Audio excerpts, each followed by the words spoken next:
Chapter 344. Concealing one's weaknesses was a skill.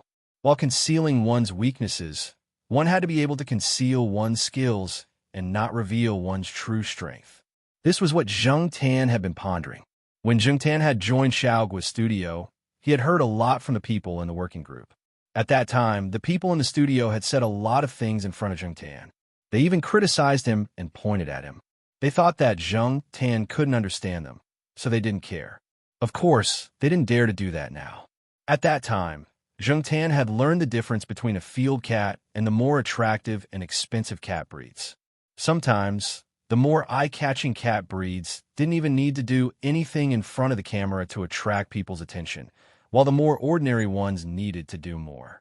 In front of the stage and behind the scenes, more things were always needed to make up for congenital deficiencies. Zheng Tan had learned to hide her weaknesses in front of the camera and present a better side of herself to the audience. That was what she had learned from filming her pets. Of course, concealing one's shortcomings and playing to one's strengths and avoiding one's weaknesses seemed to be a necessary skill for stars. How to smile, to what extent to smile, which side profile was better, and so on, were all clear in their hearts. Why did many runway models, especially those who had their own exclusive lighting design, try to build a good relationship with the lighting designer? Every model had their own strengths and weaknesses, and each face had its own characteristics. Different lighting effects could be presented as strengths or weaknesses. When walking on the runway, there were cameras all around. In order to capture a more perfect picture, besides makeup, lighting effects were also a very important factor. A suitable angle and eyes, plus the right lighting, could directly improve the effect of showing off. Showing off in front of the camera was a skill. Zheng Tan had been very skilled in using this skill after shooting advertisements for several years. There were many people with acting skills, and there were also animals with acting skills. As long as they were trained, they could fool people, such as the famous monkey Chi Dada. Acting skills? Indeed, it was more vivid than the other monkeys. Perhaps the other monkeys were trained to imitate human movements and expressions, but Chi Dada would integrate some of its own emotions into it. However, from Yang Yi's point of view, Zheng Tan was different. Yang Yi had already noticed this during the filming of the documentary. Perhaps it was because he was now used to picking celebrities. Even if the person in front of the camera was just a cat, Yang Yi would not miss out on the small details. For example, Zheng Tan's small tricks in front of the camera. Sometimes, it was hard to associate this cat with a mongrel cat. It looked like a mongrel cat, but it felt different from the mongrel cats that one usually saw. This was also the reason why Yang Yi valued Zheng Tan. Perhaps, Zheng Tan himself did not know that his little tricks had been discovered. Previously, it was not without reason to include Zheng Tan in the superstar development plan. What a pity. Yang Yi lay on the recliner and looked out of the window, thinking about the possibility of tricking the cat over. On the other side, Zheng Tan squatted and looked at the three people blocking the door expressionlessly. He didn't make a sound or move. He just looked at them. It's that look again. Charlie, who was blocking the door, looked conflicted. They had to be conflicted. If they took a step back, they would feel uneasy. If they didn't, they would feel pressured under such a gaze. Every time they saw that look, they would feel a chill down their backs. Not just Charlie, even the other two people felt that way. However, because they promised Boss Guo to look after the cat, they didn't do anything. Thinking about the situation when Boss Guo went crazy, the three people who were about to move their legs put their feet back. Zheng Tan continued to stare at the three people expressionlessly. He had already stayed here for 2 days. The weather was good today, and the filming would only start tomorrow. At the beginning, he didn't have his own scenes. He said to let him adapt here for a few more days. Cats need time to adapt to a new environment. Someone told Kong Han and Yang Yi that. So, Zheng Tan was very free now. He didn't even need to look at the script. Charlie had already told him about the scene. When the time came, there would be someone to guide him step by step. He didn't have as much pressure as the actors. Once he was free, Zheng Tan wanted to go out for a walk. It was his first time in this city. If he didn't take a walk, he would feel sorry for himself. However, when he was about to open the door, The three people who were discussing the TV series on the sofa rushed over and blocked the door. They meant that they didn't want Zhang Tan to go out. Originally, there were 5 people. 2 of them were called over by Kong Han, so now there were only 3 people left here. The 3 people weren't easy to deal with. Zhang Tan couldn't fool them. He always felt that he was being watched. It was even more restrictive than when he was filming the documentary. He was in a bad mood. Charlie could naturally see that, which was why he was conflicted. He knew that when the cat was in a bad mood, it would easily cause trouble. No matter what it was definitely not something they wanted to see. In the end, Charlie had no choice but to call Xiaogua to ask for instructions. They couldn't stay in a deadlock like this, right? If the negotiation wasn't good, the cat could open the door and slip away. They had to constantly worry about whether the key would be taken by the cat. Among the few people here, only Charlie knew that Zhang Tan would use the key to open the door. Therefore, they couldn't stop the cat. They had to negotiate. After asking for instructions from Xiaogua, Xiaogua directly called the Jiaopa. Then, Charlie received new instructions. He took out a box from the supplies the Jiao family prepared for Zhang Tan. There was a cat tag in the box. The cat tag had a contact number on the back and a big Z on the front. Zhang Tan was speechless. What did the Jiaopa put it there? Also, what was this thing made of? There was even a Z engraved on it. Zhang Tan knew that this thing should be able to locate the location. It was similar to the cat tag the Jiaopa gave Zhang Tan when he went on a long trip. However, Zhang Tan didn't expect the Jiaopa to give him another one because of Zhang Tan's change of stage name. After putting on the cat tag, Charlie took Zhang Tan out. The other 2 had nothing to do, so they followed.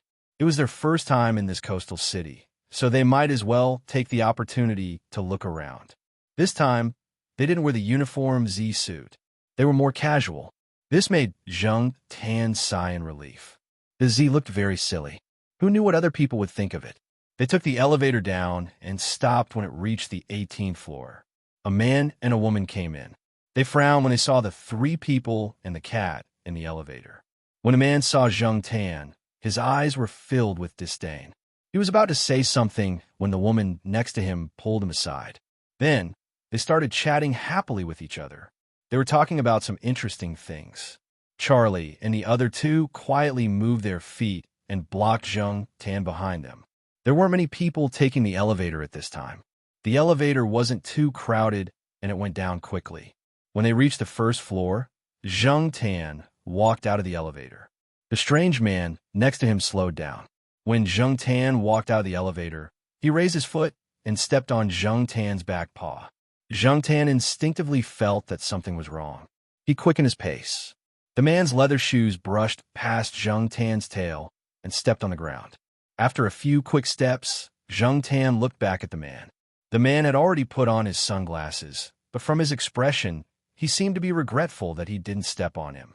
After Zhang Tan glanced at the man, he followed Charlie and the others to the parking lot. Unlike other celebrities who had nanny cars, the car that they could drive now was borrowed by Yang Yi. It didn't look like a luxury car, but people who knew the industry could tell that it had been modified. Its safety performance was improved by several levels. After Yang Yi knew that they were going out, he told Charlie not to go too far and to call him directly if anything happened. Charlie chose the nearest square, where leisure and entertainment were integrated. It wasn't far from the place they were renting now. It was only a 20-minute drive. Because the temperature wasn't high, the windows were opened. Charlie was driving, Zhang Tan was in the front passenger seat, and the other 2 were in the back seat. Zhang Tan looked at the buildings and scenery outside the window. The wind that blew past contained some car exhaust, but there was also a fishy smell in the wind. Woof woof! A dog barked from behind. Zhang Tan looked over. There was a dog looking out of the rear window of the car, diagonally behind. It barked when it saw Zhang Tan. Zhang Tan ignored it at first. However, the owner of the car seemed to be playful. He sped up and controlled the speed of the car so that the rear window of the car was level with Zhang Tan's front passenger window. Woof, woof, woof. The dog barked at Zhang Tan. It didn't know what it smelled, but it sneezed. F***CK. It's not coming out. Zhang Tan raised his hand to brush the fur on his face. He looked at the dog in front of him with a bad gaze. F***CK. A pharaoh. It's really a pharaoh. This is considered an unpopular breed in the country. Hey, Charlie, look at the road and focus on driving. This dog looks good. It definitely won't be less than 50,000. Charlie glanced at it quickly, then stared ahead and focused on driving. Looking at its appearance, I estimate it to be 100,000 or even higher, said the other person. They knew a lot about pets like cats and dogs. They could estimate the approximate price at a glance. Zhang Tin didn't care if it was a pharaoh or a rat king. He wanted to punch it a few times now. Hey, it's still wearing a gold necklace. Wear a gold earring if you have the balls. Perhaps the owner of the other car was interested, and Charlie wanted to see the dog more. The two cars drove relatively slowly, and the dog didn't give up barking at Zhang Tan. Its paws on the window moved twice, as if it wanted to reach over.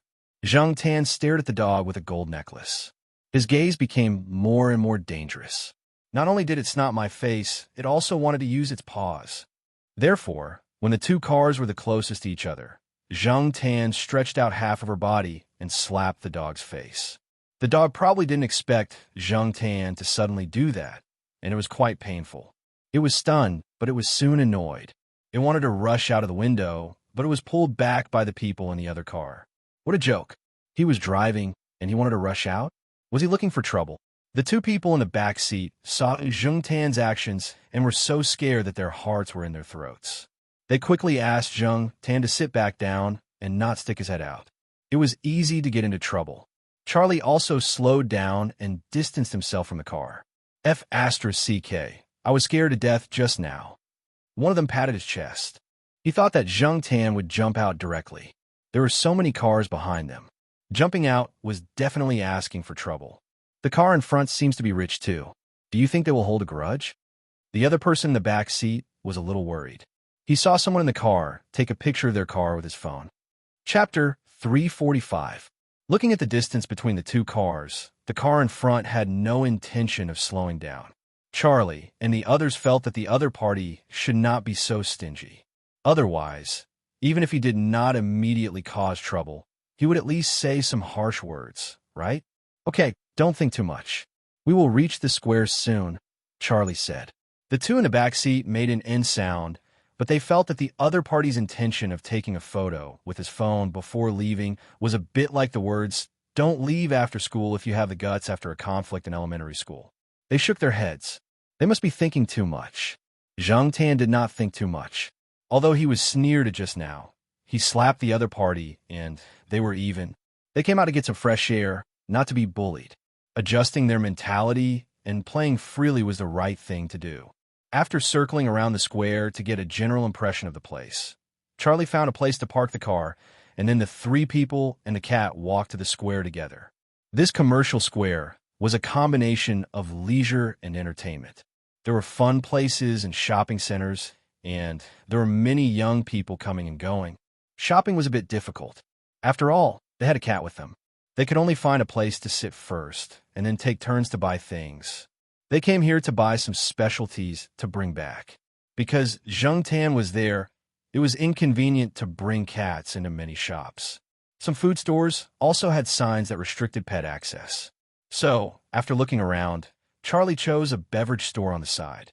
There were some tables, chairs, and umbrellas outside the beverage store.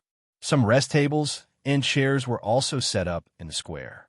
Now, probably because it was working and school hours, there were not many people. There was an empty table, and Charlie hurried over. The empty table with an umbrella that belonged to the beverage store was gone. Charlie and the others found a table and chair that could not be moved for public use in the square, and there were no umbrellas. Fortunately, the weather was not hot now, and it was okay for the three rough men to bask in the sun. Charlie and Zhang Tan stayed here, and the other two went to sell some food and see if there were any special souvenirs. A volunteer came over with a newspaper. Charlie bought a copy to support the charity event and read the news of the city. Zhang Tan squatted on a chair and looked around. Then his eyes fell on a table not far away. Under the parasol, there were two women sitting there. One was wearing sunglasses, and the other was in her early 20s with a ponytail. She was whispering something to the former, and the latter replied with a few words. Zheng Tan didn't recognize the ponytail girl, but Zheng Tan had an impression of the one wearing sunglasses. He didn't recognize her by her face, but by her voice. If Zheng Tan remembered correctly, the woman's name was Yang Huaishi. She was currently living on the floor below them. She had even visited them upstairs and left them a box of high-end tea leaves. Probably because the other party was wearing sunglasses, Charlie and the others didn't recognize him when they looked around. Zheng Tan couldn't see Yang Huaishi's face because he was sitting on the sofa that day, but he remembered his voice. Yang Huaishi's voice wasn't loud now, so it was hard to recognize him by ear, but it wasn't too difficult for Zheng Tan. He remembered that the other party had also mentioned that she was a manager with a few small celebrities under her. So, the other woman who looked quite delicate and gave off a refreshing feeling was also a celebrity, but she wasn't wearing sunglasses or a hat. Shouldn't celebrities wear sunglasses or a hat when they go out? At least, that was what Zheng Tan felt. After looking over there for a while, Zheng Tan shifted his gaze and looked elsewhere. Then, he saw a very strange person at the corner. That person was facing the glass of the shop next to them, his face twitching. Zheng Tan was curious and wanted to go over to take a look. As soon as he jumped down from the chair, Charlie noticed him.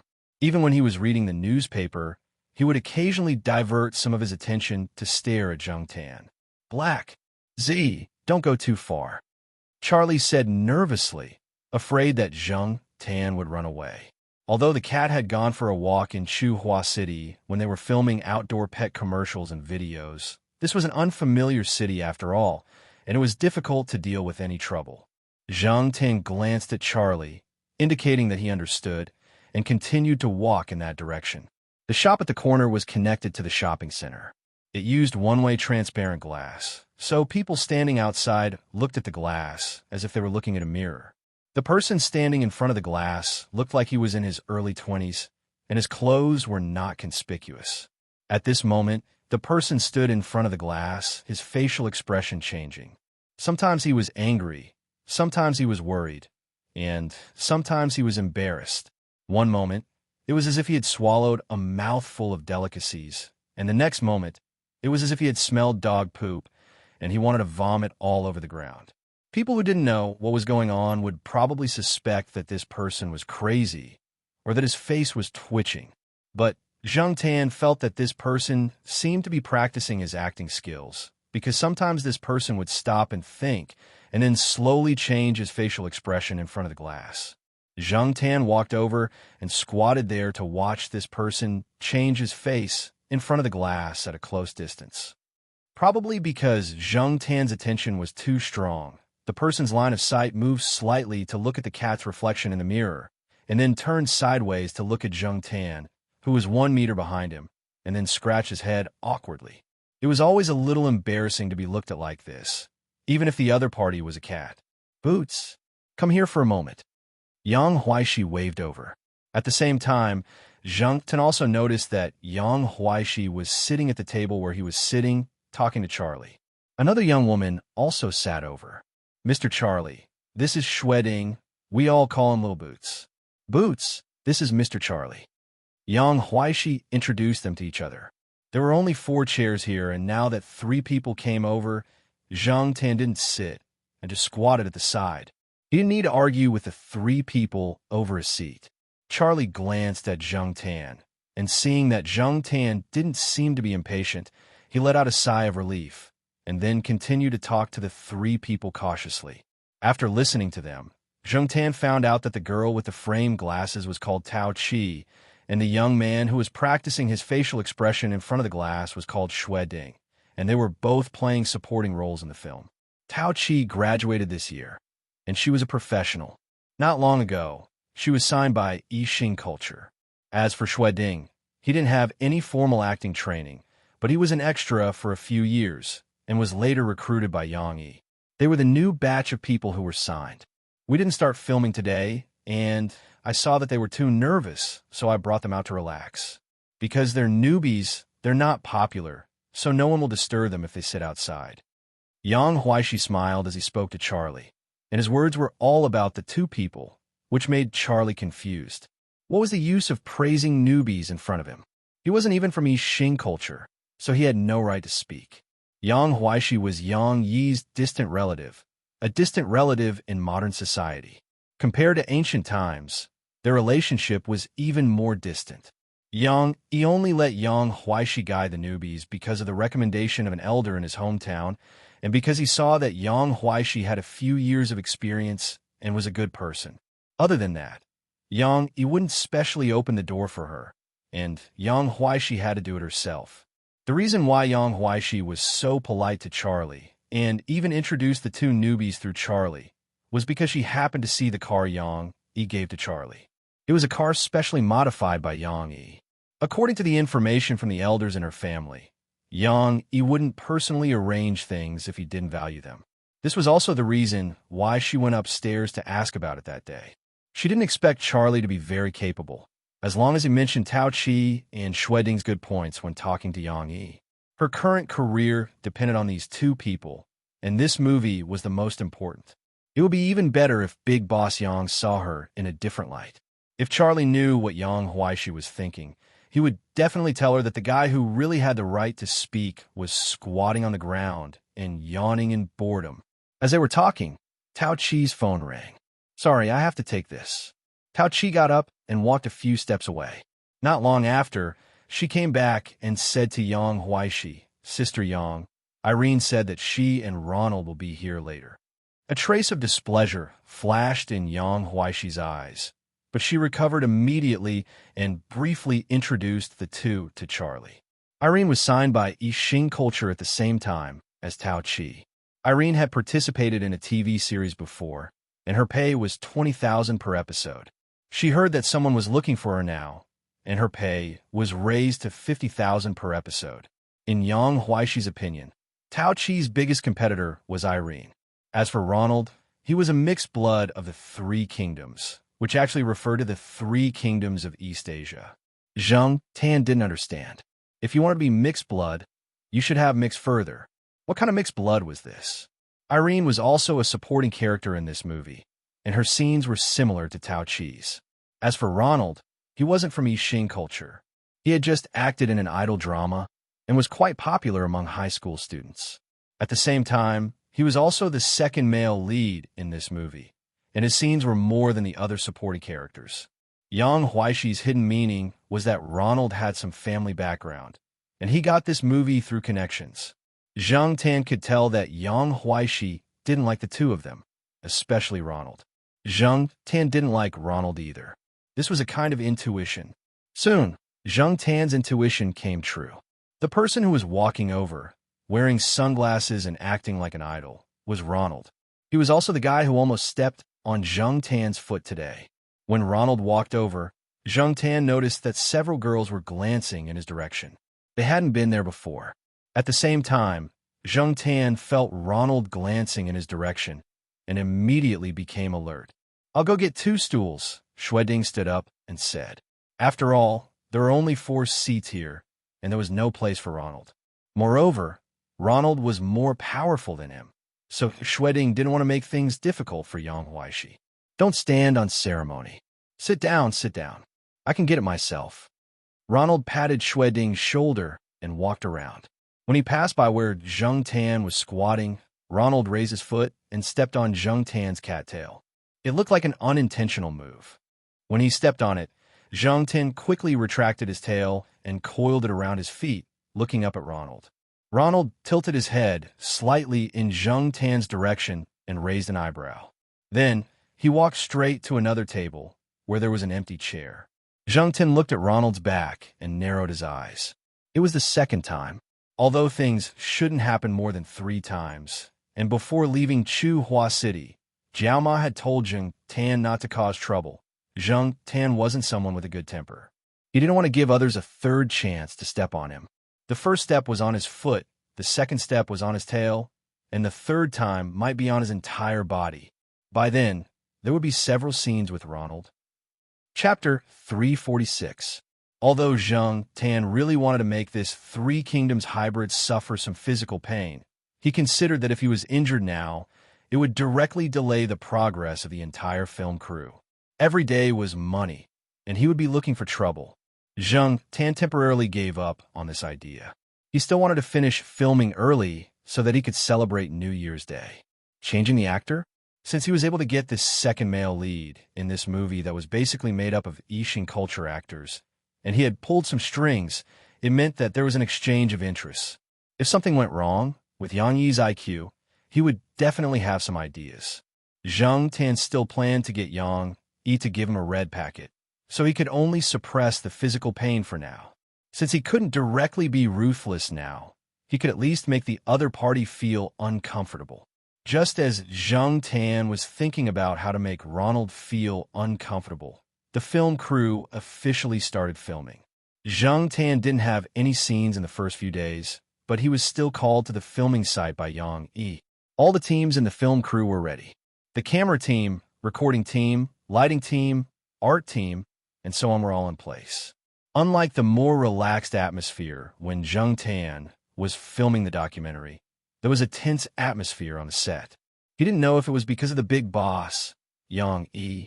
Yang Yi asked Zhang Tan to come over so that he could familiarize himself with the set. At the same time, he could also take a look at the other actors filming and get to know them better. Of course, this task was actually handed over to Charlie, and Charlie loved to nag when he was nervous. Ever since he entered the set, Charlie hadn't stopped nagging. Your first scene is about waking up. It's the scene where the male lead wakes up in the morning after sleeping and turning into a cat. Don't think that it's easy. We have to observe how the male lead usually wakes up. Also, your eyes must have that kind of sleepy feeling. Do you know the feeling of haziness? Why don't you take a nap first? Also, don't forget to brush your teeth seriously. I heard that you have to take a close-in scene. It's not good if there are shreds of flesh between your teeth. Your teeth must be white. Come, open your mouth and take a look at your teeth first.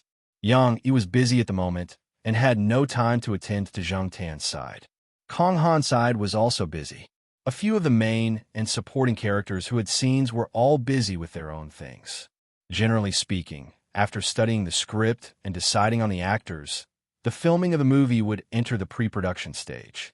During this time, the director and actors would rehearse, which was very beneficial for character analysis and acting preparation. Through the rehearsal process, the director and the actors worked together to figure out how to play their roles more successfully. Most of the time, this kind of work would last for several weeks or even longer. But this time, they were in a hurry. It was already September, and if they delayed any longer, some scenes would be difficult to shoot due to the weather. Therefore, there was not much time for the actors to figure out and practice. Only the lead actors and the director spent more time together. This was also the reason why Zhang Tan and the others had not seen the male and female leads in the past few days. Everyone was busy. Only Zhang Tan was so idle that it made people jealous. Charlie held the script and was still in deep thought, muttering to himself. Zhang Tan sniffed the air and slowly walked in a direction. Hey, where are you going? Wait, don't run around. This is the set. Charlie did not have time to say more. He and the other four followed closely behind Zhang Tan. Charlie, look over there. One of them nudged Charlie with his elbow. What are you looking at? Now is not the time to look at celebrities. Charlie did not even raise his head. His gaze followed Zhang Tan, holding the script in his hand. No, look. Charlie had no choice. He raised his head and looked in the direction his companion was pointing. F***CK, Charlie said in a low voice. Zhang Tan brought Charlie and the others to the place where a big-eared dog with a golden necklace was squatting. It was the pharaoh that was slapped in the car that day. The pharaoh also saw Zhang Tan. It wagged its tail and stared at him. It was probably ordered by its owner to squat there obediently and not bark. That was why it was so obedient. Otherwise, if there was no guarantee, Yang Yi would not easily let someone bring a dog into the set. However, there did seem to be a dog in the movie, but according to the original script, it should be a small Yorkshire, not a big pharaoh. Just as Charlie and the others were thinking about leaving quickly, a voice came from the other side. Yo, what a coincidence. The owner of the voice walked towards the pharaoh. Judging from the pharaoh's servile manner of wagging its tail, he knew that it was its owner. Charlie and the others suddenly became nervous. When this person said, "What a coincidence," he did not look surprised at all. It was obvious that he knew that they would come here. Sure enough, I told you that they wouldn't let it go. The other two people who went out with Zheng Tan that day whispered. Oh no, you won't find trouble with Black. Z, right? Another person said. As they were talking, Yang Yi asked Charlie and the others to go over. Old Wang, are you talking about them? Yang Yi pointed at Charlie and the others who had uneasiness in their eyes and said to the person who was touching the dog's head, Yes, you don't know. That cat has a bad temper and is very brave. It was lying on the car window and slapped it when it rushed over, Old Wang said with a smile. He did not look angry. You must have provoked it first, Yang Yi said with certainty.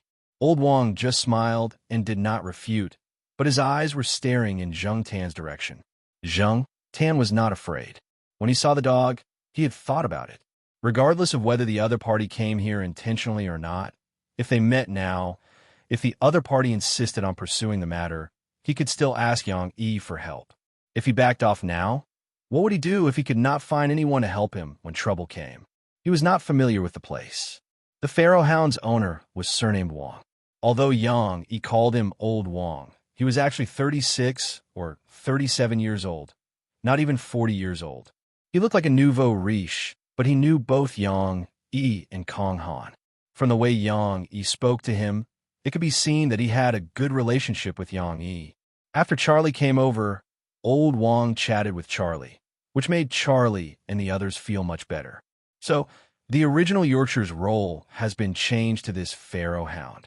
Charlie looked at Yang Yi. Yes, we have already discussed with Yorkshire's owner. When the time comes, we will let Mika appear. The script has also been slightly adjusted. Take a look, Yang Yi said. Originally, the Pharaoh Hound was named Michael by Old Wang's wife. Old Wang said that he wanted to give it a more Western name. In the end, Old Wang, a bad student, said that the name sounded like a card seller, so it became the current Mika. It must be hard for Mika to have a bad student as a master, Yang Yi thought. So that was it. Charlie and the others were relieved. Haha, this is also called no discord, no concord. Indeed, Mika had been trained, but it was easy to get carried away. That day, it was leaning on the car window to bark. As for sneezing, Zheng Tan now knew. Under non-training conditions, this dog would sneeze as long as it was stared at for more than 15 seconds. Zheng Tan stared into Mika's eyes. After 10 seconds, the dog could no longer sit still. After another 5 seconds, it sneezed. Continuing to stare, it continued to sneeze, and it even turned left and right and whimpered softly, as if embarrassed. Of course, this was only the reaction of people who stared with good intentions. If they had bad intentions, the treatment was completely different. Not only would it bark, it was possible that it would pounce and bite. The film crew was very polite to Old Wang, and so were the actors. They probably knew that this person was a potential investor. Even if there was no investment in this movie, there would be investment in the future. It was better to build a good relationship. After leaving, Charlie and the others were talking. In the narrow corridor, a few people walked over. Excuse me. The person walking in front forcibly blocked Charlie and left the corridor for the people behind. Although it was not spacious, it was still possible for 3 people to walk side by side. However, that person blocked Charlie and the others, making it difficult for them to move. It was not until all of them had walked past that he let go of Charlie and the others. Hey Charlie, who are they? The person walking in the middle is called Ronald, an idol star. You two didn't go out that day, so you didn't see him. Oh, it's him. He's not a big shot, but he's so arrogant, one of them muttered. He has a backer. Forget it, it's nothing. Don't worry about it. Adhering to the principle of taking a step back, Charlie continued to walk with his people, and Zheng Tan heard the words of the people who had already walked past. We were a little too tough just now. We still don't know the details of the other party. The person who spoke was the person next to Ronald, who should be an assistant or something. Ronald smiled nonchalantly and said, He's just a cat feeder. Do you really think he's that capable? Listen to him. He's just a cat feeder. His tone was just like how some people who lived a luxurious life would mock the villagers, saying, He's just a farmer. He was blatantly looking down on others. Looking down on Charlie? Isn't he just a cat feeder? Doesn't have much capability? Just wait and see. The few of them spoke softly, probably for the sake of their image. Others did not know what they were talking about, but Zheng Tan's sharp hearing allowed him to take note of it. After filming began, Zheng Tan saw the two main leads, Wei Wen and Shi Xiaotian. Wei Wen was now regarded as a goddess by many young people. Needless to say, she was extremely charming. As for the male lead, Shi Xiaotian, he was the type that everyone, from teenage girls to middle-aged women in their 50s or 60s, adored. He was a rather cheerful young man. Be it Wei Wen or Shi Xiaotian, both of them were very well behaved. Or rather, they knew how to restrain themselves and knew where they stood. Firstly, they were not big shots. Secondly, they did not have a strong backer. And thirdly, they had to work hard to impress the big boss. Of course, they would do their best to showcase their strengths. In the film crew, regardless of whether it was the lighting, prop masters, or some of the workers whose faces were hard to remember, the two of them behaved appropriately and did not lower themselves or appear to be high and mighty. Charlie, who had just chatted with Shi Xiaotian and Wei Wen, was now in a state of excitement. He held onto the autograph and shared his excitement with the other four teammates. Zheng Tan, on the other hand, was much calmer. He saw Wei Wen and Shi Xiaotian walking over to talk to a person who was fiddling with the camera. They addressed him as Teacher Jiang politely and respectfully. At the same time, Tao Qi and Xue Ding, who were memorizing their lines, were leaning against the wall near Zheng Tan, while Yang Huaishi was whispering to them. If they were just memorizing their lines, Zheng Tan would not have paid much attention to them. However, they were talking about the person who was filming. That person's surname is Jiang. Tao Qi, you should know him. He's in charge of filming and also a teacher of a drama academy. He has the right to stop filming on the set. Zheng Tan looked at the middle-aged man, whose looks were really unflattering. He was a figure that could be easily overlooked, but could not be ignored. Chapter 347. Based on Yang Huaishi's words, this Mr. Jiang seemed to have some background. That was to be expected. Anyone who was invited by Yang Yi to the film crew, be it filming or delivering lunchboxes, was no ordinary person. He had long heard that many film crew members were capable of doing their own professional work and dealing with unexpected situations such as fires and explosions. They were all amazing people. As for this Mr. Jiang, his job in the crew was to hang the film on the camera and film it. After filming, he would study the movements on the film and cut out the parts that he was not satisfied with. Then, he would link the parts that he was satisfied with and show it to everyone. During the filming process, Yang Huaishi said that Mr. Jiang once called for a stop when an actor was in the middle of filming because he wanted to change the film. Another time, when an actor was in the middle of a scene where he successfully killed a spy, Mr. Jiang called for a stop again. The reason was that he did not see the actor's knife clearly and wanted the actor to kill the spy again. That actor and the spy, who was lying on the ground, covered in blood, both cried silently. Later on, some actors would ask him before filming, "Mr. Jiang, are you done hanging the film?" Or, "Can you move the camera so that we can see my movements clearly from here?" However, this person had his own ideas, and it was difficult for others to change his mind. Of course, if it was a big-name actor, he would not call for a stop and would only cooperate. As for small actors, sorry, they had to listen to Mr. Jiang's words. Zheng Tan walked in front of Mr. Jiang and looked at him. He wanted to understand this person's temper and what he thought of Ronald and himself. Otherwise, it would be troublesome if Mr. Jiang called for a stop at an unsuitable time.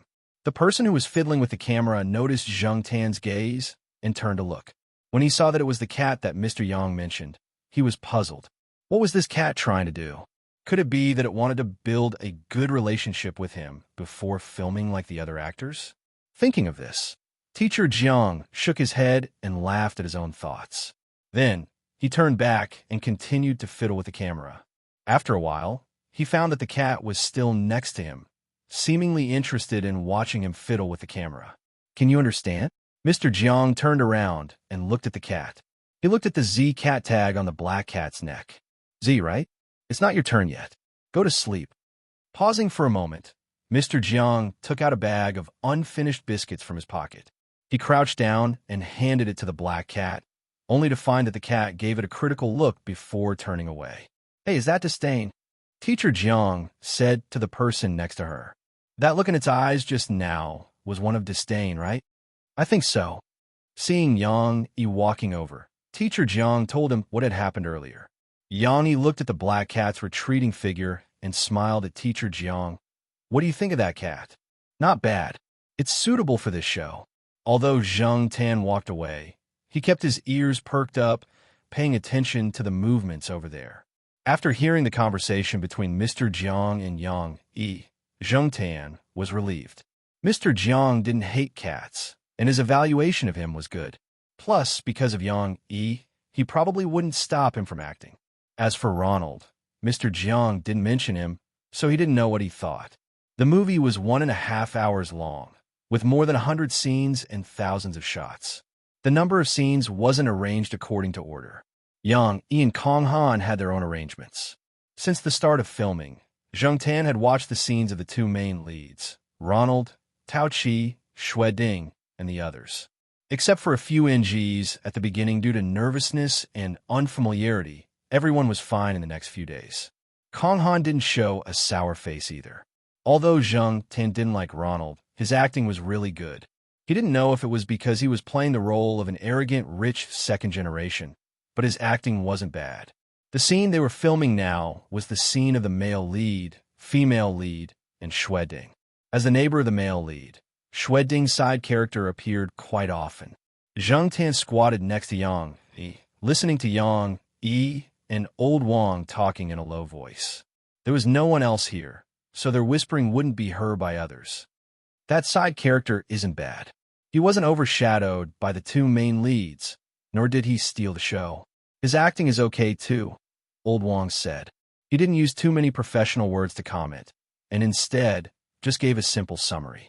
Wei Wen and Shi Xiaotian were both talented and had received professional education and training. They also had experience in acting. Hence, there was no doubt about their abilities. If they weren't capable enough, Kong Han wouldn't have let them play the lead roles. To everyone's surprise, Xue Ding, who usually didn't stand out, was also praised by Kong Han and Old Wang. Old Wang's evaluation of Xue Ding's not bad was already considered high. He's a newly recruited extras, Yang Yi said. Although it couldn't be seen on his face, one could tell from his tone that he was quite satisfied with Xue Ding's performance. One of the reasons why Hollywood movies were so popular around the world was because of their actors. Not only did they have a team of international stars, but they also had hundreds of thousands of professional and semi-professional actors. In Hollywood movies, the pedestrians on the streets, soldiers in battle, tourists on the beach, and diners and restaurants were almost all played by professional and semi-professional actors. They weren't random passers-by. Over there, even if they were working as extras, they could still earn a middle-class income. This large and high-quality team of extras was an important part of the strength of Hollywood actors. Similarly, there was also a team of more than 100,000 extras in the local movie industry, who were often referred to as drifters in the industry. However, the standards of local extras were mediocre and they generally didn't receive professional education. Most of them didn't have the basic qualities of an actor and were just living props during filming. Most extras couldn't catch the eye of those professionals, but there were a small number of extras who could master a certain level of acting skills after a long period of practice, such as Xue Ding. Back when he was overseas, Yang Yi had specially observed the filming of movies over there. After he returned, he also went to some filming locations to take a look at the extras. Xue Ding was discovered by Yang Yi at that time. After observing him for a period of time, he finally decided to sign him. Yang Yi was a person who liked to discover new things. The older generation of performing artists once said that there are only small-time actors on the stage and there are no minor roles. Even if it's just a line, it has to be well acted out. Even if it's a supporting role or a cameo, the effort and enthusiasm put into it should be comparable to playing the lead role. Yang Yi said, I once found out that the kid practiced the action of drawing a gun hundreds of times just to play the role of a cameo police officer. Yang Yi took a fancy to Xue Ding's serious attitude. There were so many actors every year, and most of them had received systematic training. Even if they were professionals, After a few years, some were very famous, some were unknown, some had superb acting skills, and some were just there to make up the numbers. Character and ability weren't proportional, and reputation and talent weren't always proportional. Have you heard of a saying? Yang Yi asked. What? Stupid people can't put in the effort to be stupid. Stupid is what smart people do. Old Wang smiled and didn't say anything. He was recognized as a bad student back then, but looking at it now, those classmates of his, those peers who were once high-spirited, were still working day and night for a house. Zheng Tan was deep in thought at the side. After another week, it was finally Zheng Tan's turn. Since the day before, Charlie had been acting even more nervous than Zheng Tan, which amused Yang Yi. Of course, perhaps in the eyes of many, cats wouldn't be nervous and wouldn't realize what they had to do next. The one who was nervous was naturally Charlie. That was understandable, and everyone expressed their understanding when they saw Charlie. Charlie was on the verge of tears. After arriving at the set, Charlie once again told Zheng Tan about the scenes he had to film today. After a break after Wei 1 and Shi Xiaoyan scene, Zheng Tan's scene began. Charlie gripped the script tightly, his palms sweaty, and the paper of the script was wrinkled. Everyone around them craned their necks to watch, and the actors who had just finished filming the previous scene didn't leave either. It was their first time acting on the same stage with cats, and it was a novel experience for them. Even Yang Huaishi didn't analyze the roles and lines for Tao Qi and Xue Ding, which was rare. Where's the cat food? Where's the cat food? Don't they have to prepare food when filming a pet film? Everyone was puzzled. Old Wang brought Mika along and watched from a close distance, which was rare for them. After receiving an okay from Charlie, Kong Han gestured for everyone to get into position. Action! After waiting for a few seconds, there was still no movement. The bulge on the bed looked like it was really asleep. Everyone around them was puzzled too. Do we have to use cat food to tempt it? Charlie and the rest were anxious. Black charcoal wasn't like this in the past. It would start as soon as it was shouted. Could it be that it didn't understand the word action? That didn't seem right either. Xiaoguo would sometimes say action, and it would also say action when filming documentaries. Sometimes it would directly shout action, and this cat would also be very cooperative. What's wrong with it today? Ronald sneered as if he was watching a good show. His manager beside him tugged at his sleeve and pursed his lips disapprovingly. Kong Han frowned and then looked at Charlie. Charlie was so nervous that he was sweating all over. Seeing that Zheng Tan didn't cooperate after director Kong shouted action, and Kong Han looked over, he panicked and couldn't care less. He said to the other side, "Z, it's starting." The other side finally moved. In a somewhat messy room, on a small bed, a furry pointy black ear peeked out from under the thin blanket. The alarm clock rang. The lump on the bed moved, and the tip of a black inverted triangular nose peeked out from under the thin blanket. Probably because of the discomfort, a few long whiskers also shook twice. Its mouth opened and yawned, revealing the white fangs in its mouth. Its mouth was wide open because it was yawning, and its tongue was covered in spikes. It was obviously not a human's. Its half-open eyes were hazy, as if it had just woken up. It raised its head slightly and looked in the direction of the window. Because of the light shining in from the window, the pupils in its eyes shrank from oval to narrow shuttles, like a predator that had just woken up in the jungle. For this scene, from waking up to feeling uncomfortable to standing in front of the full-length mirror, there were no less than 10 takes. They were shot separately, and there was also a scene where it walked upright, which was also shot several times. It wasn't that Zheng Tan couldn't act, but that he didn't dare to act directly. He would be treated like a monster. Therefore, Zheng Tan pretended to be stupid and didn't act according to the script. Naturally, Kong Han would shout cut. But what Zheng Tan didn't know was that in the eyes of Kong Han and many others, this was enough of a hassle. After filming this scene, the people around them were still praising it, and Zheng Tan's face was hot. Chapter 348. The first day of filming went smoothly, and Charlie and the others were relieved. When they reported to Xiaoguo on the phone, their tone was very relaxed. This made them feel more confident about the upcoming days of filming, and they were not so nervous anymore. The people in the film crew are very good to us. Whether it's director Yang or director Kong, they're all very nice to talk to. The people in the film crew are also very polite to us. No, we didn't reveal anything. Of course, we know that. We won't reveal Black Charcoal's background.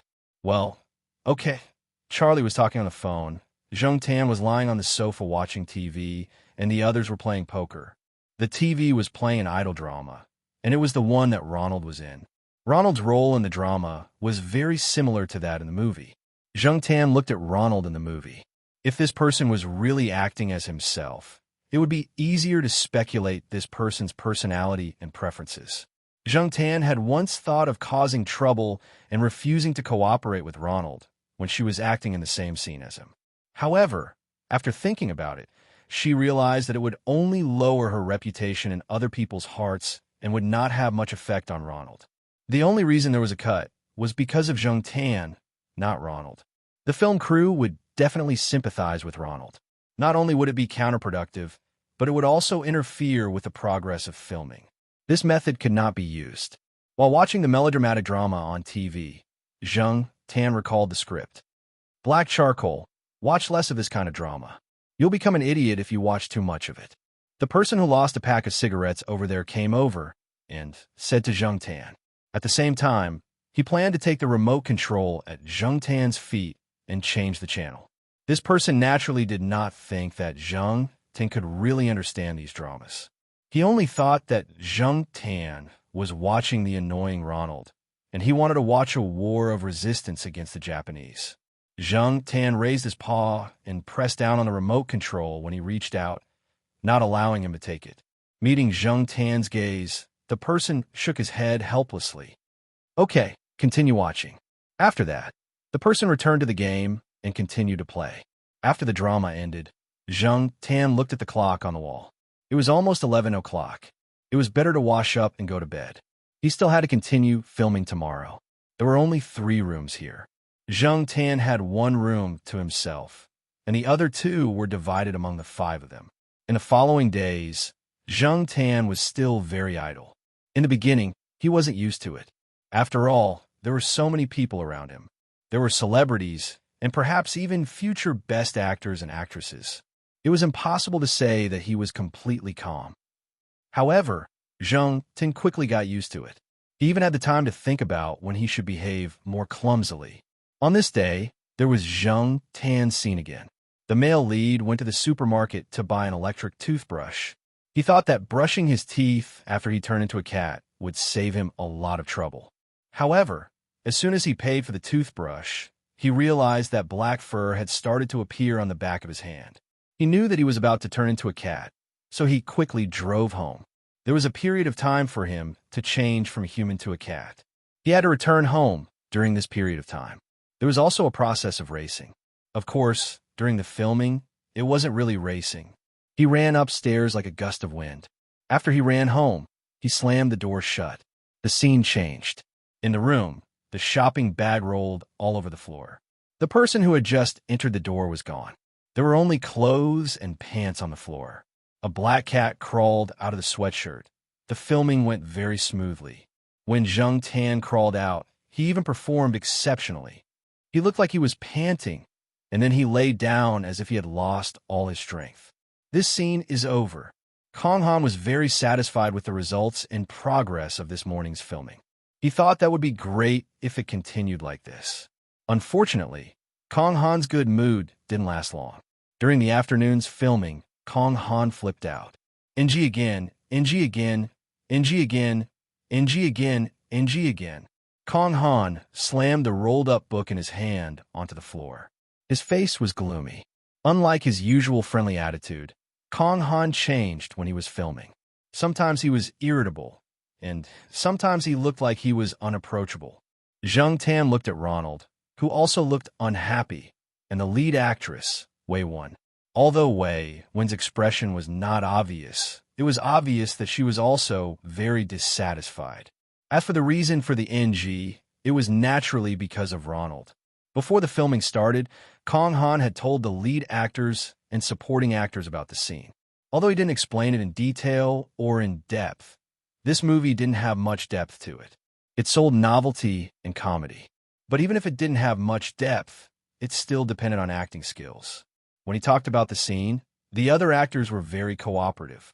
Only Ronald didn't. He went out to fool around every 2 or 3 days. Kong Han also didn't force himself to be annoying.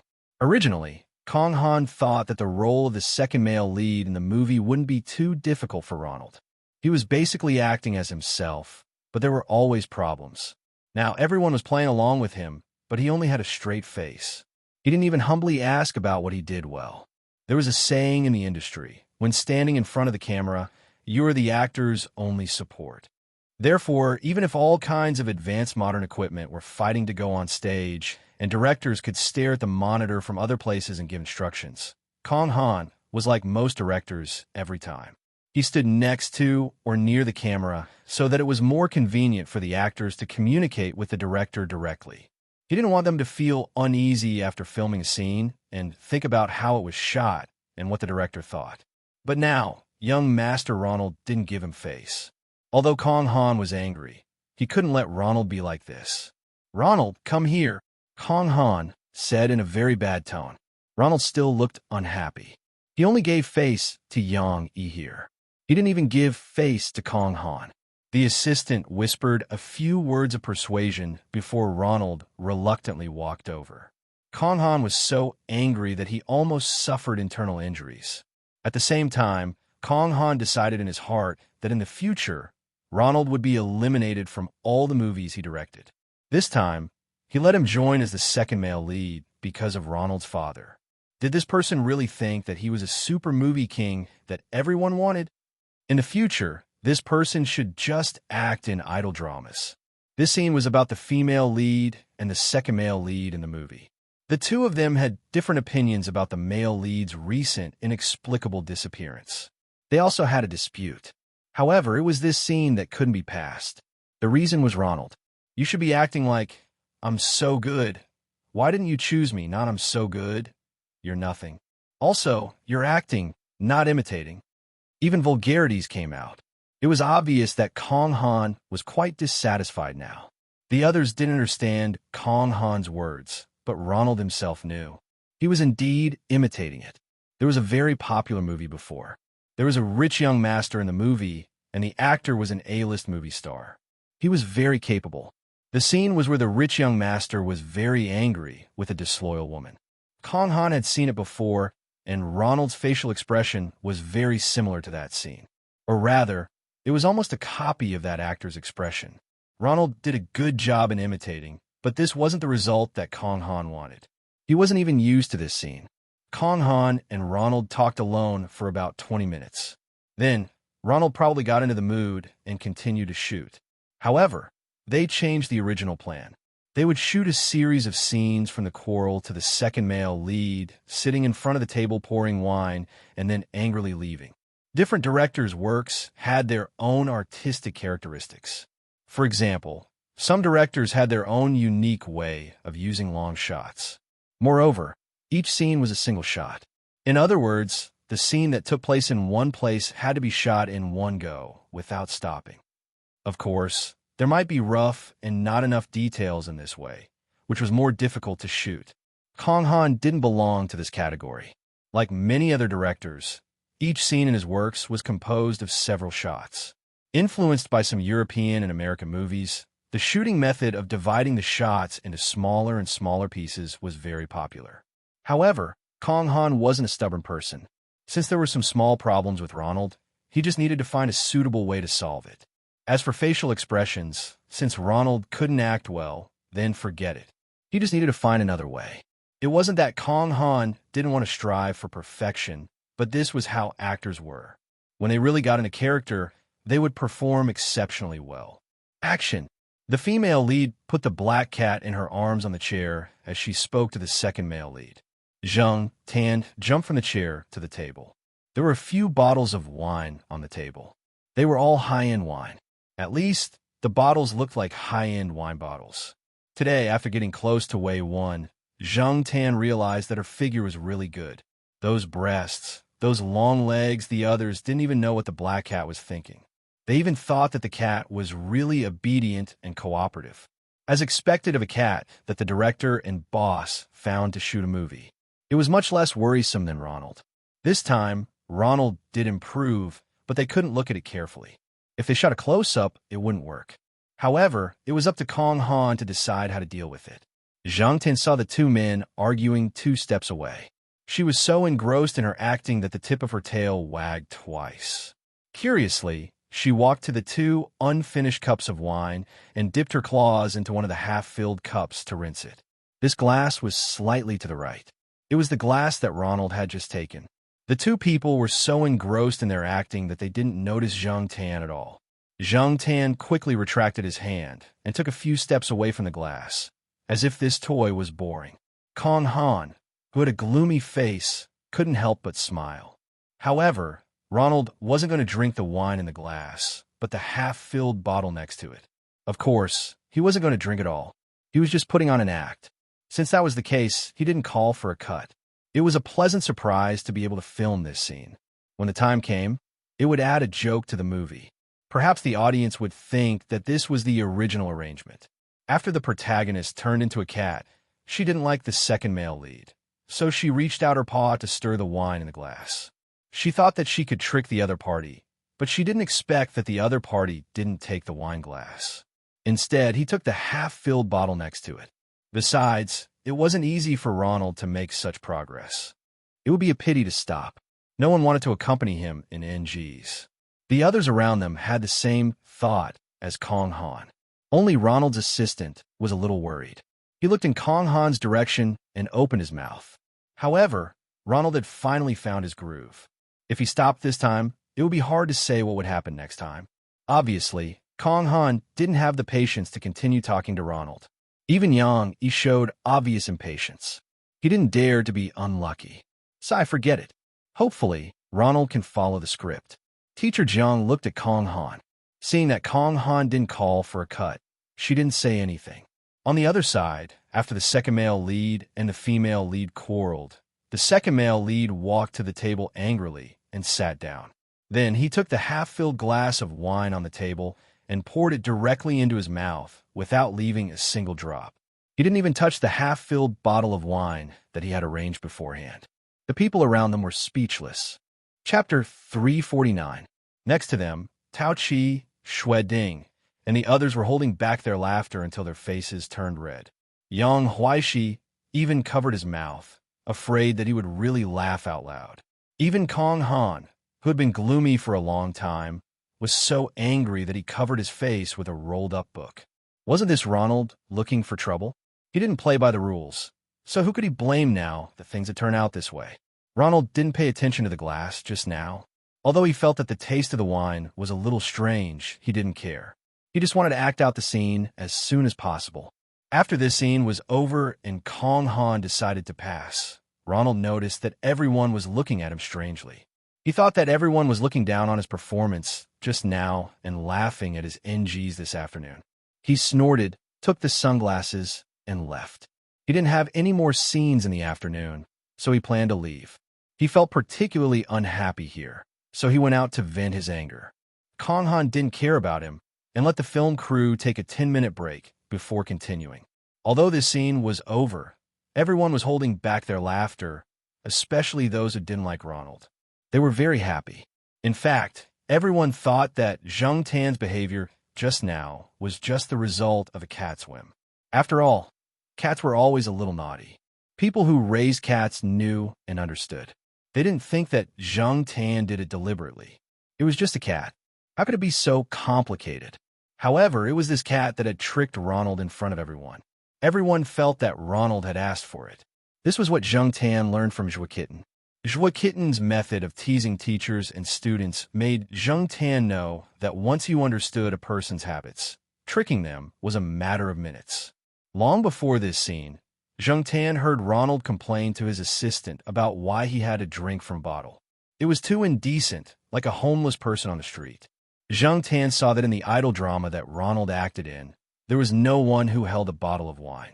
Instead, he held a wine glass like a noble.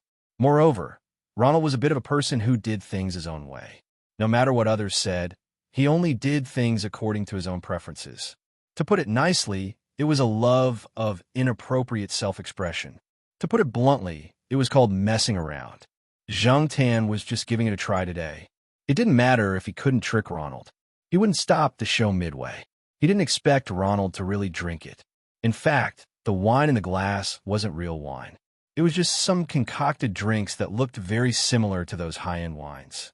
But what was in the drink after the cat's paws were rinsed? Dust? Bacteria?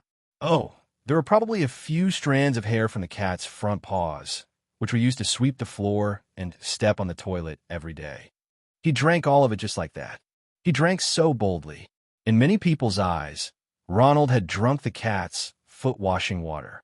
Of course, they wouldn't go out and talk about it. They were still filming, and it would cause trouble. Ronald only found out about this the next day. He was so angry that he smashed everything in his room. On the set, he didn't like anyone, and his attitude wasn't good either. Especially the way he looked at Zhang Tan. It was as if he wanted to fight him to the death. His assistant and manager both advised him to bear with it for the time being, but it was obviously to no avail. One day, Ronald was late for the 7th time. Lao Wang laughed. "Yeah, you're quite a big shot." Other than Yang Yi, only Lao Wang would say this directly. He didn't avoid anything and wasn't afraid of Ronald's revenge. He knew Ronald's background and could deal with it. Lao Wang looked carefree and said whatever he wanted, but if there was really someone he couldn't afford to offend, Lao Wang wouldn't say it like that. He wasn't stupid, and he definitely wasn't stupid to be able to work so hard to get to where he was now. This was obviously mocking. Ronald also heard it and glared at Lao Wang. Lao Wang smiled and greeted him, not avoiding his gaze. In the end, it was Ronald who looked away first. Lao Wang dug his ear with his little finger and turned to look at the dog next to him. "Mika, why do some people take things too hard and look for trouble?" Mika, who was squatting next to him, didn't understand its owner's words. When it saw its owner looking at it, 15 seconds later, it began to sneeze uncomfortably. "Look at your silly face." Lao Wang patted Mika's head and continued to think of a movie to invest in and let Mika make a cameo appearance.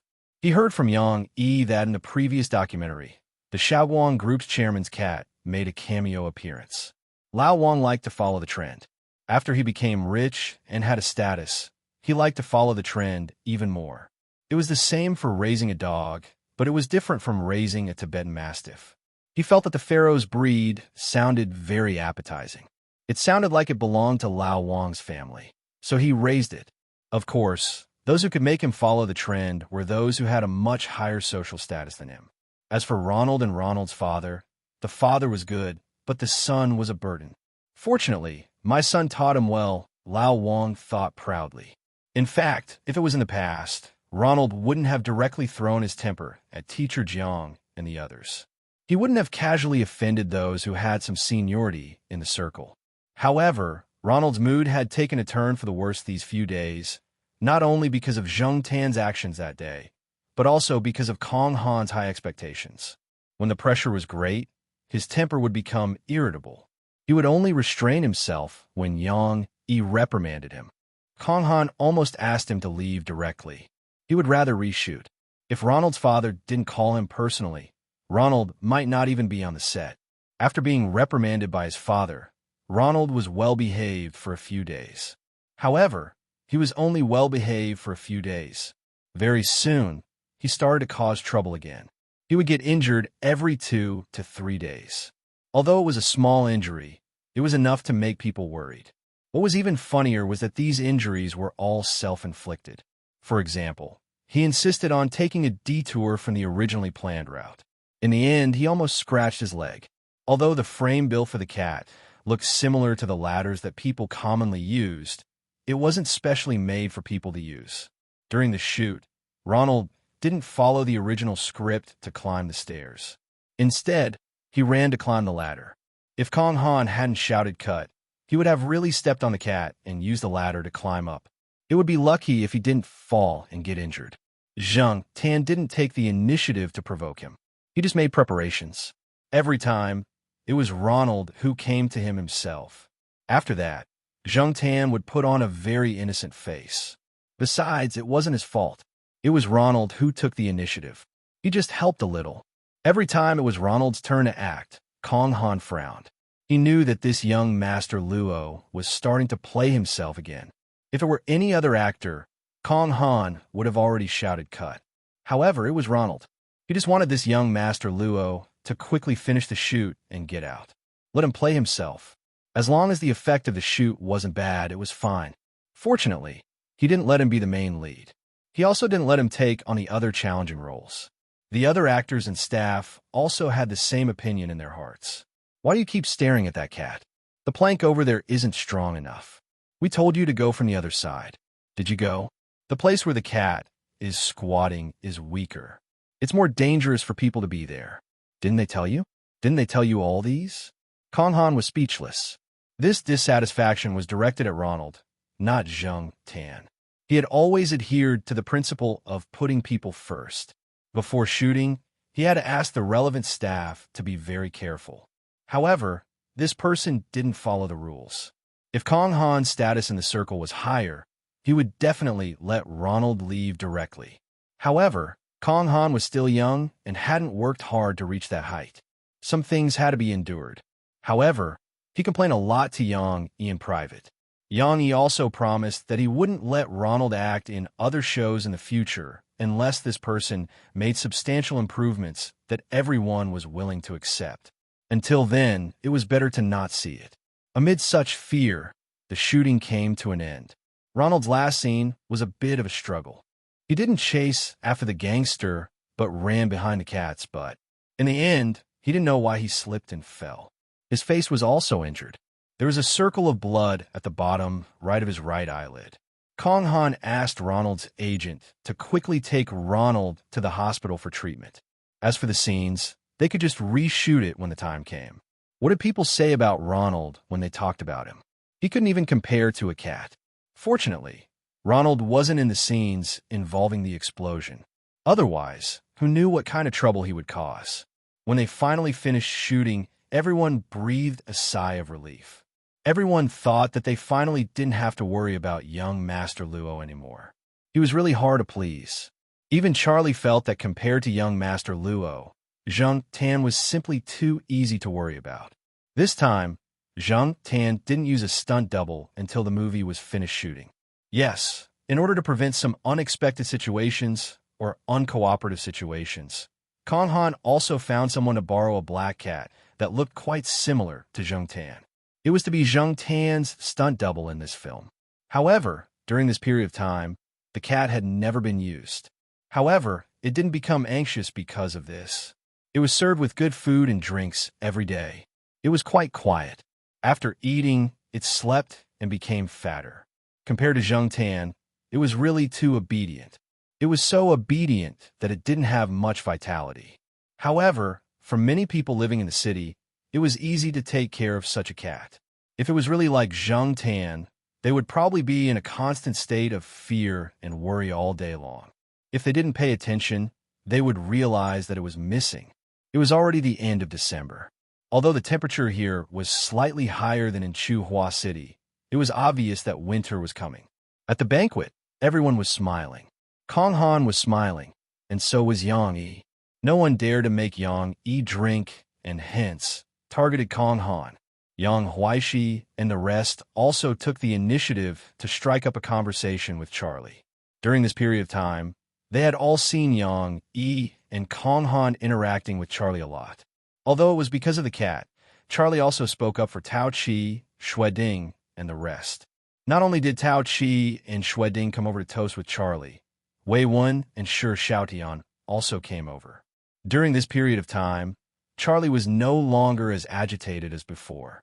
However, he couldn't help but feel excited again at the thought that they were all celebrities who would soon become famous. After the banquet ended, when they went downstairs, Ronald saw the cat standing by the stairs with its tail wagging. His face instantly grimaced. He pushed away his assistant's help and walked over. "Ah, Ronald!" Ronald's assistant exclaimed in shock. "What's the matter?" The others heard the commotion and walked over. When Yang Yi and Kong Han came out, they saw the scene of Ronald rolling down the stairs. "He drank too much, didn't he?" "Should be. I saw Ronald trying to step on the cat's tail just now. I don't know why, but he rolled down by himself. He probably drank too much and missed. The person who spoke pursed his lips. He's courting death again. Everyone thought at the same time. Chapter 350. After the filming was completed, the actors left one after another, each with their own work to continue. Ronald was also brought back by his father's men. It was estimated that he would need to recuperate for a long time. People often say that it takes 100 days to recover from a serious injury. Although it wasn't absolute, it still made sense. After knowing that Ronald had left, Charlie and the others were in a much better mood. They didn't have to worry about bumping into the young master anymore. Xiao Guo didn't rush them. He only asked Charlie and the others to go back a week before Christmas. Xiao Guo was now filming Old Cat. According to the reactions of customers and netizens, this real-life documentary was very successful. It had a lot of hits on the internet and was famous in the circle of cat friends. The documentary didn't just talk about how long cats lived. It also talked about the health of cats, what they ate, how much they ate, what they did, etc. These were all topics of discussion among cat friends. Although Xiao Guo didn't rush them, the Jiao family missed Zheng Tan. For the past 3 months, they called Zheng Tan every few days to check on him. Now that they knew that the filming was over, they urged Zheng Tan to go back quickly. Zheng Tan didn't want to stay here any longer, but Yang Yi said that there was still some work to be confirmed. He asked Charlie to bring Zheng Tan back to Chuhua City in a few days. Of course, during these few days, Charlie and the others were free. At the end of the year, relatives and friends would ask them to bring back some seafood or other local specialties. Therefore, Charlie and the others didn't idle around. When Charlie and the rest went shopping, they left Yang Yi at Kong Han's place. Kong Han had his own house in the city. During the filming, Yang Yi would stay at Kong Han's place for the time being. Kong Han's wife would stay in Jingxing. After everything was settled, Kong Han would return to Jingxing. Now, there were only Kong Han, Yang Yi, and Zheng Tan in the big house. After the filming, Kong Han had 2 days of rest. After that, he would participate in the follow-up work. At the moment, Yang Yi and Kong Han were talking about the soundtrack and theme song. The soundtrack had been handed over to a professional team to produce, but the theme song had not been decided yet. Zheng Tan jumped onto the coffee table and looked at a piece of paper on it. It listed the people involved in the music production. Among them, Zheng Tan saw a familiar name. Ajin's band was on the list. Zheng Tan did not expect Yang Yi to let Ajin and his band participate. When Yang Yi and Kong Han talked about Ajin's band, their comments were quite high, especially Ajin. Yang Yi admired Ajin very much and commented that he had unlimited potential. Unknowingly, the young man who had squatted at the door of the night building with a dispirited and hopeless expression back then had already grown to this point. Perhaps everyone who came out to make a living would have some kind of bumpy experience, just like Ajin and Xue Ding, who had worked hard for several years. As long as they were given a chance, they would try their best to shine. Oh, Black Charcoal, speaking of which, Ajin and his band are your old acquaintances, right? Only Yang Yi and Kong Han knew Zheng Tan's background, so they directly called Zheng Tan by his cat name instead of his stage name. As for the relationship between Ajin and Zheng Tan, Yang Yi had also done some research. At that time, Yang Yi had taken a fancy to Ajin's band because of a popular song that year, Cat's Fantasy. Later, when he talked to Ajin, Yang Yi learned that Ajin and his band had risen in Chuhua City, and the completion of the song was also credited to a cat from Chuhua University. In addition to the cat that made Ajin compose the song, Ajin also talked about Zheng Tan. After that, Yang Yi did some research. Because of this, Yang Yi felt that Zheng Tan was very magical. Yang Yi did not like cats very much. Previously, he had made the documentary because of his grandfather, but he had also done some research on cats. He had never seen a cat with such ability. Thinking of the surprise when he saw the results of the investigation, Yang Yi shook his head. The world is full of wonders. Just as he was talking, Yang Yi's phone rang. He walked to the balcony to answer the call, then went out to the airport to pick up a friend. When Charlie and the others came, Yang Yi had not returned yet. Your flight is on Friday, right? Kong Han asked. It was already Tuesday, and Friday was only a few days away. No, We're driving back. There was a problem with the car before, and Mr. Yang asked someone to help tow it to be repaired, so we've been driving the car that Mr. Yang gave us. Now that the car has been repaired, it's more convenient for us to drive back, Charlie replied. Kong Han nodded. That's true. It's more convenient to drive back with a cat. You won't be tired if you take turns driving. Indeed. All right, Director Kong, if there's anything else you need, such as reshooting, just call me directly, Charlie said to Kong Han. According to the original plan, although the movie was now finished, it could only be considered as the completion of the early filming. Follow-up production was still needed, and this would last for a few months. As for the release, it would only be released next summer. It could be considered a summer movie. Okay, you guys be careful. Okay, Director Kong. Goodbye then. After leaving Kong Han's residence in the car, Charlie and the others were still discussing the things they bought today. Some were for their mother, some were for their sisters-in-law, and of course, their wives and girlfriends were not lacking. I seem to have bought some things that I missed. A person in the back seat was holding a notebook and looking at the list, checking off one by one. He found that there were still a few things that had not been bought at home. I'll go tomorrow. There's not much left anyway. I'm almost done today. Tomorrow, you guys go shopping.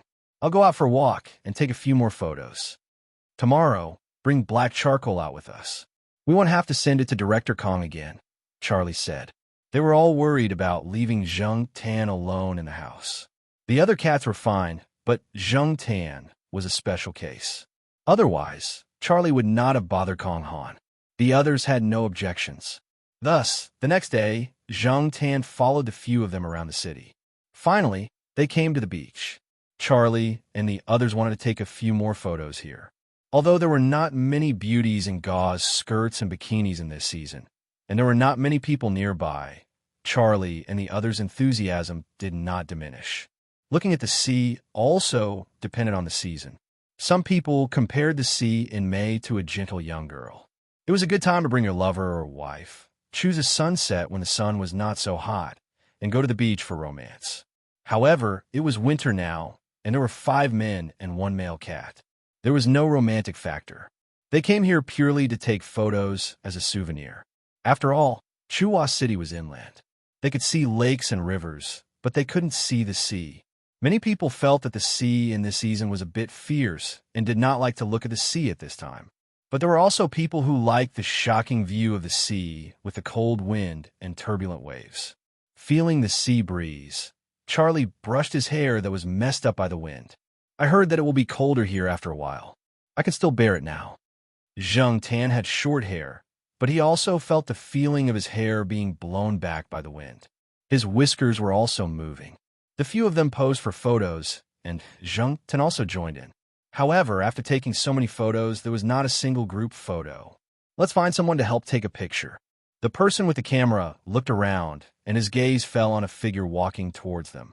He lifted his feet and ran over. Hey, beauty, can you help take a picture? Sure. The other party did not refuse and quickened her pace towards Charlie and the others. When the woman approached, Charlie and the others realized that she was really tall. The tallest among the 5 of them was a little more than 1. 8 meters, about 828 meters, but standing in front of this woman, they did not feel the height advantage at all. Although the other party was wearing leather boots with heels, the heels were not considered high.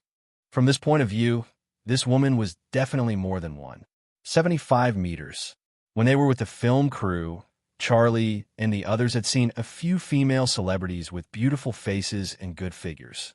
In comparison, the woman in front of them seemed a little weaker in terms of face, but strangely, even if this woman's face was not outstanding, even if she casually tied a ponytail, even if she was dressed simply, the overall feeling she gave off was not inferior to those celebrities. She even had a stronger aura, an indescribable feeling. When this woman walked over, Charlie and the others' heartbeats unconsciously sped up, and so did Zheng Tan. Are you a model? One of them asked. The other party smiled and nodded. Really? What's your name? I'll check it out later. I feel like you should be a famous model. Another of the 5 said. However, the other party had no intention of saying his name. He only said, just a small model. Probably realizing that his question was a little abrupt and rude, Charlie kicked the person who asked for his name, then looked at the woman in front of him and handed the camera over. Then I'll have to trouble you. The other party took the camera and waited for Charlie and the others to pose before taking photos. After taking more than 10 photos in a row, Charlie and the others finished posing. "Thank you," Charlie said. "You're welcome." The other party smiled and turned to leave. However, before leaving, her gaze stopped on Jung Tan for a moment. Charlie and the others did not notice this, but Jung Tan saw it. In fact, before this woman came over, he felt like he was being stared at. When the other party came over to take photos, Jung Tan's feeling became stronger and stronger. Just now, the woman's gaze when she left also confirmed Jung Tan's suspicions. However, Jung Tan was sure that he did not know this person. If he had seen her before, he would definitely have an impression. Although this person's appearance was not outstanding, her overall appearance would leave an impression. That kind of temperament was difficult to imitate. However, the other party did not have any malicious intent. It was more like she was sizing him up. After the other party walked further and further away and disappeared, Jung Tan did not think about it anymore. As long as she did not have any malicious intent, it was fine. As for what the other party was planning, if it really involved Jung Tan, they would eventually meet. After taking photos, the group went back and tidied up their things. They would have a good night's sleep tomorrow and drive back to Chuhua City the day after. Just as Jung Tan and the others were discussing about going back, there was another person in Kong Han's residence besides Kong Han and Yang Yi. It was the woman who helped Jung Tan and the others take photos at the beach. "How is it, Li Wei? That cat is not bad, right?" "It's okay." Li Wei looked at the series of photos in her hand and said. In the photos in Li Wei's hand, there were other animals besides Jung Tan's. There were cats, dogs, and a funny monkey with its teeth bared. Kong Han heard this and laughed. "It's rare to hear okay from your mouth. It seems that you're quite satisfied. How about this?" Li Wei hesitated for a moment. "I'll take a look and see if I can get in touch with the others." "Okay. Anyway, Kong Han, and I think that cat is quite suitable. The others are definitely not as good as it," Yang Yi said proudly. Chapter 351. The day before Jung Tan and the rest were to return to Chuhua City, Yang Yi called to inform them that there were still a few scenes to reshoot and asked Charlie to postpone their departure by 2 days. Since Yang Yi had called them directly, Charlie and the rest could not refuse. Yang Yi had indeed provided them with a lot of benefits. Their expenses for the past few days were all covered by Yang Yi, so they did not have to worry about anything. Postponing their departure for 2 days was not a big deal. They just had to call home and the boss. The Jiao family was a little disappointed. According to the original plan, Charlie and the rest would depart on Friday and arrive on Saturday. Even if something happened along the way, they could still return to Chuhua City on Sunday. That way, the Jiao family could have a weekend off and reunite. However, the change of plan displeased Jung Tan and the Jiao family the most. Jung Tan felt that the Jiao Ma did not say anything during the call. She only told Jung Tan to return once he was done with his work, but now they had to postpone it by 2 days. Since Yang Yi and Kong Han had spoken, the Jiao family could not say anything. After all, they had been busy for so long, and only the last stage was left. Even the smallest details had to be taken care of. A perfect ending would leave them with no regrets. Jung Tan believed in intuition. What was going on with the Jiao family? This time, only Charlie and Jung Tan came to Kong Han's place. The rest did not follow because Yang Yi said that Charlie alone was enough. He said that they would reshoot a few simple scenes, but when it came to Kong Han, Jung Tan felt that he had been cheated. First, he did not see the rest of the film crew. That teacher Jiang was not around, and the so-called reshoots were just a few steps according to Kong Han's request. Why would they have to reshoot that? Also, what did this have to do with the plot of the movie? Charlie had his doubts too, but since Yang Yi and Kong Han had already decided, he could not say anything. At noon, when Charlie was sleeping in the guest room, Jung Tan saw another person in the room. This person did not appear in the morning, but Jung Tan could feel her presence. The smell in the room was proof, and Jung Tan also felt that he was being watched. Now, Jung Tan was finally sure. How is it? Li Wei, is the effect okay? Kong Han pointed at the few videos that were taken in the morning and said to Li Wei. Li Wei no longer stared at the screen, but looked at Zhang Tan. Zhang Tan also sized up this tall woman with a strong aura. When they were at the beach, he didn't pay much attention to her. Now, it seemed that this woman was not simple. Her name is Li Wei. He felt like he had heard it somewhere before. Her memory was too long ago. She had probably heard of her before she became a cat. She couldn't remember who she was, but she was definitely not a small model like she said. Moreover, she was also familiar with Yang, Yi, and Kong Han, so it was even more impossible for her to be a nobody. More training would be better, Li Wei said. Of course. After all, I haven't received professional guidance. Yang Yi smiled. Even though it's not an expensive breed, it's still able to hold the fort. Just like you models, you don't necessarily need a stunning face, but you must have a certain temperament. Moreover, it had experience on stage, so it wouldn't have stage fright.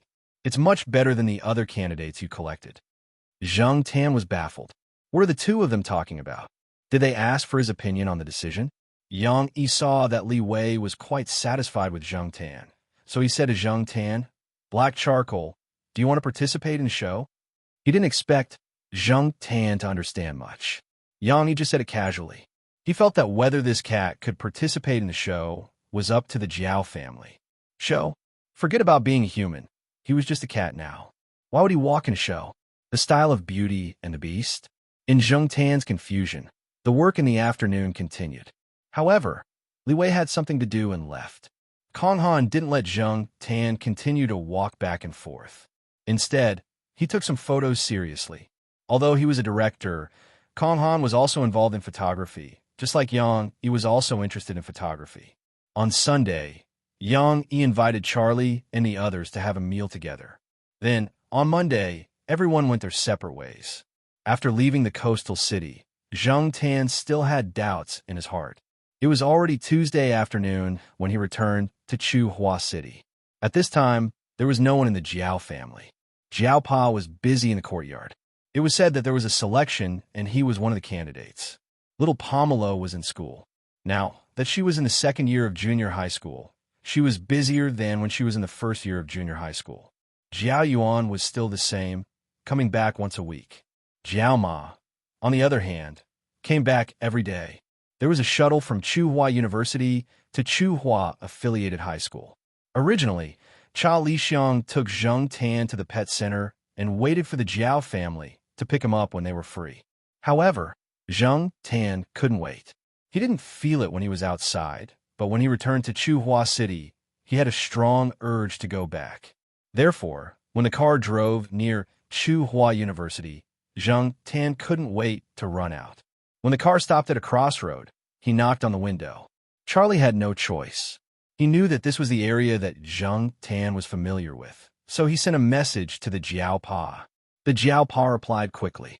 He was in a meeting, but because he knew that Zhang Tan was coming back today, he had been paying attention to his phone. After seeing Charlie's message, the Jiao Pa sent a message to let Zhang Tan come back. The key was in Depang's usual place. Zhang Tan once went home to take out the key on Depang's balcony. The Jiao Pa saw it. After that, the Jiao Pa helped Zhang Tan put the key there a few times. Depang often lay on the balcony to bask in the sun. His personality wasn't as simple and cute as it looked. Strangers didn't want to get close to him, so it was safe to put the key there. Charlie read the Jiao Pa's message and then opened the car window. Before he could say anything, a black shadow rushed out. Their car was parked along the walkway, and once they got out, they would be on the sidewalk. There were no cars, so it was quite safe. Furthermore, this was the area where Zhang Tan often walked. Charlie was not worried about this. What he wanted to say was that there were a few bags of Zhang Tan's in the car. Daily necessities and local specialties were all inside. Seeing that Zhang Tan quickly ran out of sight, Charlie could only give up. He took the things to the pet center and asked the Jiao family to pick them up. Otherwise, he would find time to send them over. Zhang Tan ran in the direction of the courtyard. He didn't walk on the main road. Instead, he climbed over the wall and entered the campus from outside.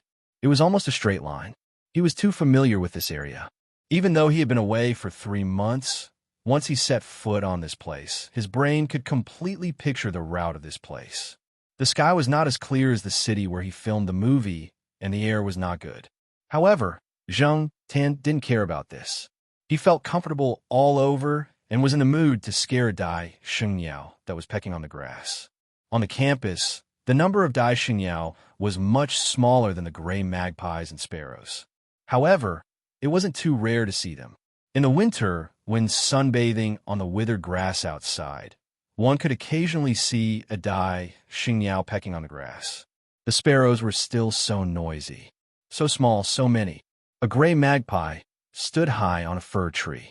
When it saw a student passing by, it suddenly flew over and shook its wings to scare the passers-by. Several female students were scared and screamed.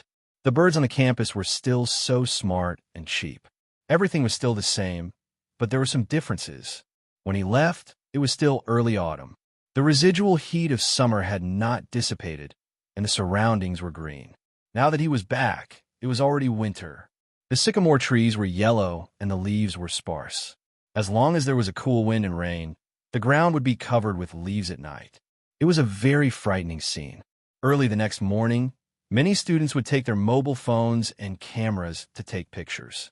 In the kindergarten, there was an outdoor class. One by one, the little fellows were running outside like balls. It was unknown whether they were wearing too much or were chubby to begin with. Zhuo Mao was saying something to the two children. Seeing the two children's round eyes and open mouths in disbelief, Zhang Tan knew that Zhuo Mao was scaring them again. Probably sensing Zhang Tan's gaze, Zhuo Mao looked over. Then, she grinned and ran to the side of the fence. She stretched her hand out of the fence and bumped palms with Zhang Tan, who was running over. Not staying there for long, Zhang Tan quickly ran to the courtyard. Huang and the sheriff were chasing a little Pekingese on the lawn of the courtyard.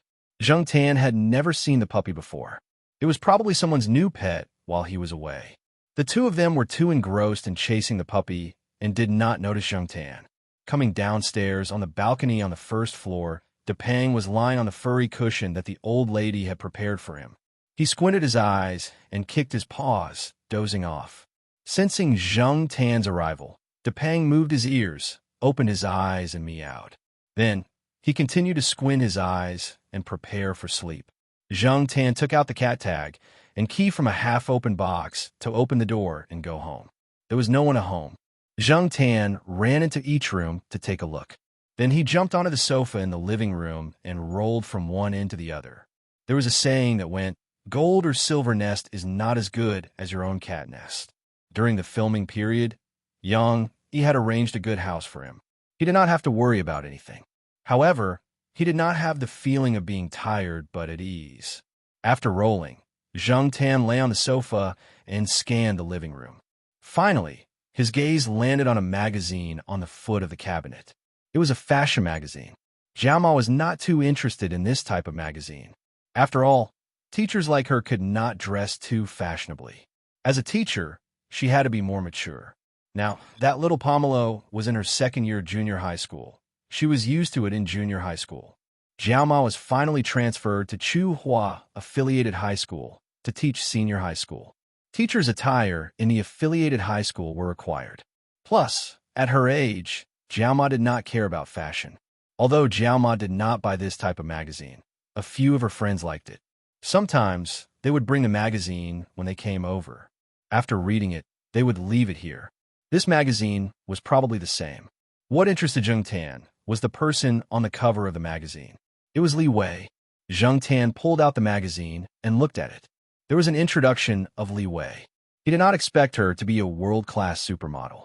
No wonder it sounded familiar.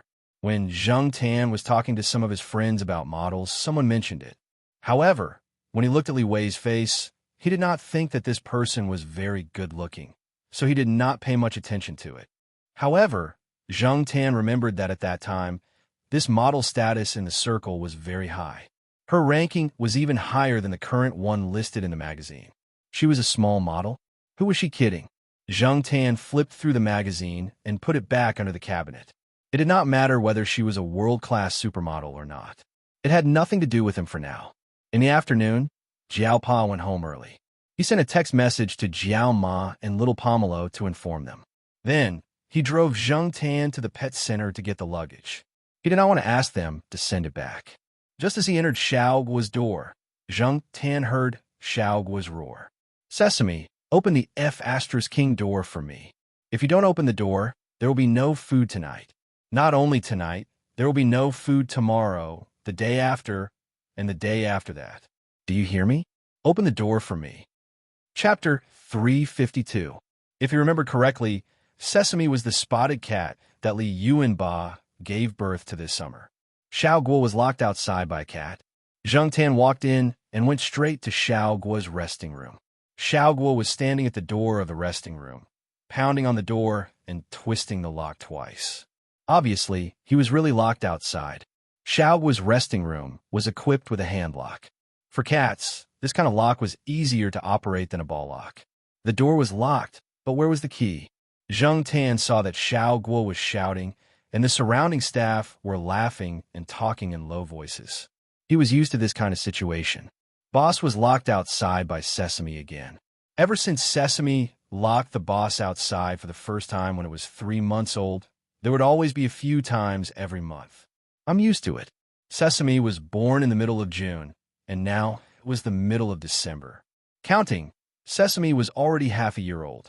Zheng Tan couldn't help but feel that time really passed quickly. Just when Zheng Tan was thinking about how Sesame was doing, he heard the staff in the studio say, "Our boss likes this kind of thing. He clearly has the key, and he can open the door even if it's locked, but he doesn't use the key to open the door. He's playing with Sesame. There are so many cats in the shop, and our boss likes Sesame the most. Don't be fooled by the fact that Sesame doesn't give him food now. When it's time to eat, once Sesame calls, our boss will run to cook cat food. He even doesn't give him food for 3 days, but Sesame is also teasing our boss. That little guy is very smart. If our boss is really angry, it won't play like this." The staff in the studio had already analyzed Xiao Guo, and they could predict his reaction and next actions. Zheng Tan really wanted to say, "Boss Guo, when you gave Sesame this name, did you expect today's situation?" Xiao Guo was shouting at the door when he heard the conversation. When he saw Zheng Tan and Jiao Pa, he blushed and felt embarrassed. He coughed and came over to greet them. "Black Charcoal is here. Professor Jiao, I left your bags in the lounge. Are you in a hurry to get them?" Xiao Guo looked at Jiao Pa. There's no rush. Jiao Pa also felt that the current situation was rather interesting. He had yet to see what Sesame looked like. Now that he was busy at the orphanage, he rarely came to the pet center, and it was often Charlie who went to pick up the cat. Not even 5 minutes later, probably because Sesame inside saw that there were no movements at the door, it tried calling out twice, but there was no response from outside, so it opened the door.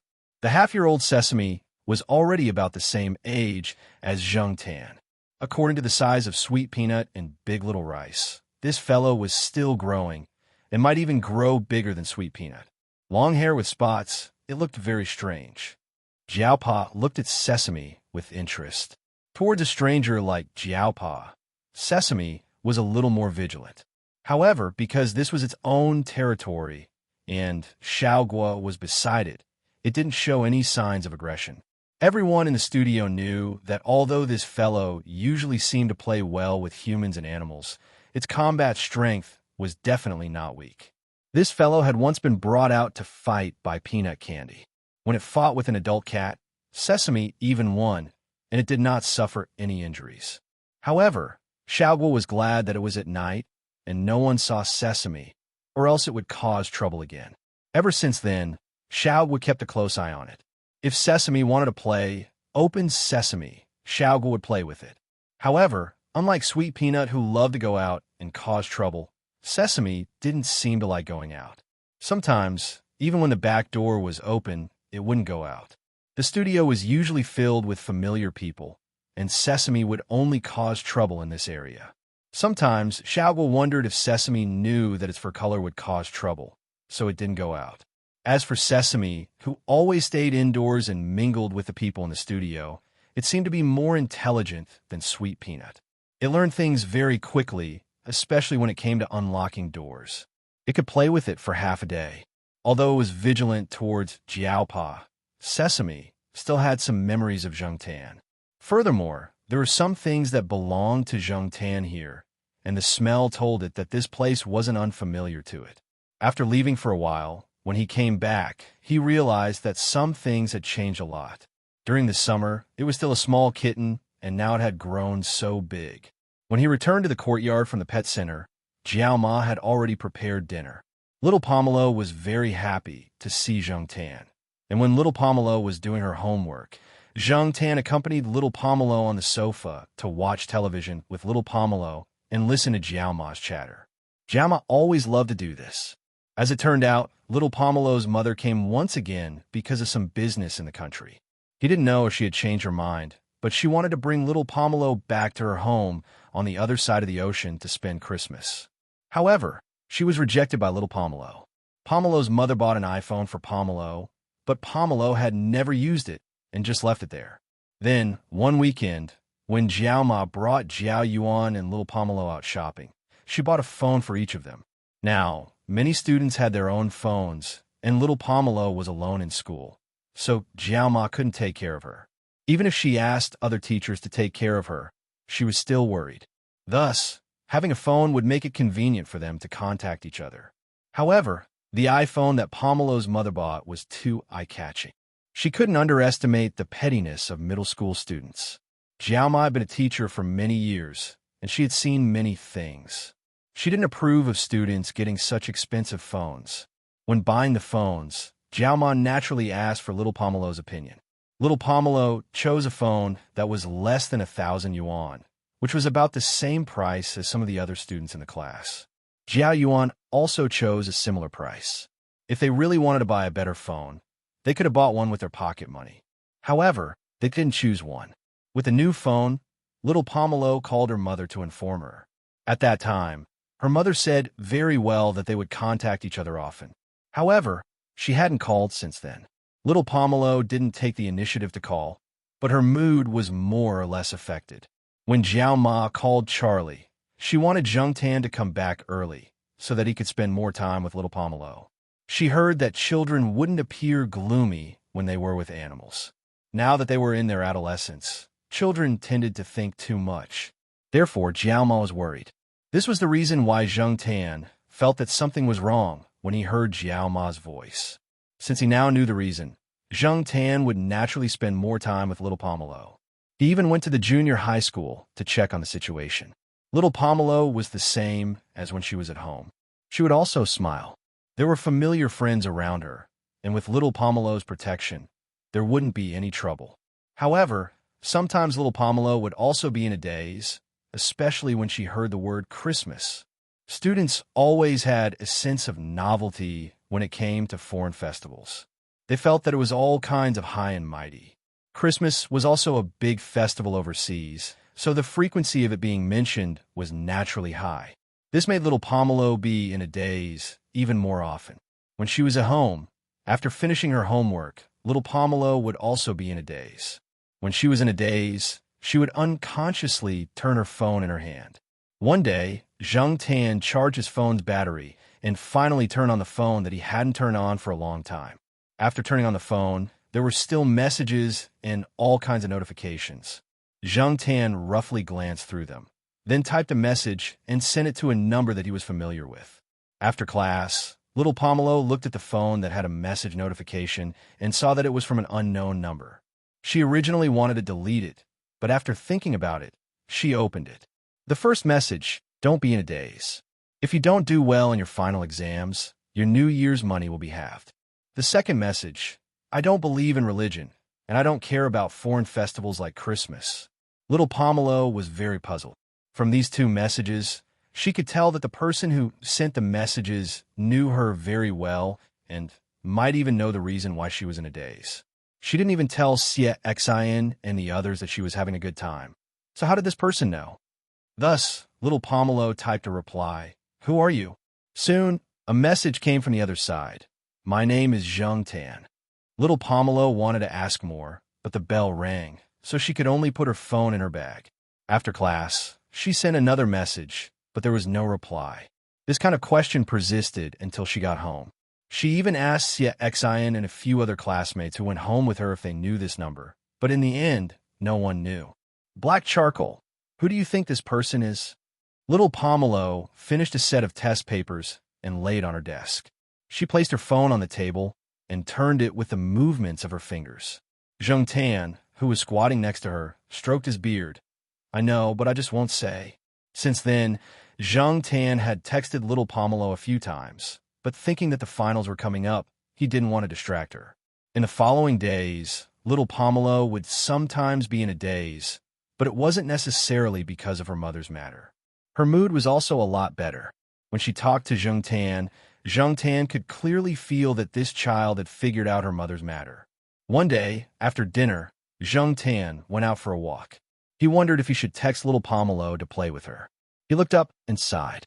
When he saw the night sky, his footsteps paused, and then he quickly ran to the place where he hid his phone. He took out his phone from a small hole in an inconspicuous tree in the forest. Suddenly, he remembered that he wasn't wearing a vest, but it wasn't good to go back now, so Zheng Tan hugged his phone and ran. Fortunately, it was nighttime. Along the way, he sneaked into the courtyard through the side door that had always been locked. Hiding in the bushes, he sent a message to Little Pomelo. Little Pomelo, who was doing a mock paper, heard her phone vibrate. She glanced at the number, put down her pen, and opened it to read. After seeing the content of the message, Little Pomelo frowned in confusion. She hesitated for a moment, then took a scarf and put it on. She said goodbye to Jiaoma and went downstairs. As soon as she arrived downstairs, before she could send a message, another message came in. Go right, turn at the first fork, and go straight to the lawn. Little Pomelo followed the message. This was the courtyard, so her safety was guaranteed. If she wanted to go out, she wouldn't do it. She couldn't run around alone in the middle of the night. She came to the lawn of the courtyard. There were street lamps around the lawn, but they could only illuminate the road beside the lawn. This little light was enough for Little Pomelo to roughly see the surroundings. She didn't see anyone. At this moment, another message came in.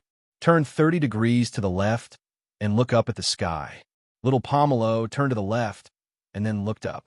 Although the air quality in Chuhua City wasn't good, and sometimes the stars couldn't be seen at night, as if there was a layer of fog, at this moment, the two bright spots and the crescent moon were very conspicuous in the dark night sky.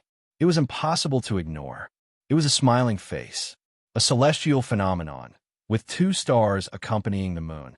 Venus, Jupiter, and the moon, the three brightest stars in the night sky, formed a smiling face.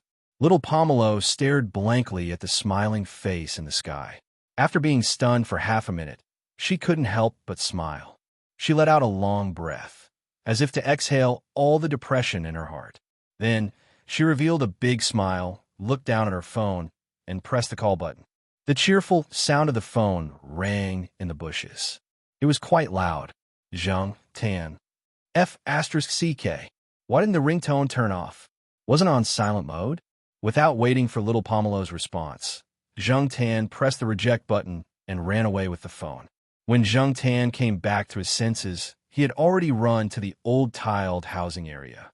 He panted and thought that he might as well hide the phone here today and quickly go back to see Little Pomelo's reaction. Zheng Tan hid the phone in the place he had hidden it before, turned around, and ran towards the courtyard. After running 2 steps, Zheng Tan suddenly stopped and looked around. It was still dark, and there weren't even any street lamps. It was very quiet. Shaking his head, Zheng Tan continued to run towards the courtyard. After Zheng Tan left, behind a 2-meter-tall bush next to a tiled house, the phone screen lit up. Then it quickly dimmed. The phone had been pressed to standby. Click! The flame of a lighter lit up, and then the red light of a lit cigarette flickered. Chapter 353. After returning to the villa complex, Zheng Tan did not see Little Pomelo at the lawn downstairs. When he went upstairs, he saw Little Pomelo talking to someone on the phone. It turned out that many people knew about the twin stars accompanying the moon. The newspaper had mentioned it a few days ago, but many people did not pay attention to it. However, some people had been paying attention to it, especially Jiao Yuan and his friends. It was Jiao Yuan who had called to tell little Pomelo to go down to the villa complex to take a look. Due to the angle, she could not see it from the balcony at home. After hearing little Pomelo say that she had already seen it, Jiao Yuan did not say anything else. His friends were taking pictures and calculating the approximate distance between the 3 stars and the trajectory of the night to see if it was the same as what was reported in the newspaper. After that, little Pomelo continued to receive messages from the others. She did not mention anything about what had happened downstairs. Zheng Tan heaved a sigh of relief. When his phone rang, Zheng Tan reacted quickly. In addition, it was very dark in the bushes, so he was sure that little Pomelo did not see him. He was just worried that little Pomelo would overthink. Now that he saw that little Pomelo was acting normal, Zheng Tan was relieved. After calming down, Zheng Tan thought about the feeling that he had when he was in the old tile-roofed housing area. He felt like someone was watching him. However, he was in a hurry, and he did not see or smell anything strange, so he did not stay there for long. Zheng Tan did not think that he was overthinking. Even if he was, Zheng Tan wanted to go over and confirm it again. However, when he looked at the clock on the wall, it was very late. Jiao Pa had also returned. If he went out at this time, the Jiao family would not agree. Forget it. He would go over tomorrow. If there was really someone there, they should have left after so long. He might not be able to catch them if he went over now. Although he couldn't go out, Zheng Tan still recalled what had happened tonight. The operation at night was just a spur-of-the-moment idea. Originally, he just wanted to go out for a walk to digest his food. After seeing the 2 stars in the sky, he went to get his phone. He didn't even have time to put on his vest. As he thought about it, Zheng Tan's beard trembled when he recalled the ringtone of the phone. Thinking back, he remembered that ever since he started using this phone, the ringtone had basically been muted. In a few cases, the phone would vibrate, but the ringtone had never been turned on. Moreover, the ringtone that rang today was very unfamiliar to Zheng Tan. His phone had been touched. This was Zheng Tan's first guess. Previously, he had placed the phone in a small tree hole in the forest. The hole could only fit the phone and the bag that was wrapped around it. Zheng Tan could not squeeze into the hole himself. The hole was too small, so he could only hide the phone there. What was it like at the beginning? After leaving Chu Hua for so long, Zheng Tan could no longer remember. The bag that contained his phone still looked the same. Even the knot on the bag was the kind that Zheng Tan often tied. Of course, all of this was just how it looked. When Zheng Tan went over to get his phone, he did not smell anyone else. However, this did not mean that no one had been there before. Zheng Tan had been away for a season. During this period of time, wind and rain were not uncommon. Therefore, even if there was a smell, it had almost dissipated. Not to mention, the other party had deliberately lowered their presence and taken precautions. If the other party had discovered Chu Hua shortly after Zheng Tan left, the smell would indeed be hard to find. However, who could it be? A few suspects flashed through Zheng Tan's mind. The person he suspected the most was Lu Ba. Of course, it was just a suspicion. He would wait until he went to the old tile-roofed house tomorrow. Early the next morning, after the Jiao Ma and little Pomelo left, Zheng Tan followed the Jiao Pa out. They went to the teacher's cafeteria for breakfast. Then, the Jiao Pa went to the courtyard. Zheng Tan went directly to the old tile-roofed house area. At this time, there were students memorizing words in the old tile-roofed house area. It was quiet here. No one disturbed them, and there was no noise. Sometimes, there were club activities in the morning. Zheng Tan walked along the route that he had taken yesterday when he came to hide his phone. At the same time, he carefully searched and sniffed around the route to see if he could find anything. He did not find anything. He ran to the tile-roofed house where he had hidden his phone. There was no smell in the tile-roofed house to prove that someone else had been there. There was the smell of rats. On the old, dusty table, there was a rat feces that had been recently pooped. It was probably because Zheng Tan had not been here for a long time that some little rats had broken in. Zheng Tan did not care about any of this. Walking out of the tile-roofed house, Zheng Tan jumped onto a stone bench and looked around. There were many places where people could hide. He could not be sure. Just as Zheng Tan was thinking, a gust of wind blew. There was the smell of students eating breakfast in the wind. Zhang Tan looked over. Not far away, there was a student holding a meat patty bought in the cafeteria and exam materials in the other hand. He was sitting on the edge of the flower bed, eating and reading. Looking at the direction of the wind, Zhang Tan thought back to the direction of the wind yesterday. When he came here last night, he saw leaves being blown away. From the direction of the leaves and the buildings here, he guessed the direction of the wind. It was said that clever predators would approach their prey in a downwind area. That way, the prey would have a hard time smelling the predator. Did this rule apply to stalkers? Last night, the downwind area was Zhang Tan looked to one side and then walked over. As he walked, he observed the places where a person could easily hide. Then he walked over and carefully identified the smell. A cat's nose was still very good. Behind a bush that was nearly 2 meters high, there was the smell of smoke. Zhang Tan was familiar with this smell. In addition, there was also the smell of a person. Although the smell was very faint, if Zhang Tan remembered correctly, this should be. Zhang Tan suddenly turned around and looked behind him. More than 50 meters away from Zhang Tan, Lu Ba was holding a roll in a plastic bag with the words "School Cafeteria" printed on it. She was eating as she walked over, her eyes fixed on Zhang Tan. Zhang Tan knew that he was not smart. In terms of IQ, 8 out of 10 people he knew around him could beat Zhang Tan, let alone people like Mao and Lu Ba. In fact, from the time he decided to ask Lu Ba for help before the earthquake, Zhang Tan thought that he might be discovered because of this. Lu Ba was too smart, and the possibility of being exposed was very high. However, at the same time, Lu Ba was the most suitable person to spread the news at that time. Since Zhang Tan had made a choice at that time, he did not regret it, and it was impossible for him to regret it. Zhang Tan was aware of the brief contact after the earthquake. However, there was no movement after that. Zhang Tan held a fluke mentality that, fortunately, he was not discovered. Now, it seemed that he could not rely on luck. The person hiding here yesterday was Lu Ba. Zhang Tan was now sure that if Lu Ba was determined to find him, she would have the means to discover him. Lu Ba's special profession gave him more experience, tools, and channels in this regard. He just did not know how much Lu Ba knew. While Zhang Tan was thinking about how to deal with it later, Lu Ba finished eating the roll and threw the plastic bag into the trash can. Then, she continued to walk in this direction. She did not walk fast and still maintained her previous pace. However, Zhang Tan felt that Lu Ba was not calm her heart. Anyone who knew about such a thing would not be calm. She did not know how many times her heart had been trampled on by alpacas.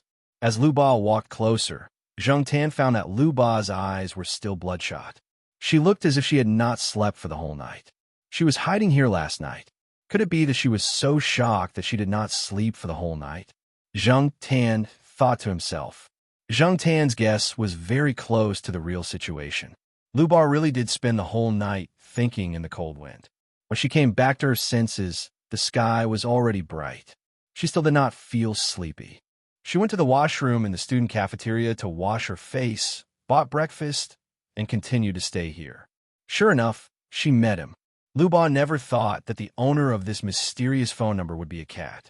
She had suspected many people, including Professor Jiao. However, all the evidence showed that this cat did herself. Others knew nothing about this. Lu Ba stopped 2 meters away from Zhang Tan. The man and the cat confronted each other, thinking about what the other would do now. Zhang Tan thought, if this guy knows too much, should I kick him out and run away? Or should I talk to Liu Ba calmly? Playing dumb and pretending to be stupid would not work on Lu Ba. Since she could find this place and even touch the phone, how could there be no evidence? Could she not say anything? That was fine. She had Morse code. It was not like she had not used it before. However, if Lu Ba wanted to use this as a threat or wanted to make this matter public to make Zhang Tan's situation more difficult, Zhang Tan would immediately find help. Jiao Pa, Mao, Celestine, and Fong San seemed to be more reliable. Sure enough, if she knew many people, she would have a backup plan. Lu Ba saw that the black cat in front of her was staring at her and did not do anything else. She hesitated to speak. The cat's expression was not very good. Immortal? Monster? Lu Ba asked. Monster your ass. When Lu Ba saw that Zheng Tan's eyes became more dangerous, she quickly raised her hands to show that she meant no harm. Don't be agitated. Let's talk properly. However, shall we go somewhere else first? Lu Ba was talking to Zheng Tan here. In the eyes of the people nearby, she was talking to herself. They did not think that there was anything wrong with Zheng Tan. Instead, they thought that Lu Ba was a little crazy.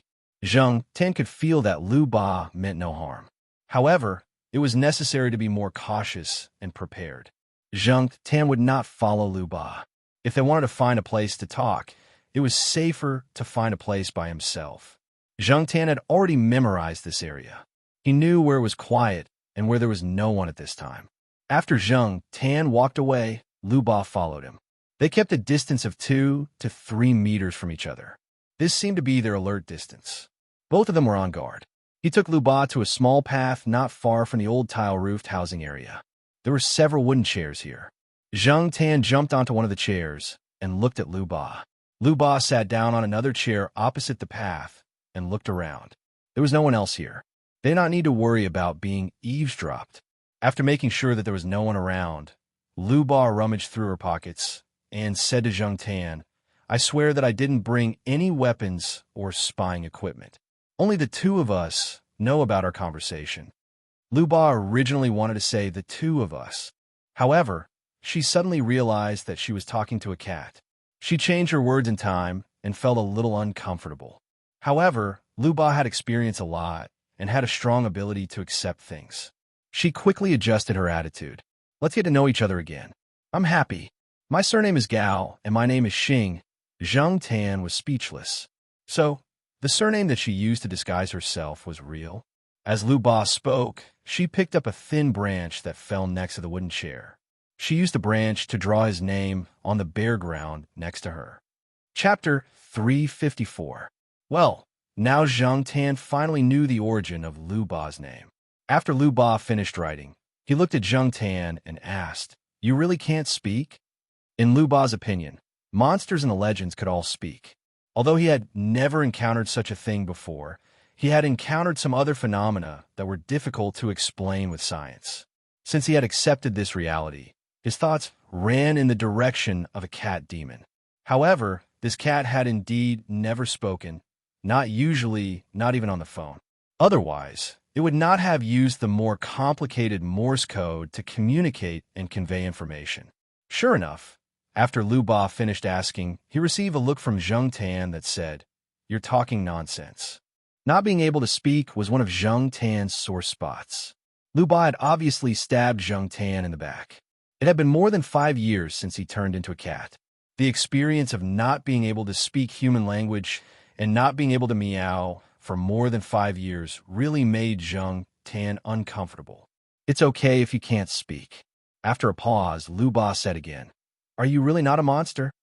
When Lu Ba first discovered the truth, he was the most shocked. Now, the most shocking moment had passed. After some time, the feeling was not as strong as at the beginning. Last night, he had been thinking about how to talk to this cat properly the whole night.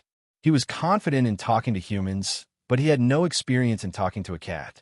During this period, Lu Ba had recalled the situation from the first time he saw this cat until now. He remembered that he had even sprayed this cat with a water gun. Now that he thought about it, at that time, he was really looking for trouble. Zheng Tan decided to ignore Lu Ba's nonsense. Seeing Zheng Tan's impatient look, Lu Ba changed the topic to something that Zheng Tan was interested in. He talked about when he found Zheng Tan's phone, changed Zheng Tan's phone ringtone, and monitored the phone all the time. Strictly speaking, this kind of behavior was illegal. However, since Lu Ba could say it so openly, he must have removed the traces long ago. Without evidence, he could not sue this guy even if he wanted to. Of course, people like Lu Ba were the kind of people who took advantage of the loopholes in the law. Private detectives were not allowed in China, so they changed to legal identities. Consulting agencies, referral agencies, and the like, there were a lot of such things. Because of her occupational disease, once Lu Ba was certain, she would try her best to investigate. Before the earthquake, Lu Ba did not make up her mind to investigate further. After all, no one wanted their privacy to be discovered. At that time, Liu Ba did not want to offend the other party. However, after the earthquake, Liu Ba went all out. If he couldn't find the answer, he couldn't sleep well. Once he closed his eyes, he would think about the things that happened during the earthquake, as well as the phone calls and text messages. No one who had experienced that disaster could ever be the same as before. Therefore, he made his move. Of course, Liu Ba didn't tell anyone else what she said, so Zheng Tan believed her. At the same time, it could also be said that they were tight-lipped due to professional reasons. If it weren't for their tight-lipped nature, there wouldn't be so many upper-class people asking them to do things for them. This made Zheng Tan feel a little better. The initial unstable emotions quickly passed. After starting, it was much easier. Unlike Ranshi, Liu Ba had a strong ability to accept things. He didn't care whether the cat in front of him was a god or a demon. As long as it didn't harm his interests, it was fine. It was also good to form a good relationship with it.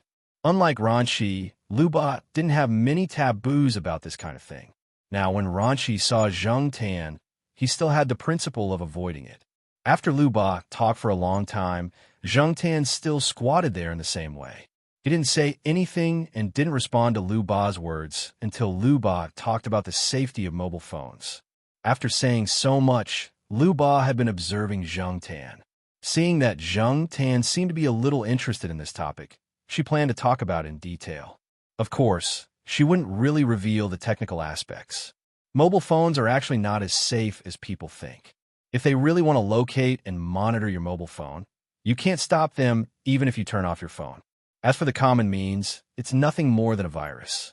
Before 2004, the SMS virus stage could monitor a mobile phone with a material in it.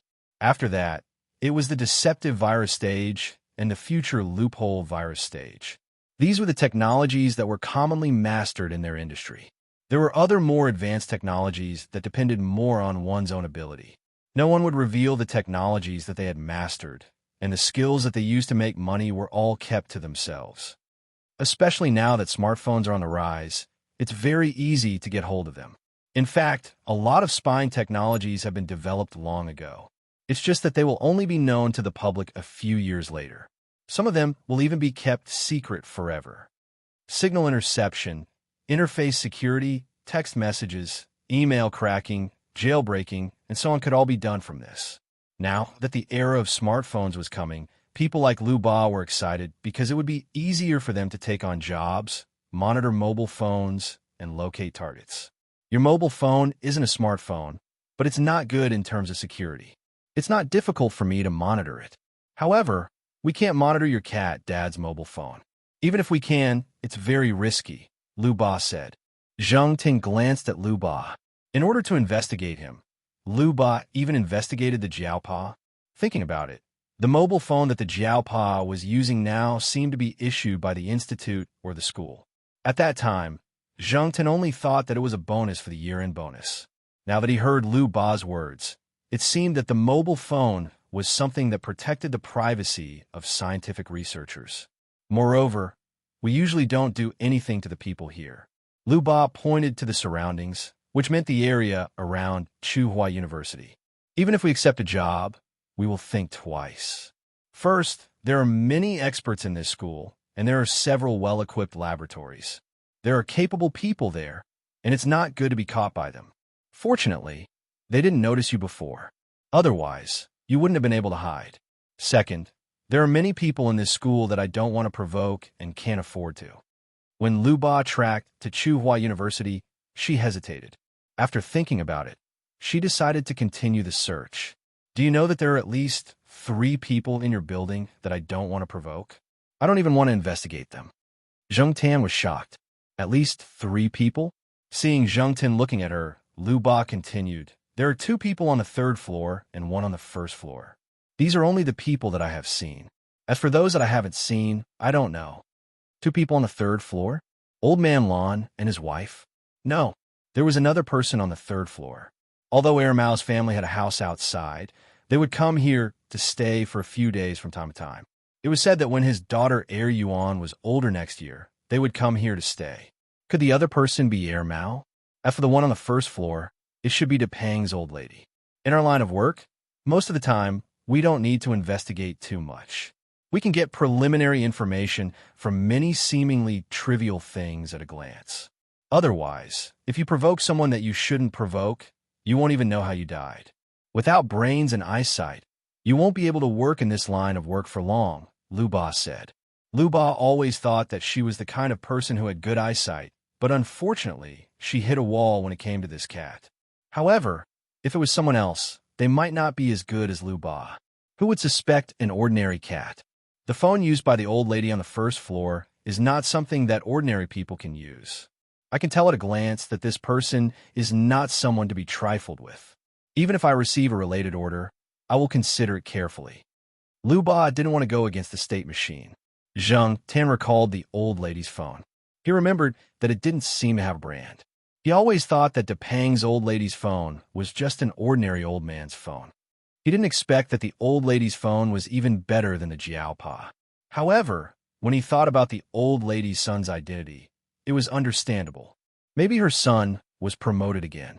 Seeing that Zhang Tan was looking at her suspiciously, Lu Ba waved her hand and said, "We will not divulge the information of our clients, nor will we disturb unrelated people. This is an exception. Other than this incident, I really haven't investigated anyone else. We also have professional ethics." Ethics? Is this thing worth money? Zhang Tan thought to himself. But soon he thought, damn it, this world is too dangerous. I can't get a high-end mobile phone. Instead of being discovered by more people, I'd better not use a mobile phone. When he thought of Liu Ba's words that there were many capable people in the school, he felt scared.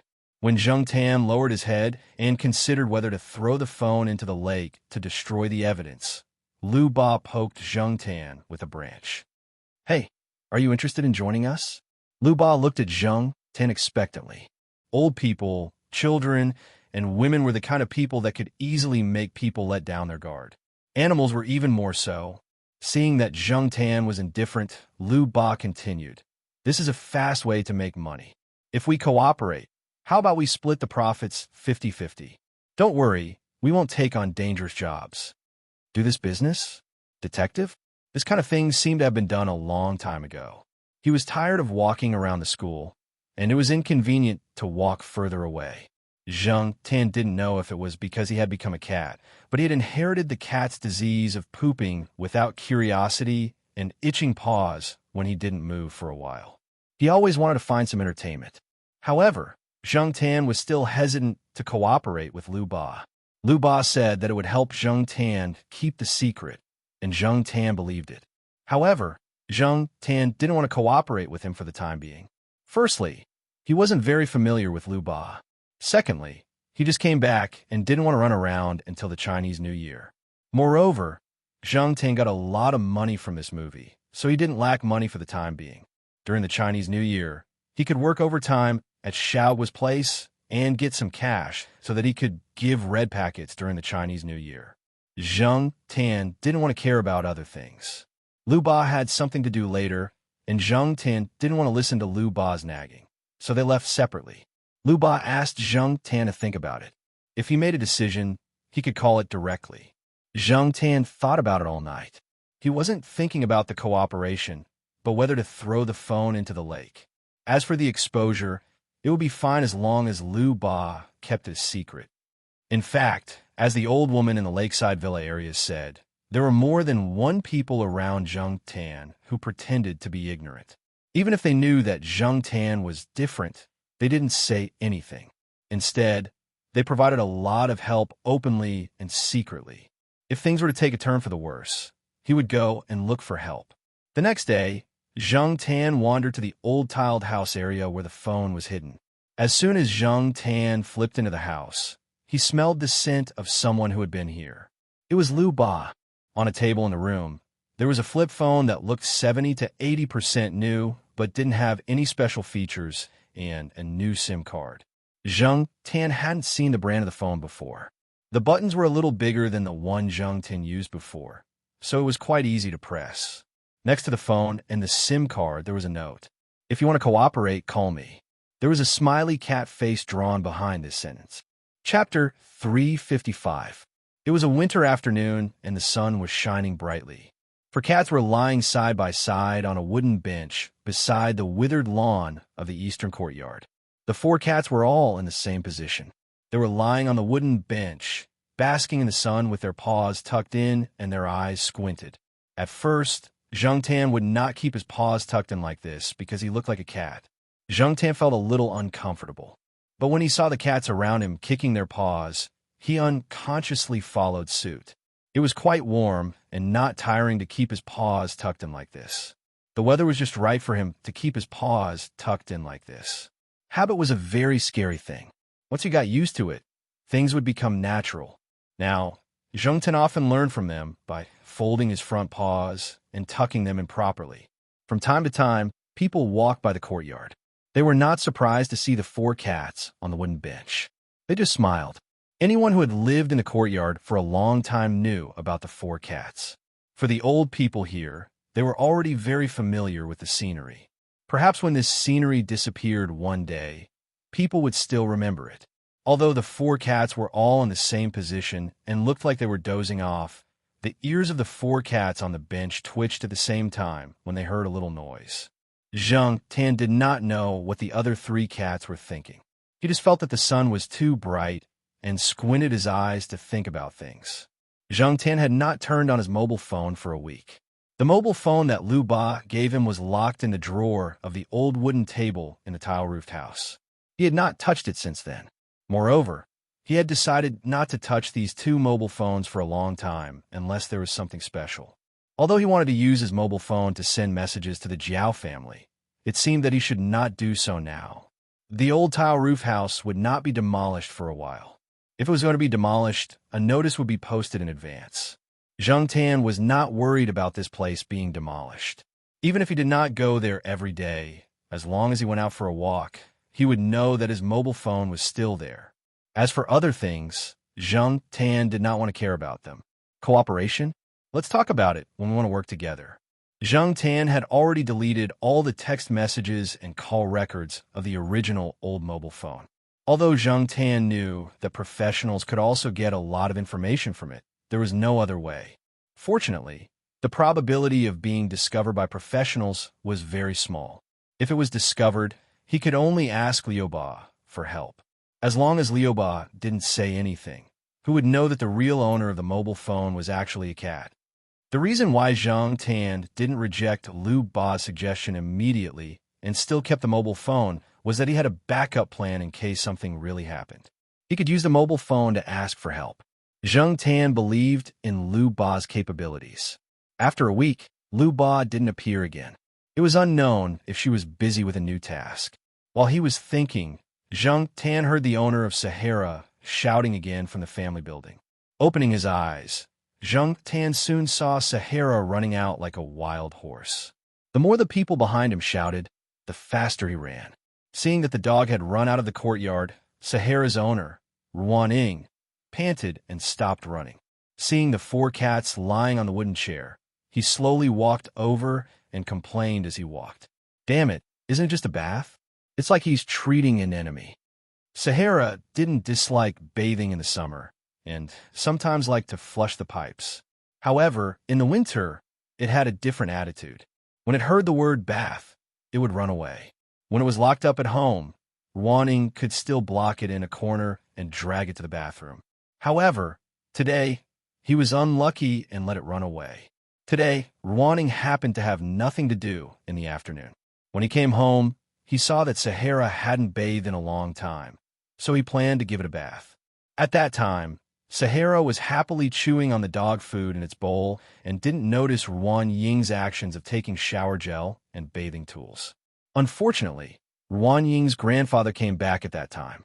An old professor who had a good relationship with Ruanying's grandfather, academician Ruan, came over. When he saw Ruanying's gloves and tools, he said, "Ruaning, are you going to give Sahara a bath?" Almost in the next moment, Sahara squeezed out like a gust of wind through the gap of the door that wasn't closed yet. It didn't even care about the unfinished dog food. There was also a teacher downstairs who had just come back from outside. He opened the door and let Sahara escape. Because he knew that Sahara hated bathing when it was cold, Ruanying's movements were very quiet. He He was afraid that he would make a sound in advance and let Sahara know. Many cats and dogs would react to certain sounds and words. In the courtyard, there was a Pekingese that hated bathing regardless of whether it was winter or summer. When it heard the sound of its special bathtub, it would immediately hide in its nest with its tail between its legs. No matter how its owner threatened or tempted it, it wouldn't go over. Every time, it would be carried out of its nest and put into the bathtub to be washed. Once Sahara ran away, it definitely wouldn't be able to catch up in a short period of time. Therefore, Wanting didn't plan to chase after it directly. That would tire him to death. When that stupid dog was hungry, it would naturally come back. Under normal circumstances, Sahara wouldn't run out of the school and would hide in the school grounds.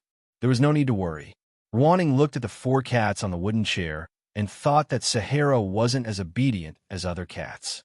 His gaze finally landed on Jung Tan and said, "Black charcoal, when you go out to play, if you see Sahara, give it 2 slaps on my behalf. It's getting more and more disobedient. F***CK. It's too good at tormenting people." Wanting was just saying this. He did not expect Jung Tan to understand. Many pet owners would talk to their pets like this.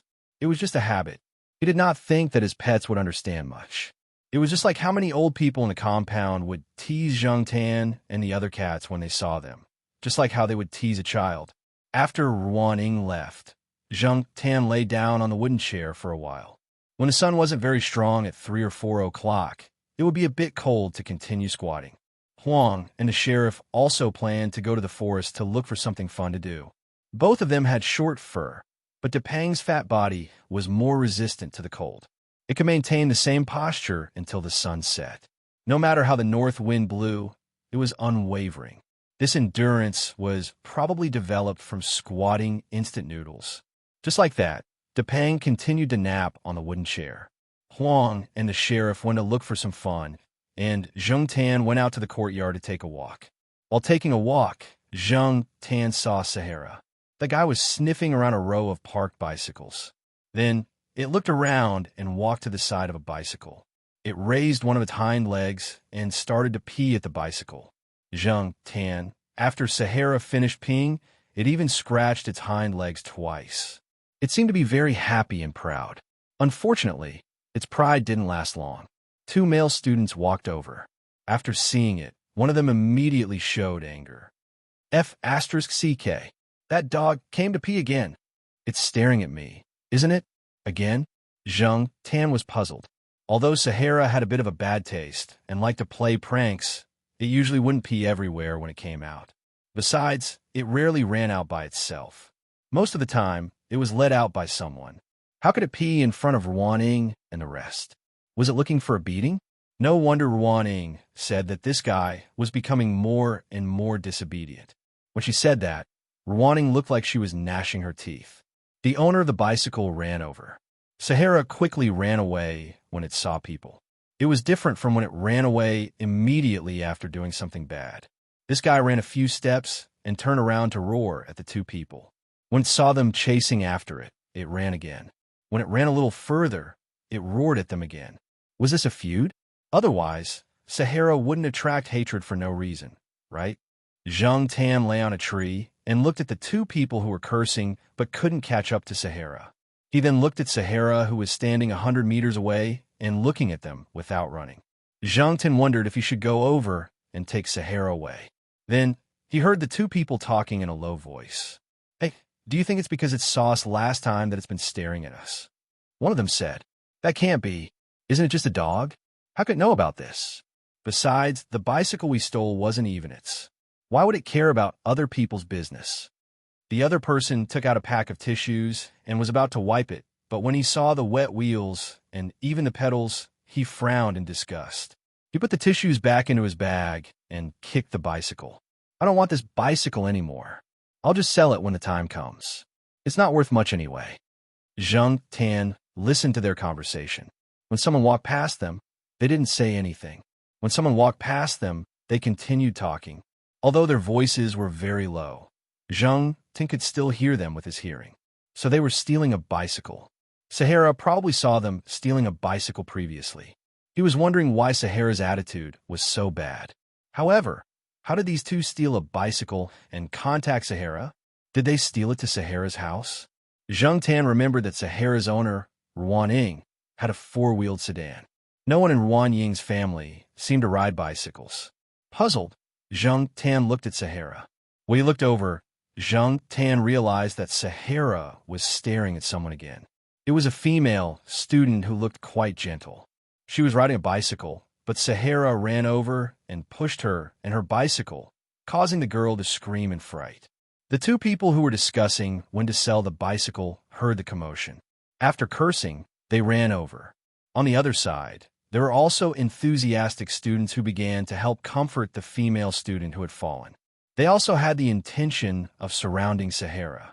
Zheng Tan saw that something was wrong and quickly ran over. Sahara was also smart. When it saw that there were more people, it turned around and ran. This time, it didn't even stop. The surrounding students were clamoring to find the dog's owner and hold him accountable.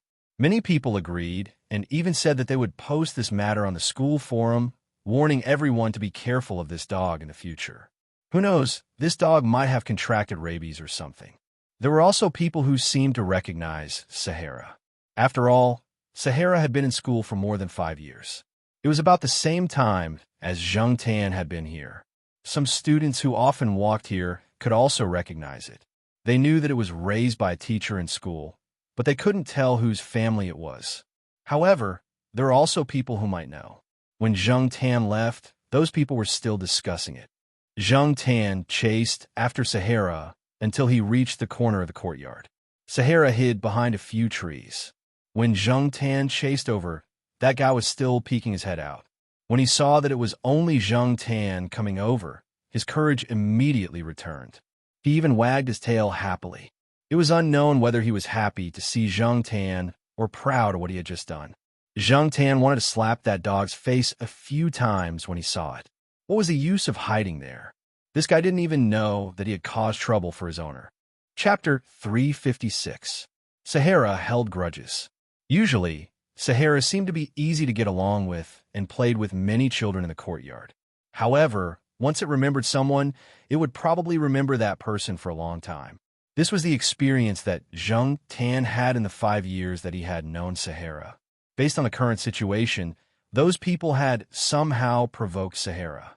Many animals had a deep impression of people, not only from their appearance, but also from their voice and smell. No matter what, Sahara remembered those 3 people. Zheng Tan was not Sahara, and she did not understand dog language. She could only roughly decipher what they were trying to express based on her understanding of Sahara and the other dogs in the compound over the past few years. However, she did not know the cause of the matter. If she wanted to understand, she had to find out by herself. Thinking that there was nothing to do recently, and Xiaoguo's New Year's Day task had been completed, Zheng Tan had time to walk around the school. After digging in the Sahara for a while, it began to feel bored. In winter, there were no insects like grasshoppers to relieve its boredom, so it could only dig in the soil. Now that it was hungry, it planned to go home. It did not realize that it had caused trouble at all. It also did not know that it might bring trouble to its master and some people related to its master. When it was hungry, it had to eat. When it wanted to eat, it had to go home. When it went home, it began to bark to urge it to eat. This was the survival principle of every domestic pet in the city. After watching Sahara walk back to the courtyard, Zheng Tan did not follow it back. Instead, he returned to the place where Sahara had pushed the car. Now that there was no one around, the people walking around had no idea that a dog had just pushed a person over there. Zheng Tan looked around and did not see the 2 men and the woman. Seeing that it was almost time, he went back. If he went back late, he would be scolded. The next day, Zheng Tan turned on the computer when no one was at home and looked at the school forum of Tsinghua University. One only needed to look at the school forum to know whether the matter had blown up or not. Nowadays, the internet was becoming more and more advanced. Students would discuss anything on the forum. They would discuss buying a car, buying headphones, and even discussing what kind of medicine Smelly Feet should use. Even though it was the final exam period, the forum was still bustling with activity. It was even more lively than usual. There were people selling cheating devices, part-time scalpers selling train tickets, and groups trying to get people to go home together.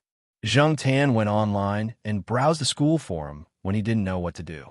Turning to the relevant discussion area, Zheng Tan saw a hot post as soon as he opened it. After clicking on it, a photo of Sahara, the funny dog, was placed there. It was taken by a student when Sahara was pushing someone yesterday. The photo was not good, but people who were familiar with it could easily recognize Sahara. After all, in the school, there was only one dog with 3 bloodlines that looked like this. Other Huskies and Labradors were purer. The student who posted the post was one of the passers-by yesterday. He usually liked to hang out on the school forum. He said that when he and his classmates were preparing to go shopping yesterday, they saw a dog push a girl riding a bicycle. The person who took the photo was his classmate. His words revealed his dissatisfaction with the school's incident. He was worried that the dog was sick and would hurt other students in the school. It was really a dangerous factor. Many people replied to the post. Many of them recognized Sahara. They even dug out information about Sahara's owner, Ruan Ying, and Ruan Ying's grandfather, academician Ruan. Naturally, there were some people who mocked and ridiculed. Should we go to the security office to report this matter? What's there to report? Can't you see that his grandfather is an academician? Who is academician Ruan? Is he very powerful? Brother upstairs, haven't you heard the school broadcast? You don't know about the famous academician Ruan, but this person appears quite frequently. He has given lectures and made a lot of achievements. He's a celebrity. Even my supervisor has to act like a child in front of him. There's a saying called a dog relying on its master's power. Next time, give a bad review on the internet. Maybe there's a misunderstanding. Misunderstanding my ass. I heard that the dog is usually quite crazy. Sai, Ruan Ying is still teaching us. He's quite a good person, but I don't know about academician Ruan. I've only heard of his name, but I've never seen him. Like dog, like master. My impression of academician Ruan has dropped to negative values. A bunch of losers. If you have the guts, say it in front of him. If you have the time, why don't you go find a teacher to ask questions? Are you planning to go to class with your juniors next year if you fail? I don't know which bastard canceled the makeup exam policy. F***CK. The Big Hot. At the end of the post showed that many people were following it. From the first page to the last page, Zheng Tan realized that Sahara had probably gotten into trouble this time.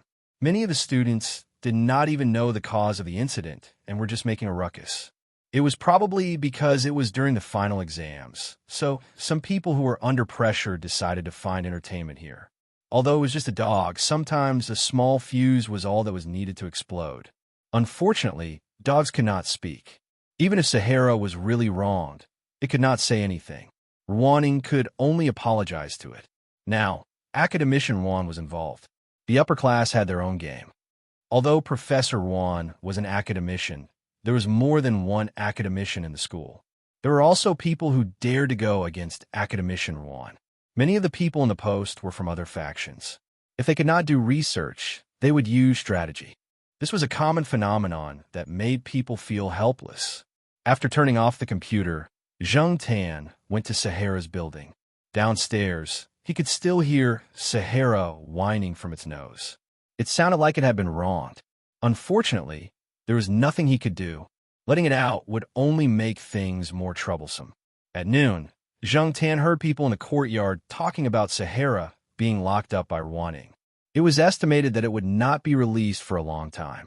Ruan Ying was looking for someone to apologize. In the afternoon, Zheng Tan went to the place where Sahara peed on the bicycle yesterday.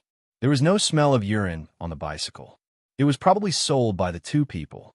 After waiting for a long time, he did not see the 2 people. For the next few days, Zheng Tan wandered around the school, looking for the 3 people. Finally, one day, Zheng Tan saw them. However, they were not in the school, but near the school gate. That day, Zheng Tan went to Jiao Wei's small restaurant for lunch. On his way back, he took a look at the Wu Taro sesame cake shop. There were still many people. Although it was past lunchtime and the line was not very long, there were still 7 or 8 people in the line. A female student carrying a backpack rode her bike to the biscuit shop and stopped by a tree. She probably felt that it was too troublesome to lock her bike. Buying biscuits wouldn't take too much time, so she didn't lock her bike. She parked her bike there and walked towards the biscuit shop. When it was her turn to line up at the biscuit shop, Zhang Tan saw a person walk to the spot where the female student had parked her bike. He calmly pushed the bike away and rode away. Zhang Tan was stunned. However, when others saw this scene, they would not have any other thoughts. It was too natural. However, when the female student came back with a sesame cake and did not see her bicycle and shouted, "Where's my bicycle?" Zhang Tan knew that there was something wrong with her. The person who rode away was the female student who had pushed the bicycle with Sahara that day. Nearby, Zhang Tan also saw another face. It was the owner of the bicycle that Sahara had peed on that day. Zhang Tan did not have time to think too much. Zhang Tan could no longer see the female student riding the bicycle. The pedestrians and cars blocked his view. However, Zhang Tan could still follow the other person. The man was riding an old bicycle that looked a little shabby. He was not fast, so Zhang Tan could follow him easily. The man did not ride into the school. Instead, he rode in the direction away from the school. Zhang Tan hesitated for a moment. After all, he did not know where the two people were going. However, Zhang Tan did not think too much about it and continued to follow. Riding a bicycle would not take them far. Besides, if it was really too far, Zhang Tan would not continue chase. Fortunately, the man did not ride far. After following for about 2 or 3 minutes, they arrived at a bicycle shop. This shop repaired bicycles and sold new and used bicycles. The shop was estimated to be about 50 square meters. It was filled with bicycles. The repair shop had a simple shed built outside. 2 students were there to pump air, and another student was pushing a bicycle to repair the chain. Inside the shop, a man in his 40s was sitting on a velvet chair and playing with his phone. When he saw the person who came, he did not say anything. He just tilted his head slightly. One look, one small movement. They both understood each other. Zhang Tan watched the man push the bicycle into the alley next to the shop. Zhang Tan followed him. Without a cat tag, no one would suspect that it was a cat. People who saw it would just think that it was someone's pet. Zhang Tan did not come out when the trouble in the Sahara Desert happened that day, so they did not see him. Therefore, when the person walking in front turned around and saw Zhang Tan, he did not think much of it. There was a small courtyard behind the shop with a 2-meter-high wall. The man opened the backyard door and pushed the bicycle in. Zhang Tan walked to the corner, jumped on the wall, and looked inside. There were 4 people standing in the courtyard, 3 men and 1 woman. They were about the same age and were talking and laughing. Zhang Tan had seen 3 of them on the day of the trouble in the Sahara Desert. The other person was unfamiliar and looked like a student. He did not dye his hair yellow and did not wear non-mainstream clothes. At first glance, no one would think bad of him. There were 2 bicycles parked in the courtyard. One of them was the one that the female student rode. The person that Zhang Tan had not seen before was wearing a blue uniform. There were tools next to him. He planned to redo the bicycle, grind off the original paint, and spray new paint. Looking at the posture of these people, he knew that they had been doing this for more than a month or 2. They were familiar with it. Judging by the calm look of the woman who had ridden someone else's bicycle, he knew that she had done this kind of thing often. She looked like a quiet girl. When the Sahara Desert pushed her down with a bicycle that day, she had attracted a lot of sympathy. But who knew that she would do such a thing? None of these people looked like they had done bad things, but that was the truth. These people had stolen a bicycle and probably provoked the Sahara Desert. The Sahara Desert was watching them, but the method was wrong. It could not speak, could not explain, and no one helped it. It was useless to just know that these people had stolen a bicycle. The other party had more people and more mouths, so they could defend themselves. In contrast, the Sahara Desert could be beaten to a pulp in an instant. It could only be locked at home and whimper. Zhang Tan actually wanted to pull out all the valves in the shop to piss them off, but now was not the right time. It would be easy to alert the enemy. After squatting on the wall and watching for a while, Zhang Tan quietly left. If he wanted to clear the Sahara Desert's name, he could only use evidence. As Zhang Tan ran to school, he thought, "I'm not the one who caused trouble this time. I'm just helping the Sahara Desert." At the same time, Zhang Tan had to admit that he was a little excited every time he did something like this. Chapter 357. Now that he had decided to help Sahara clear its name, Zhang Tan immediately started to act. He had to hurry up. In another week, a large number of students would start to go home. At that time, even if the truth was revealed, the effect would be much worse. If this matter could not be settled, Sahara would not be able to have fun in school in the future and would be ridiculed by others.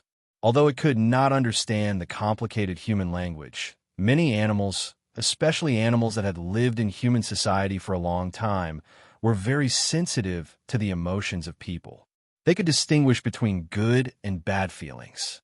Zhang Tan had seen many examples of this, and Sahara was also one of them. It was not easy to be an animal. The thieves seemed to be planning to make a lot of money before the winter vacation because some of the more expensive bicycles would be moved to the student dormitory before the students left school. Usually, many people found it troublesome to move them up and down, especially those who lived on higher floors. However, when a vacation came, they would move them to the dormitory or the dormitory of the students who lived on lower floors to prevent them from being stolen and to prevent them from being exposed to the wind and rain outside. It was safer to put them in the shed than in the dormitory. The good bicycles were moved to the dormitory and locked up. There were also building managers keeping an eye on them. The thieves would not make a move there. As for the old bicycles that were casually left outside, they could not be sold for much money. They were not willing to do it themselves. Therefore, they would make more money during this period. Zhang Tan was not a professional in this field. In addition, he was still in this state, so the methods he could use were limited. The most powerful evidence was photos and videos. However, Zhang Tan could not install a camera or a bug here. He did not have the ability to do so without equipment. However, he could still secretly take a few photos. When it came to taking photos, it seemed that the only tool that he could use was his mobile phone. Zhang Tan came to the old tiled housing area and squatted in front of the old wooden table. He looked at the open drawer and pondered. There were two mobile phones in the drawer. One was the one he used to use, and the other was left behind by Lu Ba. He thought that he would not need to use it for a long time. Now, it seemed that he really had to use it. After giving it some thought, Zhang Tan decided to install the new SIM card as well. After the battery was installed, the phone was turned on. There were several applications that Zhang Tan didn't know the functions of. He tried the camera and found that the shooting function was not bad. Even if it couldn't compare to the mobile phones of 4 years later, it was still very good compared to other mobile phones of the same time period. Electronic products were being updated too quickly. 2 years ago, 3,000 to 5,000 were now available for a few hundred yuan. Zhang Tan's old phone had been considered a high-end phone back then, but now it could no longer keep up with the pace. As someone who had been through this before, Zhang Tan knew that even if he had a new phone now, it would soon be eliminated by Lu Ba. Advancing with the times was nothing more than that. Fortunately, Zhang Tan didn't have many requirements now, as long as he could make calls, send text messages, and take pictures. The old phone's pixels weren't good enough, so he could only use the 680. During the day, Zhang Tan did not dare to come openly, so he could only wait until nighttime. Zhang Tan didn't know the names of the 4 people. When they called each other, they didn't call each other by their full names. He also didn't know which school they were from. What he was sure of was that the 4 of them were students of Tsinghua University. On the way back to school, Zhang Tan saw the old car that had been urinated on by Sahara. An unfamiliar student was riding the car and chatting with his classmates. When he arrived at the school gate, he parked the car in a shed near the school gate. "Can't you ride it out? Why did you park it here?" The person riding the old car said, "Brother, it doesn't matter where you park your old car, but I can't afford to lose mine. I heard that it's not safe outside the school, so it's better to park it on campus." The person riding the old car parked it and locked it. "Last month, my girlfriend's folding car that she bought not long ago was stolen. When she bought the car, she specially bought an 80s lock. She didn't buy the 30s or 50s lock. Wasn't it stolen? It was parked near a restaurant outside, but it hasn't been found yet. It's better to park in places with cameras. The chances of it being stolen are lower." The person pointed at the camera not far away. "I think it's better to buy an old car. Look at mine. I just bought it. It's only 50 renminbi. I'm not afraid of it being stolen. Even if it's stolen, I won't feel bad. It's already good enough for this old car to be worth 30 renminbi. 50 renminbi? Did you get scammed? Where did you buy it?" "It's from the horse racing shop not far away." but they said they just changed the brakes. They even have a lock and key. Changing a wire for the brakes only costs 1 or 2 RMB at the repair shop on campus. The cost is even lower. As for the lock and key, who doesn't bring a lock and key? After the two people walked away, Zheng Tan approached the old car. There was still the smell of dog urine on the wheels. It was not easy to smell, so it should have been washed. The car was not repainted. Those people probably thought it was too troublesome. As for the horse racing shop that the student mentioned, it was the shop that Zheng Tan was watching. It was the place where the thieves disposed of the car. After dinner, Zheng Tan put on his vest and went out. He went to the old tile-roofed housing area to install his phone. Then, he walked to the horse racing shop. No one noticed Zheng Tan at night. It was not easy to see through the black vest. No one would stare at a cat in the middle of the night. When he arrived at the horse racing shop, the shop was not closed yet. There were a few people sitting in the shop. Other than the shop owner that he saw during the day, Zheng Tan did not recognize the others. The 4 students who stole the car were not there. Zheng Tan entered the alley next to the shop and jumped onto the wall at the back of the shop. There were a few bicycles parked in the yard. Because they had been painted during the day, there was still some smell. The woman's bicycle that was lost in front of the shop had been changed. The original paint was worn off, and a new paint was sprayed with a different color. For many people who lost their cars, their first thought was to see if it was the same color as their car. After the new paint, it would not be so easy for the owner to see it. The yard was very quiet. There were a lot of goods and parts piled up at the back door of the shop. No one was at the back door. The back door was closed. Probably because the front door was locked, no one would care about the back door. Zheng Tan listened to the surrounding movements. After confirming that no one was nearby, he took out his phone and took pictures. If he wanted to take pictures at night, he had to use the flash. Zheng Tan was afraid that the flash would attract attention. Therefore, after taking a picture, he carefully paid attention to the surroundings. Other than the horse racing shop, he also paid attention to the surrounding residential houses and shops. After confirming that there was no abnormal movement, he continued to take a second picture. The people in the shop were playing cards. No one would have thought that at this time, there was a cat secretly taking pictures with a phone in their backyard. After taking a few key pictures, Zheng Tan jumped onto the courtyard wall and looked around. Zheng Tan planned to take a few more pictures during the day. However, it was not convenient for him to take his phone during the day. Therefore, he planned to hide his phone around tonight. He did not need to wear a vest to take pictures during the day tomorrow. The balcony on the second floor of the shop was relatively narrow. There were some things that had not been touched for a long time. The door at the back of the second floor was also closed. Looking at the marks on the door, it seemed that it was rarely opened. Zheng Tan jumped onto the balcony on the second floor and carefully cleared the messy things. In this way, the things on the side could block the view of the other residents on both sides. There was a gap between 2 boxes near the railing, which made it convenient for Zheng Tan to take pictures secretly and was not easy to be discovered by the people below. After trying it, Zheng Tan was quite satisfied. When he felt that it was enough, he put down the phone and went home directly. The phone that Lu Ba gave him had a lock function. If the correct password was not entered 3 times, it would be turned off directly and the data inside would be erased. This phone was indeed safer than other phones. It specialized in this kind of thing and was not afraid of being discovered. It would not rain tomorrow. If there was rain or snow, the 4 people would not leave the car outside. After all, this was the car that they wanted to sell. The next day, Zheng Tan did not go out immediately. Instead, he secretly went online to read the discussion about the Sahara incident on the school forum. The hot post was still there. In addition, there were posts about Ruan Ying apologizing to the students in the school. Some students even asked Ruan Ying to take the Sahara to the veterinary hospital for a checkup. If it was a human, the situation was similar to others saying that you were crazy and had to be sent to the hospital for a checkup. If you did not get a checkup, you were considered a lunatic and a lunatic. To humans, this was undoubtedly an insult.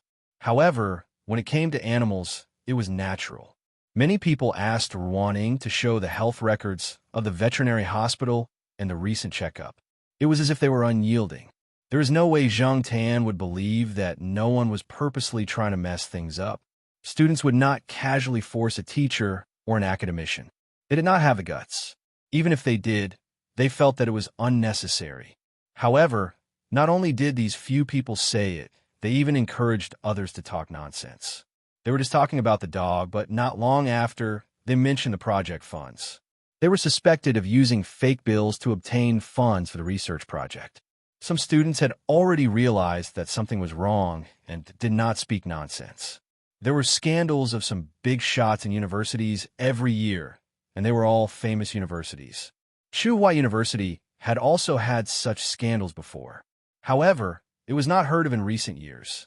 Now that this was mentioned, it was not something that the students could control. It was fine to express their opinions after the incident, but now that the situation was unclear, it was better to remain silent. If they offended someone, they would not be able to bear the consequences. There had been many examples in the past. Young teachers had offended some big shot with prestige and status and had been ostracized and restrained. Some graduate students had been stuck for a few years because of disagreements with their supervisors. These kinds of things were common, and students would gossip about it when they got together. Although there were fewer people speaking on the forum, there were many people paying attention. The students and teachers were all watching. If they did not dare to speak, they would not be allowed to watch. Anyway, it did not involve them. They could just watch the show, right? There were even people who directly said, "Let them fight each other." It was unknown how much resentment they had. Looking at the latest discussions, no one mentioned the female student who was pushed down along with her car by Sahara anymore. Even a mention of Sahara was gradually decreasing. This could be considered to have entered the main topic of the battle, and no one knew when the school would delete the post. Zhang Tan looked for a while and was about to turn off his computer and go out. However, he saw a post that was posted yesterday. It was about a stolen car. He clicked on it to take a look. The person who posted it was a girl. She said roughly when she lost her car and where she lost it. She also posted a picture of the car and asked the students who saw it to inform her.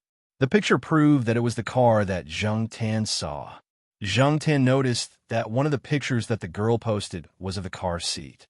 There was a string of English letters printed on the back of the car seat.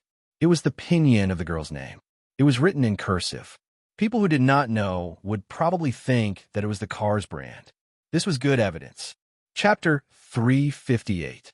It was not easy for Zhang Tan to find the 4 students who stole the car, and it was also not convenient to take pictures of them in broad daylight. She could only wait in the backyard of the carriage racing firm. After all, they would come back here after stealing the car. Every time they came here, they would do it together, because every time they committed a crime, there would be accomplices around to deal with possible situations. For example, when stealing a woman's car, there would be at least one man around. If they were caught stealing a car and quarreled with each other, the 2 girls would quarrel with each other. However, the relatively weaker girls would definitely size up the situation and rarely continue to quarrel. When a man's car was stolen, the girl must have been around as well. If the car thief and the owner got into a fight, the gentle-looking girl student might be able to stop the fight. After all, most men wouldn't hit a girl. Moreover, the people here were all students, and their temperament was relatively simple. Many of them were not so bold. Most of them had the attitude of keeping the peace, which encouraged the arrogance of these people. Zhang Tan came to the back of the shop, jumped over the courtyard wall, and climbed over the second-floor balcony. The gray and inconspicuous mobile phone was lying there. After turning on the phone, Zhang Tan looked around to make sure there was no one around. Then he took the phone and went downstairs to find the car stolen by the girl who posted the post. The body of the car was newly painted, but the seat was still there. Zhang Tan hurriedly took a few more photos and then went back to the second-floor balcony to wait there. He didn't even go to lunch. The group of people would take advantage of the opportunity when there were many students eating outside the school at noon. If Zhang Tan left now, it would be easy for him to miss them. When it was about 1 o'clock, the door of the backyard opened. It was the same 4 people who pushed the stolen car in. Zhang Tan hurriedly turned on the camera function of the phone and began to shoot. He breathed softly so that the phone could better record their voices. They were talking about how they stole the car at noon and how they were almost discovered. This car was a good one and could be sold for hundreds of yuan after being refurbished. After that, They changed the basket and seat of the bicycle with a new paint. It seemed that they did this on a daily basis. Zhang Tan was glad that he took a few more photos just now. These people were very cautious. Zhang Tan didn't know how long Lu Ba's mobile phone could record continuously. Generally, mobile phones didn't take too long to record video. However, Zhang Tan recorded continuously for half an hour before the notification ended, and he needed to start recording again. Zhang Tan was very satisfied. The clarity was good, and the shooting effect was good. In the yard, a few people were laughing and talking about how much money they would get from selling the stolen cars. They would never have thought that at this moment, a cat was hiding on the balcony on the second floor, behind the pile of junk, secretly taking pictures of their every word and action. At around 2 o'clock, 3 of them left. The remaining one continued to search for new cars. Zhang Tan slipped away while the man was in the toilet. The phone was still in the same place. He couldn't take it away in broad daylight. There was nothing else to take, so he just had to come back at night to take the phone back. After leaving the car shop, Zhang Tan went straight to Jiao Wei's small restaurant. He didn't eat at noon, so he was hungry now. At this time, the peak period had expired, and there were not many students eating. When Zhang Tan arrived at the small restaurant, the last 2 students had finished eating and left. Jiao Wei's parents were cleaning up. After seeing Zhang Tan, Jiao Wei's father helped to heat up the food for Zhang Tan. Jiao Wei's mother, called Jiao Pa Black Charcoal, just came. It seems that it didn't eat. It must have been playing around at noon.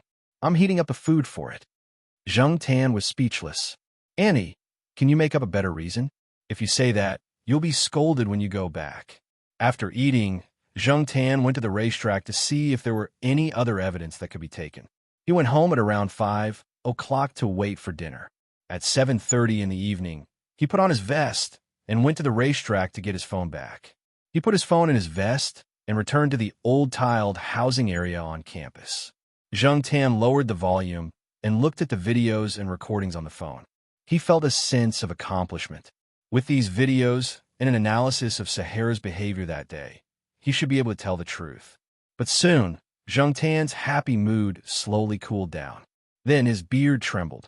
He suddenly thought of a very important problem. There was no data cable on this phone. Lu Ba didn't give him a data cable. Where was the memory card? If there was a memory card, Jiao Pa seemed to have a card reader. Zhang Tan looked through the phone. After studying for a long time, he only found the place to put the calling card. He didn't see the memory card. Looking at the data interface, he knew that it wasn't an ordinary data cable. If he couldn't find the card or the data cable, how could he release the evidence he had? There was a Bluetooth function on the phone, but the Jiao family's desktop didn't have it. Zhang Tan was vexed.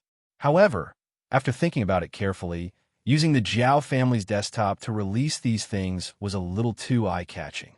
After all, it was the campus's intranet. If they wanted to find out who posted these things, they could easily find out. Zhang Tan wasn't a computer expert, so he couldn't deal with those professionals. It wouldn't be good if these things caused trouble for the Jiao family.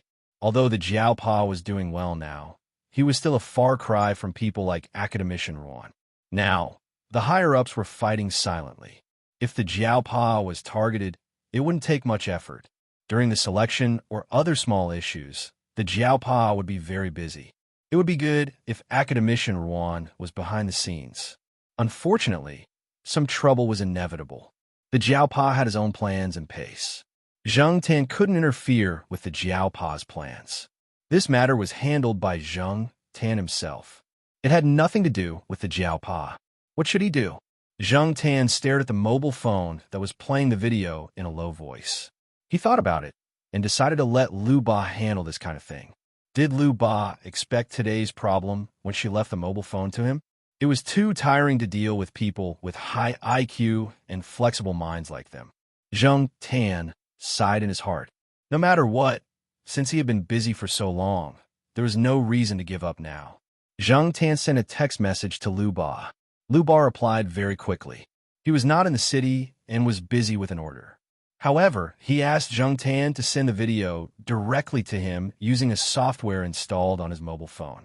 Lu Ba, who was out of the province, could download the video sent by Zhang Tan and post it on Tsinghua University's campus forum according to Zhang Tan's expectations. Zheng Tan had never seen that software before. Even before he turned into a cat, he had never seen or heard of it.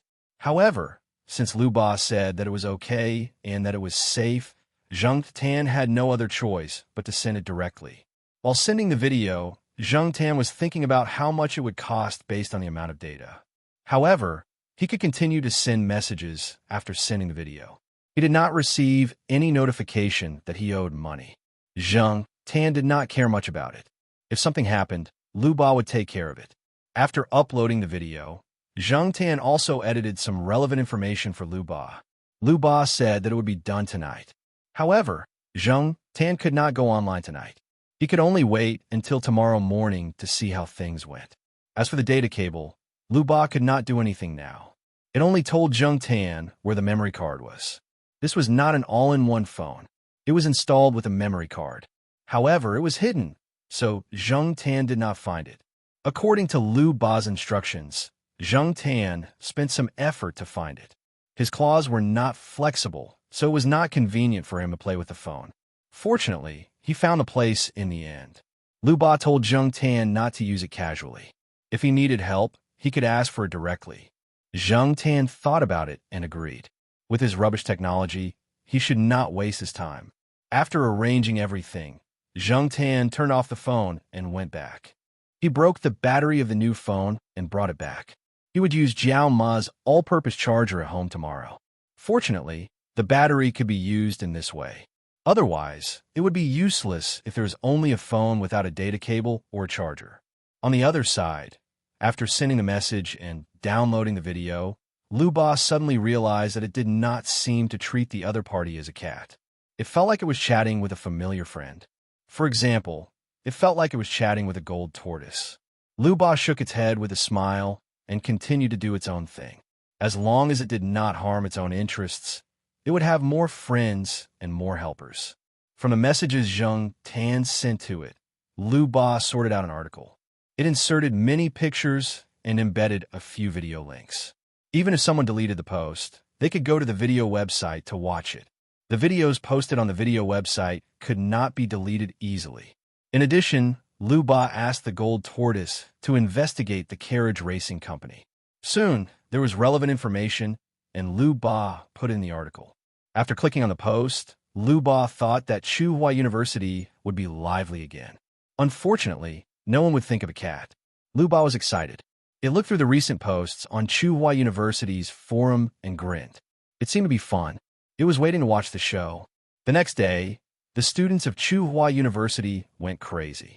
Whether it was those who had not finished the exam, those who had finished the exam and were about to go home, or those who were already at home in front of the computer, all of them went crazy because of the post. Most of the people who were angry were the students who had lost their cars, especially those who had just lost their cars.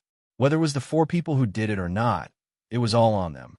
As for the others, they felt that the 4 people had embarrassed Tsinghua University and made them lose face. Now, many people in the university were laughing at them. This person with the ID of HT posted a detailed description of the campus car theft gang and the horse racing company. The 4 people who had stolen the cars were also found out. The female student who had lost her car in front of the pancake shop went directly to the female student who had stolen the car and made a scene in the dormitory. It was said that the scene was very lively, and there were pictures on the forum to prove it. Many of the people who had lost their cars were boys. Boys could not be calculative with girls. Even if they were angry, they could not directly vent their anger on girls, right? Therefore, a group of people went to block the other 3 people. Perhaps for many people, it was just a car. Was there need to make such a scene? But for students, buying a car that was worth 200 to 300 yuan took a long time to negotiate the price. Not long after they bought it, it was stolen. Others could not understand this feeling. When the resentment accumulated to a certain extent, once there was a vent, it would be difficult to control it. It had to be said that these 4 people had not restrained themselves during this period of time. According to the post, these 4 people had stolen nearly 300 cars. A good car could be stolen and sold for 200 to 300 yuan, or even more. There was once when they sold a car that was more than 1,000 yuan. A substandard car, even if it was only a few dozen yuan, was still a lot of money. especially for these students who had not entered society and did not have much income. It was even more unacceptable. You want to use my car to fill your pockets? I'll beat you up no matter what. Students should understand each other. Understand your sister. Acting pitiful? Bah, you know you're wrong? I'll spit again. Take the initiative to admit your mistakes and resolutely not do it again. Who are you trying to fool? On the new post, there was a Photoshop picture and a caption. Chapter 359. The exposure of the school car theft gang gave a group of students who were waiting to go home after their exams something to pass the time. In a certain male dormitory, a person sat in front of a computer eating a piece of fried chicken delivered by takeout. There was a bottle of beer next to him. His legs were on the table, and his fingers were typing on the keyboard. His roommate behind him walked over and stared at the screen. Your words are sharp. Who are you talking about? From the pure hearts of kindergarten children to the great harmony of social development? Someone stole cars from our school. There are more than 300 cars. Why are you so agitated? It's not like they stole your car. Watch your words, young man. A gentleman does not speak ill of a friend. Have you heard of that? Brother, have your sneakers been taken by someone before?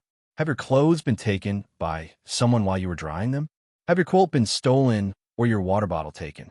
It's the same experience. No, it's worse than stealing your quilt. F*CK.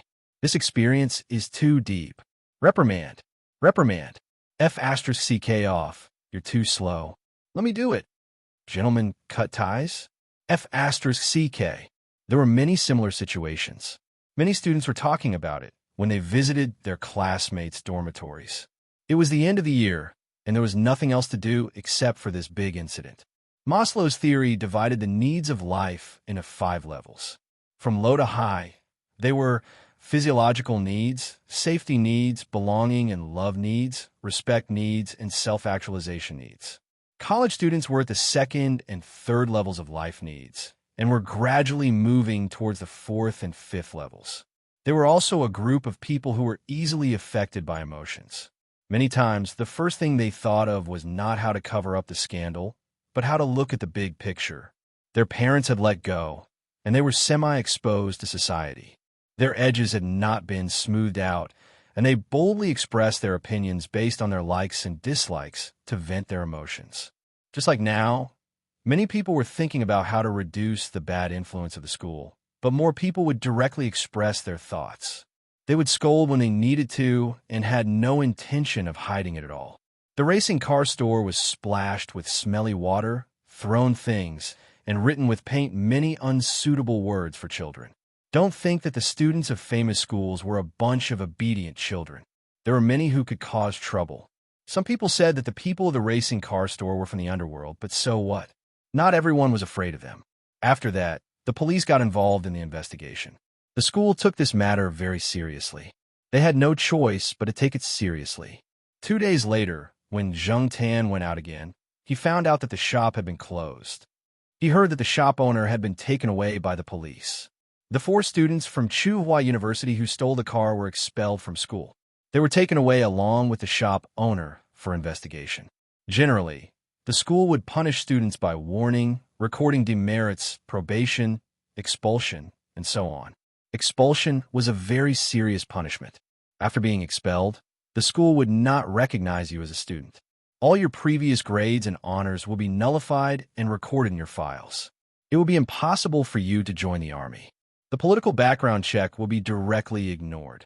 It was said that during the investigation, those students gave up a few more names, including other students from their school, from other schools, and from other nearby car dealerships. On the day of the investigation, another car shop near the school was closed, and the owner ran away in the middle of the night. They were able to do all this because the boss of the car dealership helped them. Sometimes, there were orders from customers. They would steal whatever car they wanted. Even if these students graduated, the people of the car dealership would recruit new students to join them. In short, there were many people doing this. The racing car store had been operating near the school for many years, and many students were involved. Many people did not understand why the students were still stealing cars when the school had been promoted to such a high level, and it was a famous school. Later, according to those students, it was because the money came quickly, Most of the time, they could earn more than 10,000 yuan a month. Of course, when the money was divided, it might not be so much. But for many students, especially those who did not have good family conditions, this was a good income. But poverty was not a reason to steal. Wang Xing's family conditions were not good either. That child would come here to pick up bottles from time to time. What about these favored children? Using the words of the older generation, intelligence is not used on the right path. No matter how good the school was, there were many people with bad character. One's character was never proportional to one's ability. Actually, when many students bought cars, they knew that there was something fishy about those second-hand or refurbished cars. But it did not affect their own interests, and they could spend less money to buy a car that looked newer. Who would be willing to be a busybody? It was only because of this incident that they opened their mouths. Some things were impossible to guard against. Even if it was a stolen bicycle, no one would stop it. Tsinghua University was so big, and it was impossible to strictly check every bicycle that came in and out. Only when there were some suspicious situations, such as when the lock was not opened, would the person carrying the bicycle out be checked and registered. This incident was undoubtedly a slap in the face to the security office. The security office also told everyone that there would be more cameras after the new year, and places like the car sheds and dormitories were the focus. As for Sahara's incident, a student posted a post explaining it. He had already returned home and did not go online for a few days. He only found out when his classmate called him after the car theft incident. After he found out, he quickly found an internet cafe to post the truth. It turned out that it was one of Ruan Ying's students. They often went to play basketball with Ruan Ying, and Sahara was tied up next to the basketball court. One day, everyone was playing basketball, and there were many people around. They heard Sahara scream, but did not pay attention. When Ruan Ying followed the sound, the student's car was long gone. Perhaps it was at that time that Sahara targeted those people. Every time he saw them, he would target them. Ruan Ying did not think much of it. After all, they were all students, and they did not look like bad people. Things were clear now, and Sahara was no longer a mad dog. Not only that, but he was also praised by many people. However, whether it was criticism or praise, Sahara, who was locked up at home, did not know. The school forum gradually calmed down. After the students caused a ruckus, they rushed home for the new year, and the number of people in the school gradually decreased. Sahara had been taken out, and the rest of the silent battle was left to Professor Wan and the others. The other small fries would only be cannon fodder. No matter which circle it was, to climb to a certain height, one had to go through countless battles. For example, Jiaopa had a competitive relationship with some of the teachers in the institute. When dealing with legitimate competition, one had to guard against unfair competition. Although it was good to be kind to others, it was always good to be careful. Just like what Jiaopa said to his graduate students, when you're a student, you can still focus on scientific research, but when you become a teacher, you may not have the time and mentality to do so. One day a week later, Zheng Tan returned to the courtyard after taking a walk outside. He bumped into Ruan Ying, who was carrying bags of various sizes. Compared to a week ago, when the matter was at its peak, Ruan Ying was in a much better mood. When he saw Zheng Tan, Ruan Ying waved his hand. "Black charcoal, let's go. Let's go play with Sahara at home." Zheng Tan also wanted to see how Sahara, who had been cooped up at home all this time, was like. After Ruan Ying called out, Zheng Tan followed along. Walking beside Ruan Ying, Zheng Tan saw the things in the plastic bags and recognized some of them from the smell. Ruan Ying was carrying chicken liver, peanuts, walnuts, sausages, etc. He followed Ruan Ying to Sahara's house. When he entered, he saw Sahara lying on the sofa. Normally, he would jump at the door when he heard movement, but now he just looked up and lay down again, looking listless. "Sahara, black charcoal is here." Ruan Ying went over and rubbed Sahara's head. Unfortunately, Sahara only swung his tail and was still listless. I know. I wronged you. You've been wronged. I'll cook dog food for you," Ruan Ying said. Sahara's nose twitched, but he still didn't get up. After Ruan Ying went into the kitchen, Zheng Tan came in front of Sahara. The guy just raised his eyelids and continued lying down. Did he really suffer a blow? Most pets like cats and dogs might have been wronged in their lives. If it was a human, you could tell them if you've been wronged, just say it. But animals couldn't. No matter how intelligent a pet was, it couldn't express its thoughts through human language. Of course, it was a different story for creatures like the general who were naturally gifted in languages and had high intelligence. If you wronged it, it would immediately start a war of words with you. It would spout a bunch of nonsense that it had heard from somewhere, and it would even have a local accent. It was said that once, General's owner, Professor Tan's child, went to a milk tea shop to buy milk tea. The shop would give customers a cardboard card the size of a bank card. There were 30 slots on the back of the card. Each time he bought it, he would stamp it with a small stamp. When all 30 stamps were filled, he would get a free drink. When General followed Professor Tan's child, he grabbed the card and flew to the cashier. He said to the cashier, "Here, stamp it." The cashier listened a few times but didn't understand what the bird was saying. She thought that General didn't speak properly. In the end, when Professor Tan's child went over to explain, she realized that the bird was speaking in a local dialect. Did you say that it was unintentional? Or was it showing off? Or was it showing off? Or was it playing cheap? Zheng Tan was more convinced that the bird was playing cheap. From the very beginning, Zheng Tan did not like the general because he could speak human language. Zheng Tan, who used to be a real human, now possessed the inner qualities of a human. Not only could she not speak human language, she could not even meow like a cat. Among Zheng Tan's cats and dogs, only the sheriff had good language talent and could meow at the dogs. The others couldn't. Cats meowed, dogs barked. Zheng Tan didn't know how to meow at all. This was a rather depressing fact. Since she had not been driven crazy, Zheng Tan felt that her mental endurance was still quite strong. He looked at Sahara, who was lying on the ground without roaring or rebelling. At first glance, he thought that it had been wronged. If he looked closely, he would find that this fellow's eyes kept drifting to the kitchen. Its ears were also moving to pay attention to the movements in the kitchen. Zheng Tan raised his hand and touched Sahara's ear. It was hot. Suddenly thinking of something, Zheng Tan touched his ear again. It was cold.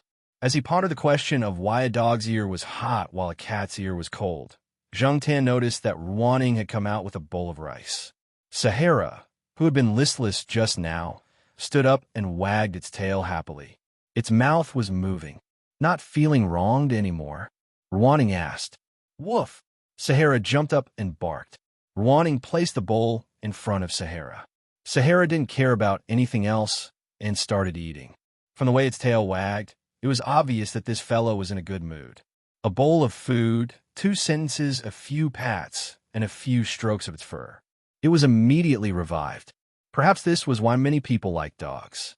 Feeling wronged. Chapter 360.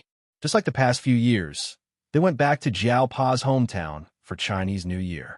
Compared to last year, Zheng Tan finally gave out the highest red packet this year. Jiao Yuan still felt awkward when he received the red packet. Little Pomelo didn't say anything, but when Zheng Tan returned home, he saw little Pomelo putting the red packet with the money into her piggy bank. There was still the red packet from last year in there. Only Jiao Yuan, little Pomelo, and Jiao Pa knew about Zheng Tan's red packet. Jiao Ma didn't know about it, or she would scold her for a long time. After the Chinese New Year, everyone got busy. Some went to work, while others went to school. Zheng Tan was also busy because someone came to him. Yang, he was the middleman. The one who really came to Zheng Tan was Li Wei. Li Wei wanted to take a set of photos with animals. It seemed like it was to promote animal protection. Before coming to Zheng Tan, Li Wei had also taken photos with other animals. Although there were several animals, there was only one choice in the end. She chose a photo that was likely to be on the cover of a fashion magazine. This made Xiao Guo very excited. Although it had nothing to do with him, Zheng Tan had signed a contract with the studio. He also had some responsibility, so he paid a lot of attention to this matter. There was a special photography team following Li Wei. They would follow Li Wei to different places to take photos because it was inconvenient for animals like Zheng Tan to go out. Zheng Tan was sent by Xiao Guo to Li Wei's studio in Chuhua City. There were several foreigners in the photography team, and they had to go through a few days of training before taking photos. Zheng Tan didn't know if the animals that he had taken photos with Li Wei had also gone through this training. He only knew that Li Wei's company paid a lot of money this time, and there was also free training. Zheng Tan didn't care. After all, to him, it was just a little boring. When he received the task, Zheng Tan was wondering if he had to walk on the catwalk. However, when he arrived, he realized that he was just following the instructions of those people and making a few poses with Li Wei. It had to be said that a supermodel was indeed a supermodel. Just by standing there, she had an imposing aura. In order not to be outdone by Li Wei, Zheng Tan restrained her indifference. Since she had accepted this assignment, she had to take it seriously. After all, this was related to the prize money. After the photo shoot, Li Wei gave Zheng Tan a red envelope. The money in the red envelope was enough to make up for the red envelopes that Zheng Tan had given out during the new year. This made Zheng Tan very happy. Li Wei and her company staff didn't stay in Chuhua City for long. They were in a hurry as Li Wei had a show in the near future. Xiaoguo said that if Zheng Tan and Li Wei's photos were selected, Zheng Tan would be rich. There would be other unimaginable opportunities. Zheng Tan didn't really care. As for the opportunities that Xiaoguo mentioned, if it was to shoot a movie again, Zheng Tan didn't want to go again. This kind of experience was enough. He didn't want to specialize in this field. Unlike Qi De, Li Wei's appearance didn't make much difference to Zheng Tan's life. Zheng Tan was still Zheng Tan, a cat in the courtyard that looked like an ordinary house cat.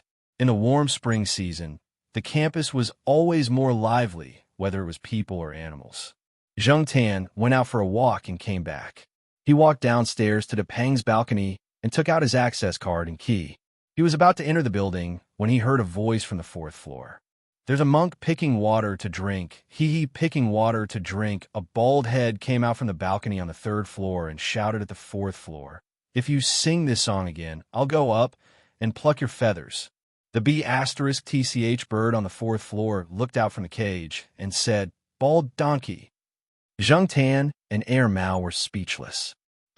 Air Mao wanted to curse, but considering that his daughter was at home, he swallowed the F***CK that jumped out and said to the fourth floor, "Just you wait. F***CK. Why hasn't my hair grown out yet?" Air Mao thought angrily. Air Mao brought his wife and child to live in the courtyard when the weather turned warm in March. It was still the three-floor apartment that he rented before.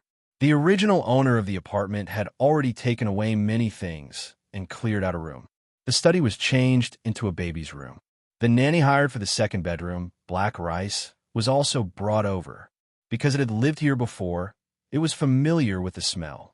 Black Rice adapted quickly and didn't cry out anxiously because of the change of place. With the nanny helping to clean up, the house wasn't as messy as before. After all, Air Mao was a married man with a child. Compared to his unruly self in the past, the current Air Mao was much more mature. Of course, if it wasn't for the bald head, some people would still believe that Air Mao had matured. But with the bald head, the smell changed. Speaking of Air Mao's bald head, it was his daughter's birthday this year. Air Mao was so happy that when he blew out the candles for his daughter, he got too close and the candles burned a tuft of hair in front of his head. Fortunately, it wasn't burned and nothing happened. Air Mao simply shaved his head bald. The one-year-old Air Yuan would slap her father's bald head twice and slap it loudly. Air Mao didn't get angry and just let her slap it. Did his daughter think that his long hair was too prickly? Shave it again. Just like how the third master Fong doted on his daughter. He let them pull his hair and slap his face. As long as his daughter was happy, nothing was a problem. His wife and daughter didn't mind Air Mao's bald head, but this bald head often gave people a bad first impression. For example, a few days ago, Air Mao brought his daughter to see a flower show. When they came out, they were stopped by the guards there. Even the police who happened to be patrolling the area came over to ask about the situation. They asked Air Mao to show his identification and looked at him suspiciously. With a shaved head and sunglasses, he didn't look like a decent man. He was also carrying a clean and beautiful girl in his arms. No matter how you looked at it, it was suspicious. In addition, there were a few cases of child trafficking before the new year, so Air Mao was stopped directly. This incident was often laughed at by Qin Tao and the others. They said that Air Mao wasn't suitable for shaving his head. Therefore, Air Mao decided that unless his hair fell out naturally, he shouldn't learn to shave his head.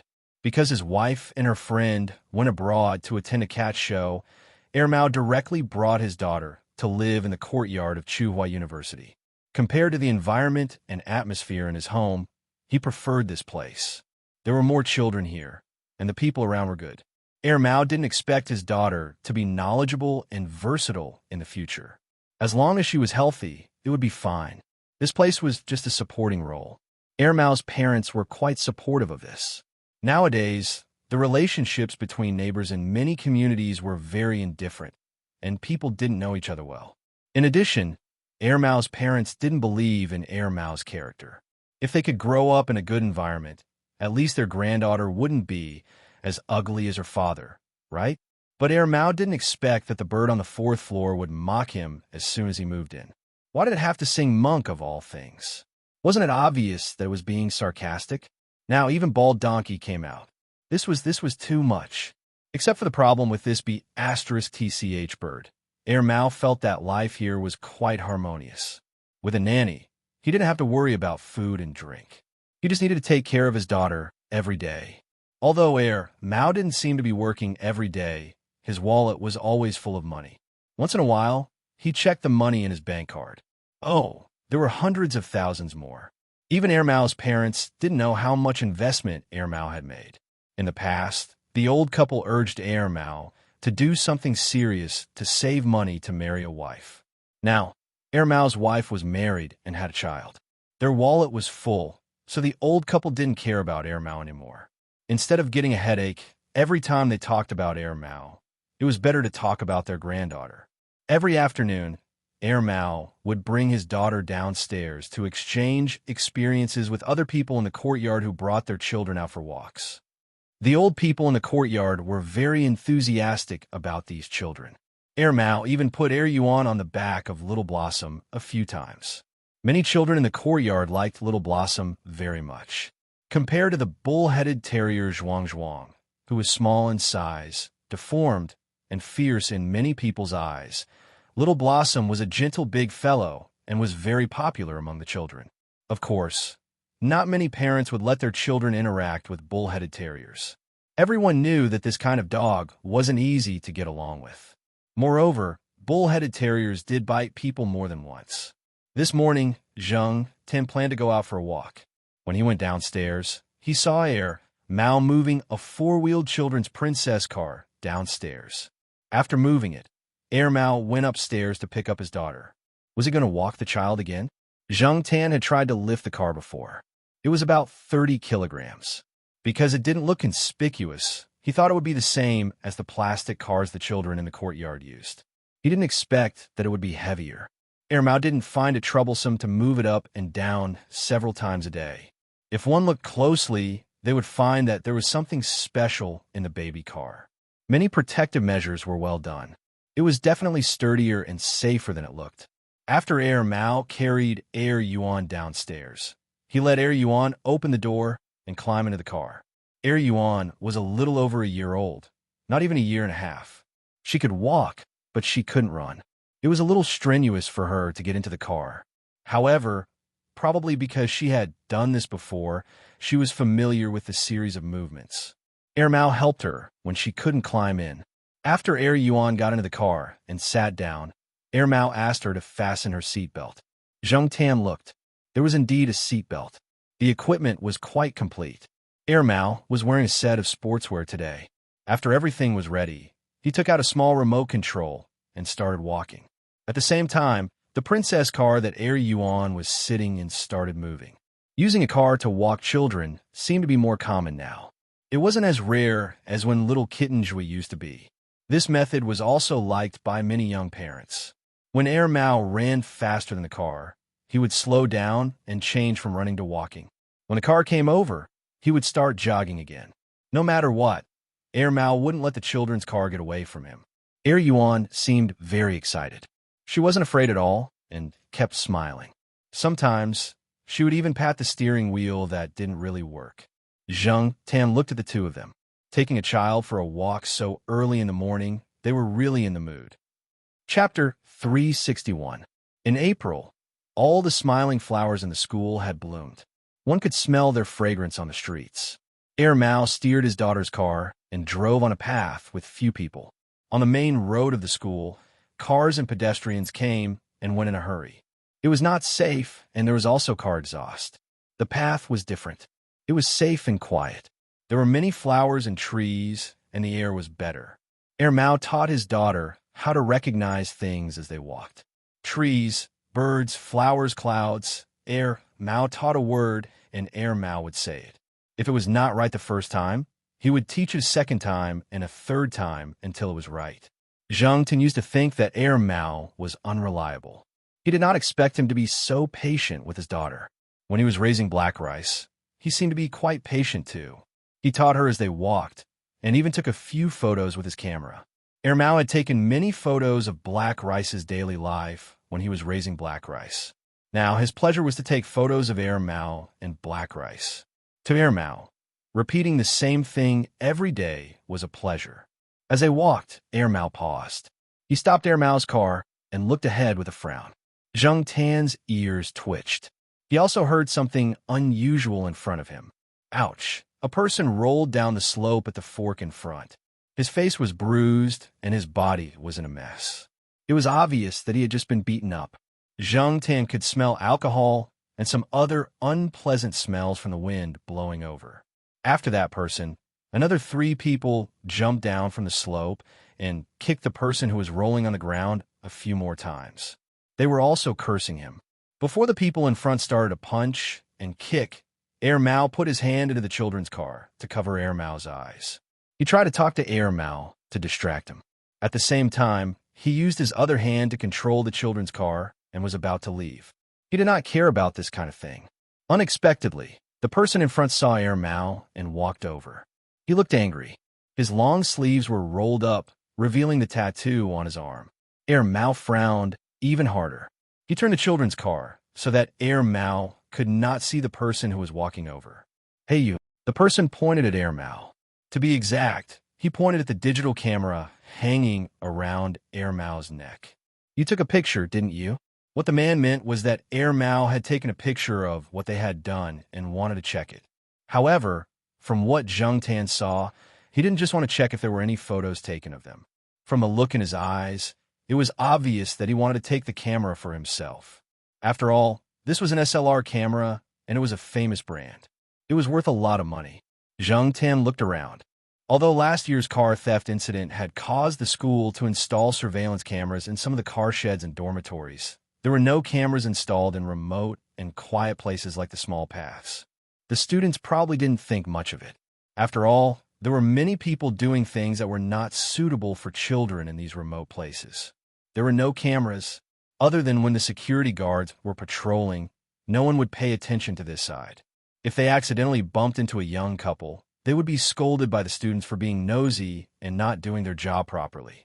At this time, there were not many people here, and there was no one else on this road. If it was just Mao alone, Zhang Tan was not worried. Mao could definitely deal with them easily, but now Mao had his daughter with him. Mao saw the person approaching, and the other 2 people who were kicking people over there also looked over. Mao looked around and smiled. He seemed to be trying to curry favor with the person. He looked very nervous as he said to the person, "Big brother, can we find a place to talk? This is not a good place." Mao pointed at the road. There were cars passing by at the intersection they had just passed. The person probably thought about it and didn't want to make things known, so he nodded. In their view, this was just a young teacher in the school.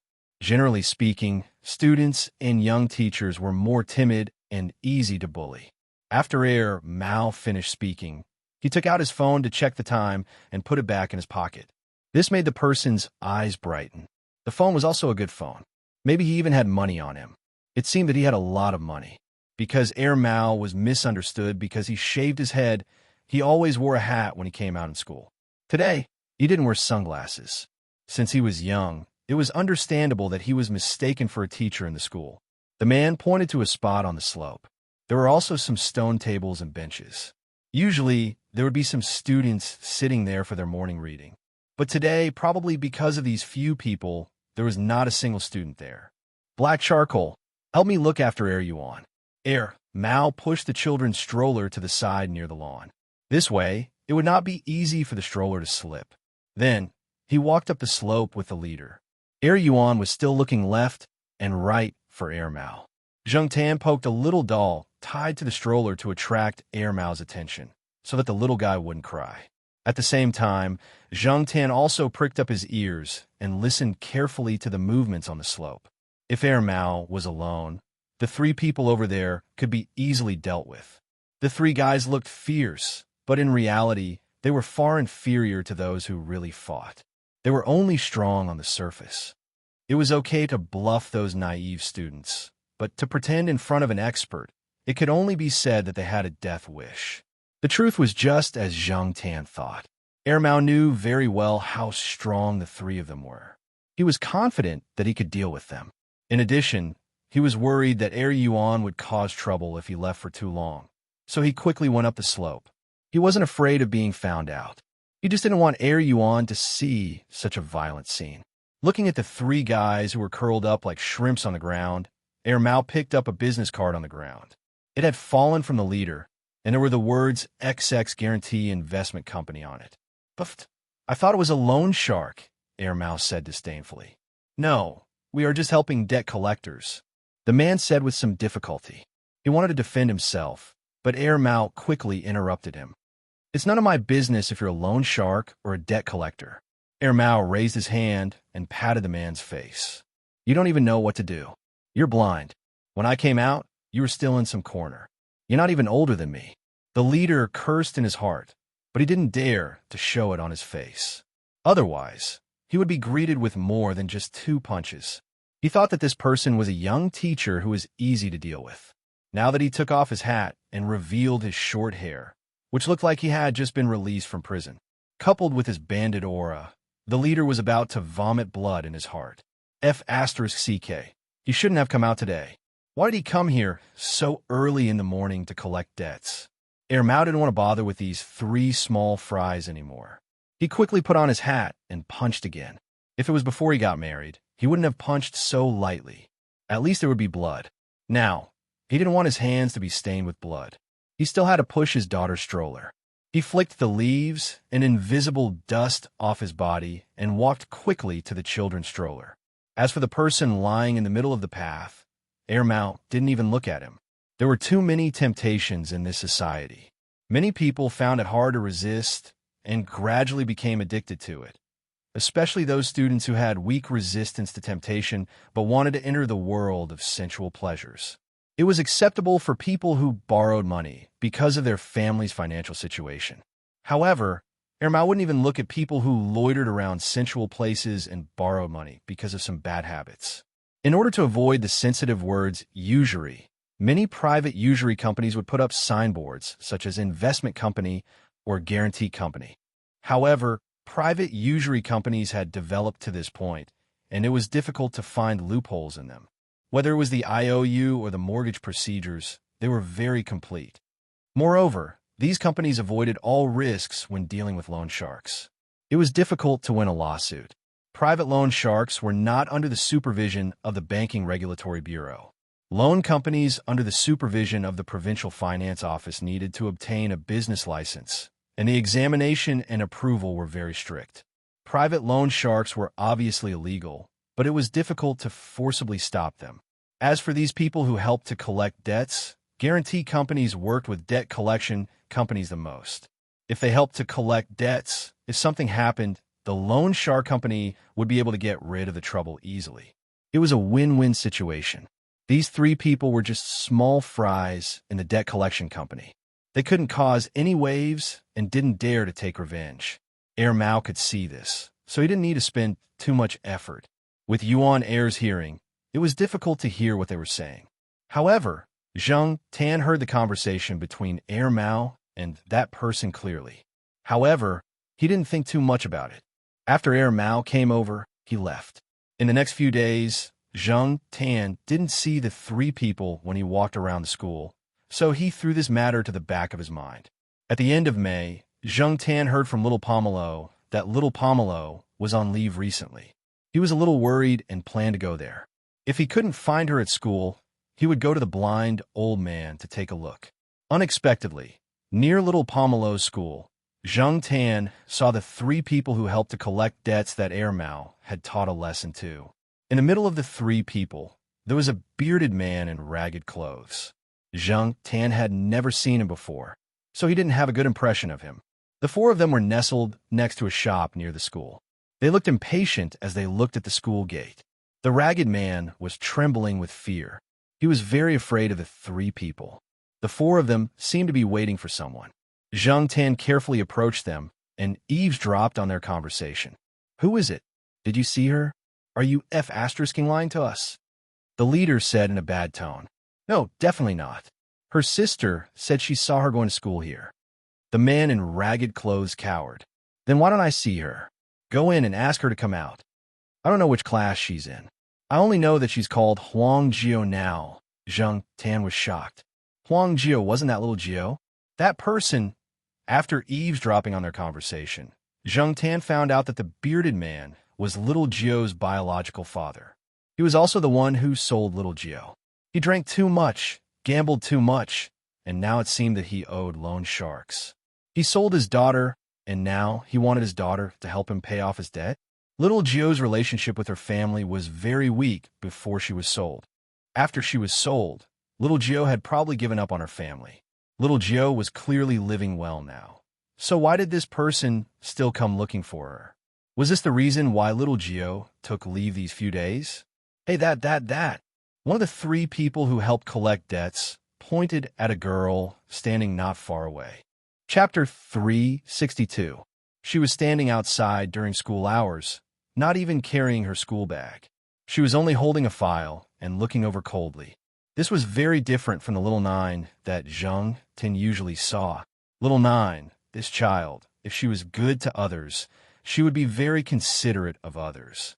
Conversely, when she did not like anyone, even if it was her biological father, not to mention that this biological father had sold her. If it was not for Zheng Tan helping her at that time, perhaps little Nine would have been long gone. She repaid kindness with kindness and revenge with hatred. She was decisive and ruthless. Perhaps this was the reason why blind Lord Kuan allowed little Nine to stay. With little Nine's current background, there was no need to be afraid of these people. Therefore, Zheng Tan was not worried that little Nine would be bullied by them. He was only worried that with little Nine's age, it would be hard for her to make a decision. When these people saw little Nine, they were very excited. Little Nine's father wanted to shout and scold a few habitual words, but little Nine just waved her hand, indicating for them to change places to talk. "Hey, you made me look for you. Little Nine's father wanted to make a move after going over, but when he met little Nine's eyes, he stopped abruptly. He was afraid. Without taking another look at this blood-related father, little Nine brought the four of them to a restaurant that wasn't too big. There was a closed for business sign hanging at the door. Little Nine ignored it and pushed the door open and went in. The boss and employees were doing their own things as usual. They were not curious about the 5 people who came in, as if they already knew. They did not look and were doing their own things. The 5 of them sat around a table. The waiter handed them a cup of water. Yes, only 1 cup of water, and it was only placed in front of little Nine.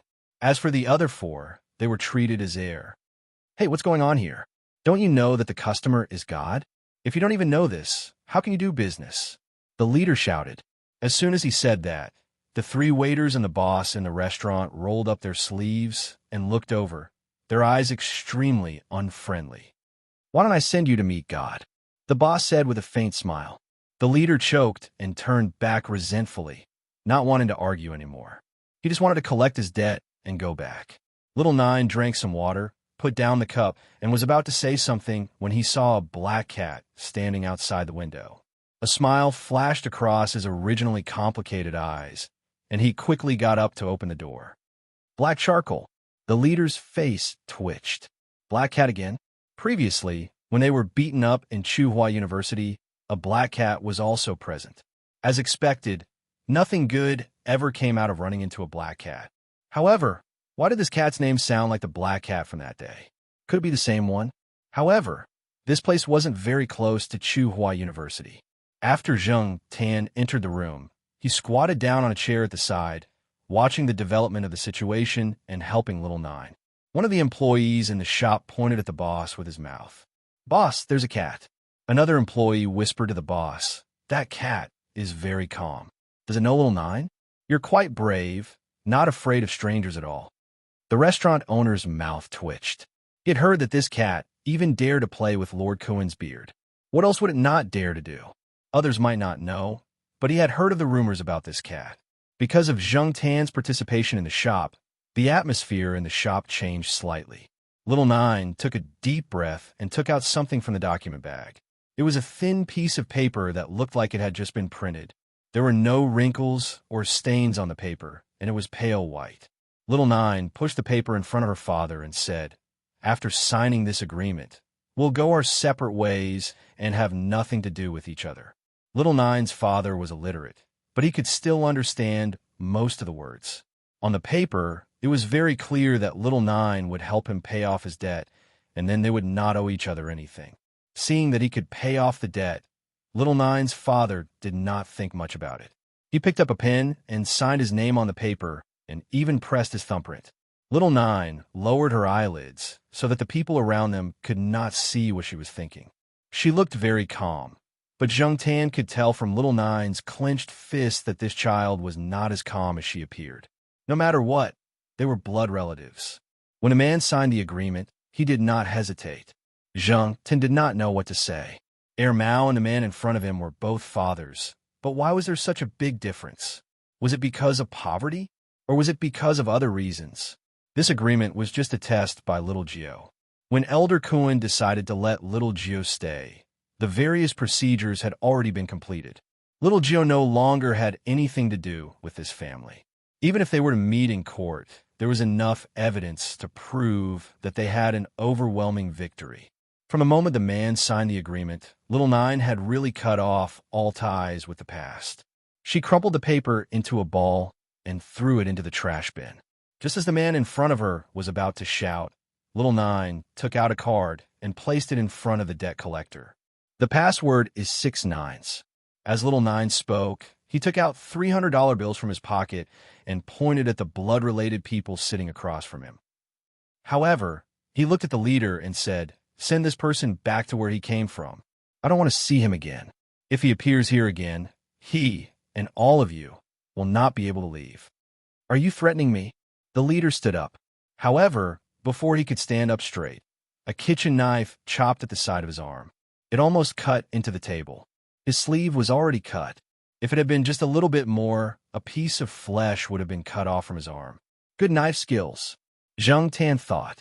Regardless of whether it was the 3 debt collectors or Little Nine's father, their faces were all pale. The leader's face twitched a few times as he looked in the direction where the knife came from.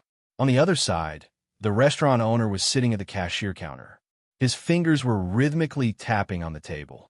He had the same smile on his face as usual, as if he had just done something very normal.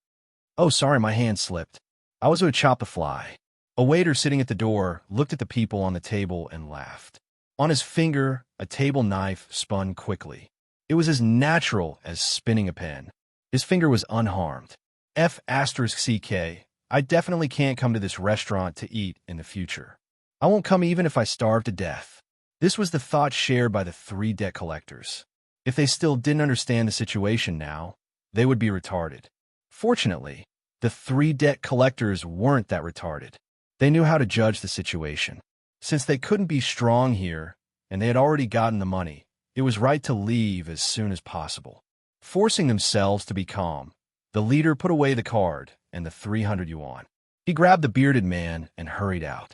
After walking a distance, the 3 debt collectors let out a long breath. After the shock, they were furious. The leader raised his hand and slapped Little Nine's father. "It's all because of you. F***CK.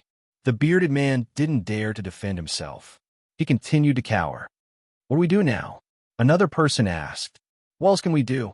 Of course, we have to find an ATM and see if there's money in the card. If there's no money, should we go back and ask for more?" The 3 of them fell silent. The atmosphere in the restaurant suddenly became harmonious. The waiter and boss comforted Little Nine. They knew Little Nine, and Little Nine often came here to eat. Sometimes Little Nine even took an afternoon nap here. The boss put down a plate of rice in front of Little Nine. Eat. After eating, hurry back to class. Little Nine took a spoon and ate spoonful by spoonful. She didn't eat breakfast in the morning. Because of this incident, she didn't have much of an appetite. Her head was very low. As she ate, tears fell. Her face was expressionless. After all, she was still a child. The people in the restaurant didn't say anything. The boss patted her head gently and put a bowl of warm red bean paste beside her. After eating and drinking the red bean paste, Little Nine turned back into the lively Little Nine. Zheng Tan sent Little Nine to school. He was worried that Little Nine would be scolded for being late for 2 classes. Who knew that when she entered the school, Little Nine would take out a sick leave slip and a hospital certificate from her bag. Seeing Little Nine's red eyes, the person in charge at the school gate didn't say anything and let her in. Zheng Tan. After seeing Little Nine enter class, Zheng Tan went back. Whether it was Little Nine or Little Pomelo, their classes went up along with their grades. Zheng Tan couldn't go up. In the restaurant that Little Nine had stayed in, the closed for business sign had been removed. "Hey, boss, who are those 3 cowards from just now? Why are they so arrogant?" The staff asked. The boss waved his hand casually. "They aren't anything presentable. Just throw them out of the underworld another day."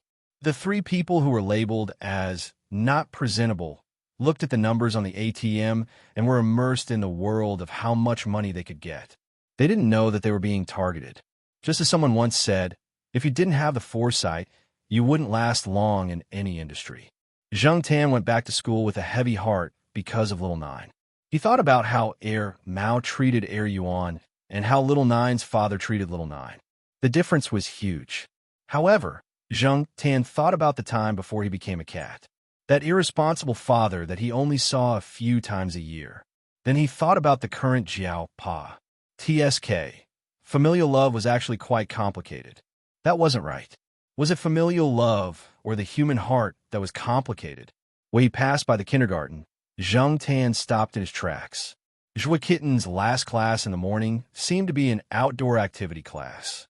Thus, Zheng Tan jumped to the fence and squatted down, waiting for their outdoor activity class to arrive.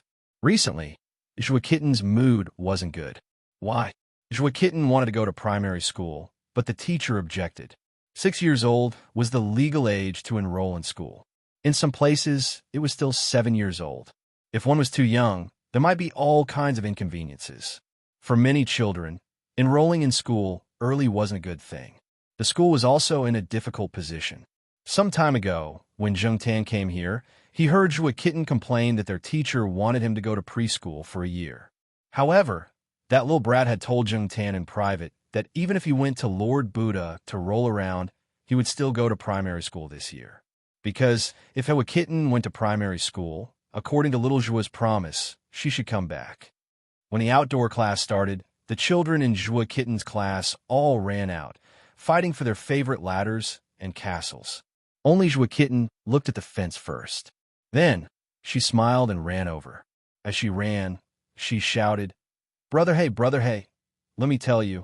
Chapter 363. Compared with some time ago, Zhua Kitten's mood today seems to be quite good. And the words, "I'll tell you," indicate that there will be a long conversation. Although every time Zheng Tan comes over, Zhua Kitten is talking, but today this guy looks like he will say more. Sure enough, Zhua Kitten then said that he went to find Lord Zeng and proudly described how he used his clever brain to pretend to be pitiful in front of Lord Zeng, how to roll around, how to negotiate with Lord Zeng. Zheng Tan suddenly remembered a time when she went out for a stroll on the old street. When she walked past a tofu stall, she heard a few Andes say that the child who bought the tofu used her brain to make tofu, even though she was supposed to be a doctor. But now, Zheng Tan saw that Zhua Kitten's IQ was used to make a scene, and she even succeeded in doing so.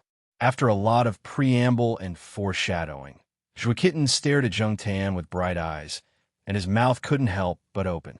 "Brother, hey, Grandma Yi agreed that I should go to primary school this year." The Grandma Yi in Zhua Kitten's mouth is Lord Zhang. Lord Zhang's real name is Yi He. Usually, Zhua Kitten directly calls Lord Zhang Grandma Yi. In addition to Grandma Yi, there are Grandma Li, Grandpa Zhang, Grandma Lu, and a lot of other grandparents. With the help of these elders who have a lot of power, it is not a problem for Zhua Kitten to go to primary school in advance.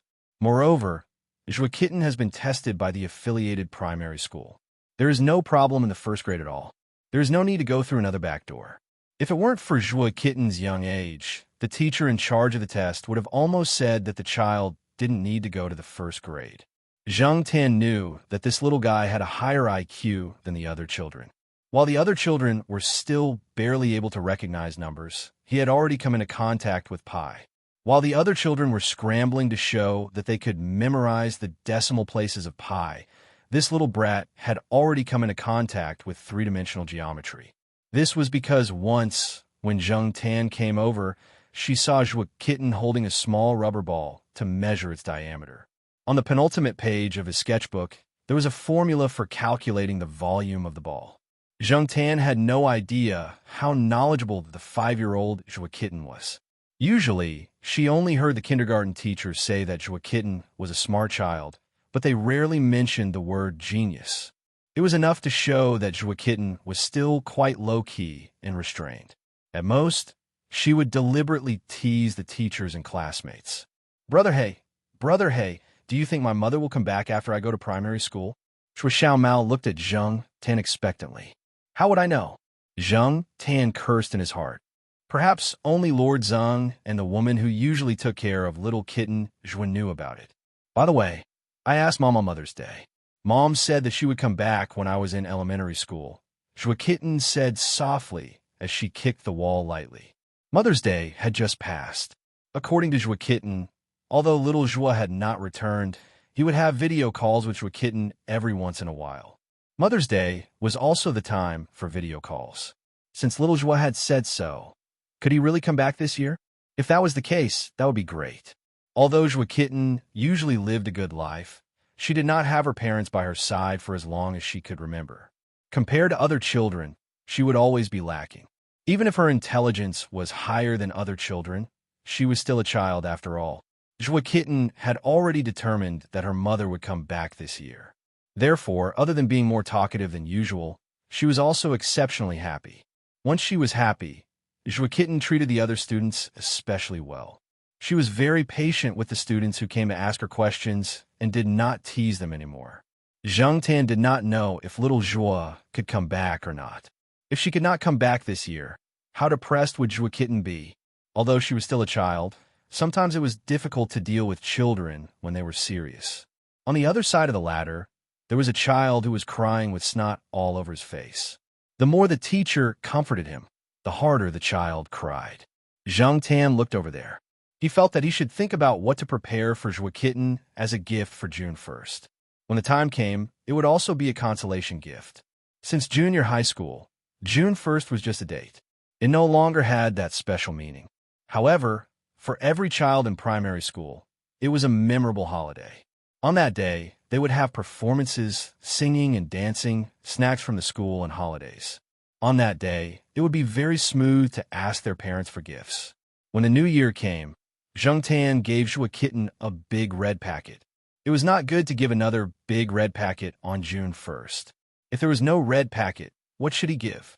For the next few days, Zhang Tan had been thinking about it. It just so happened that Xiaogua's shop had recently held an event.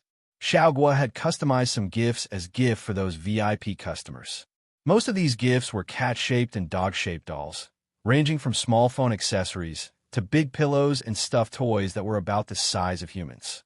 Of course, any kind of gift would have to correspond to the VIP membership points.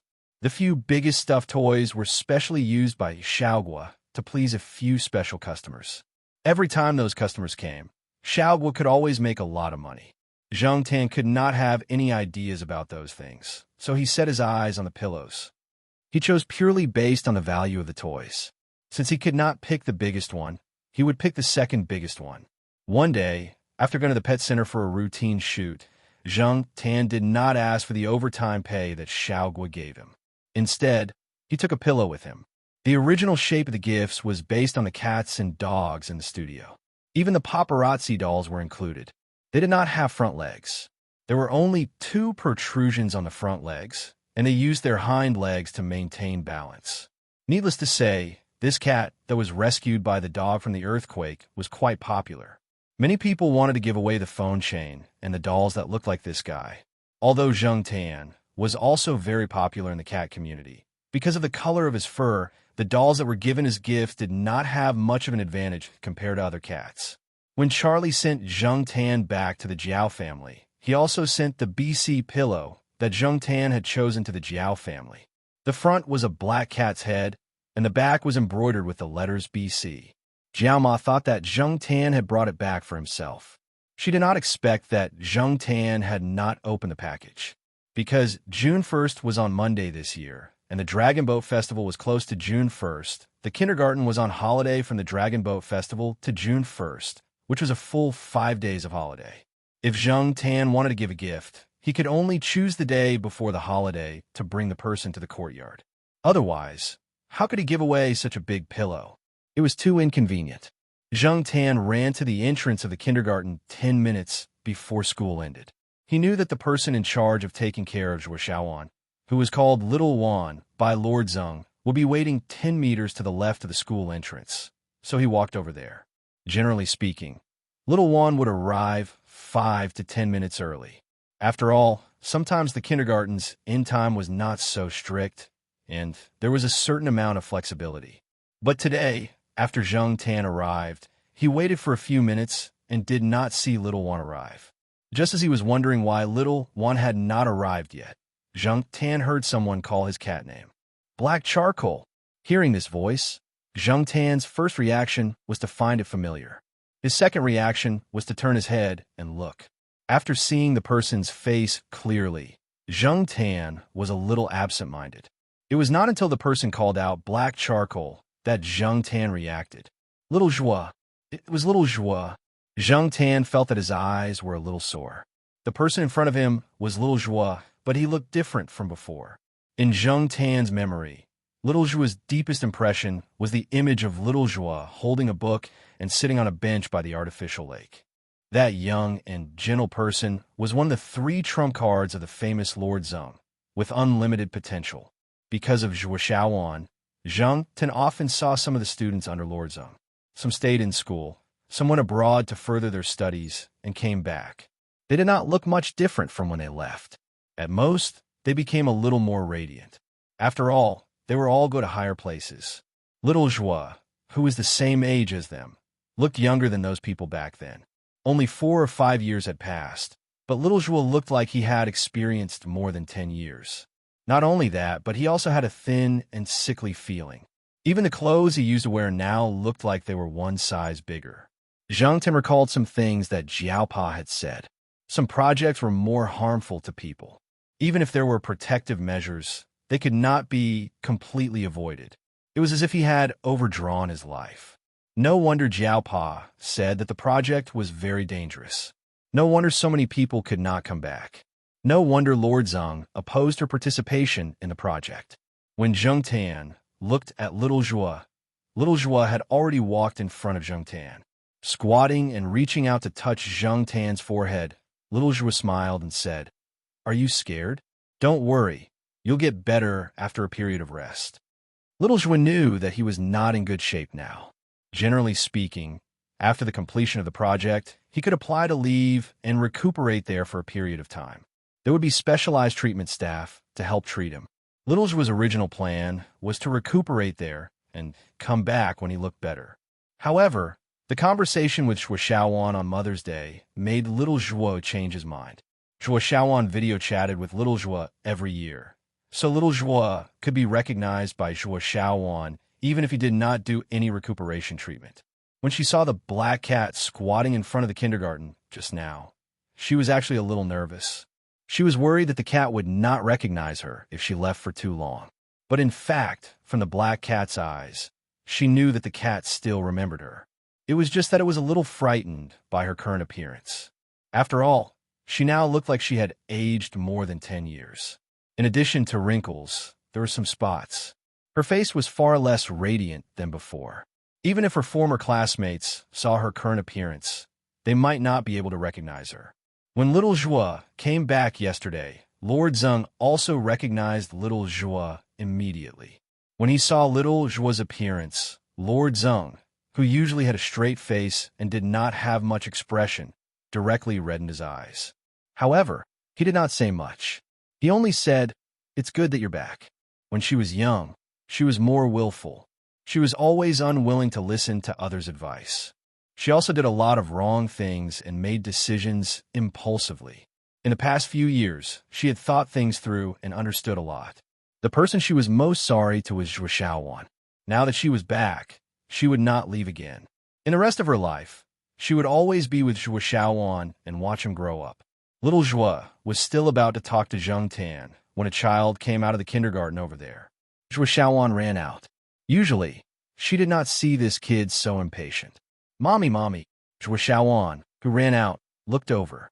After seeing little Zhuo, her anxious and worried face immediately turned into a smile. Zhuo Xiaowan threw herself into little Zhuo's arms. Then, she lowered her head and called Zheng Tan, Brother Black. She said to little Mommy, mommy, let's invite Brother Black to eat together. Black Charcoal, do you want to join us? Little Zhuo looked at Zheng Tan. Zheng Tan turned his head. Forget it today. Let the mother and son spend more time together. Seeing Zhuo Xiaowan's joy, it would not cool down for a while. Zhuo Xiaowan called twice, but Zheng Tan did not follow. After little Zhuo led Zhuo Xiaowan away, Zheng Tan went back to the courtyard. After taking 2 steps, he stopped, turned a corner, and followed not far behind the mother and son. It was still early now. Jiaoma had not returned home yet. Zheng Tan could still stay outside for a while and listen to what little Zhuo and Zhuo Xiaowan were talking about. However, it was Zhuo Xiaowan who was talking all the way. Little Zhuo just smiled and listened. From time to time, he would respond to Zhuo Xiaowan and let her perform. When they passed by the International Academic Hall, a group of people came out of the hall. They were surrounded by a few famous young returnees. Most of them were around 30 years old. They were about the same age as little Zhuo now. Even if they were older, they were only a few years older. It was just that they looked younger than little Zhuo and were much more glorious. The crowd surrounded them. There were also some experts and scholars accompanying them. Words such as young and promising, unlimited potential, pillars of the country kept appearing. If little Zhuo had not participated in that project back then, he might be among these people now. He might even be higher than them. A group of figures with halos brushed past little Zhuo and Zhuo Xiaowan. They did not pay much attention to the mother and son. They talked about their own ideals, ambitions, achievements, and glorious future amidst the compliments of a group of people. Little Zhuo, who had already walked past, looked back at the group of people. There was not much envy. Everyone had their own choices and their own paths. Although, in terms of contributions, she might have more achievements than those people combined, her achievements could not be exposed. At least not now.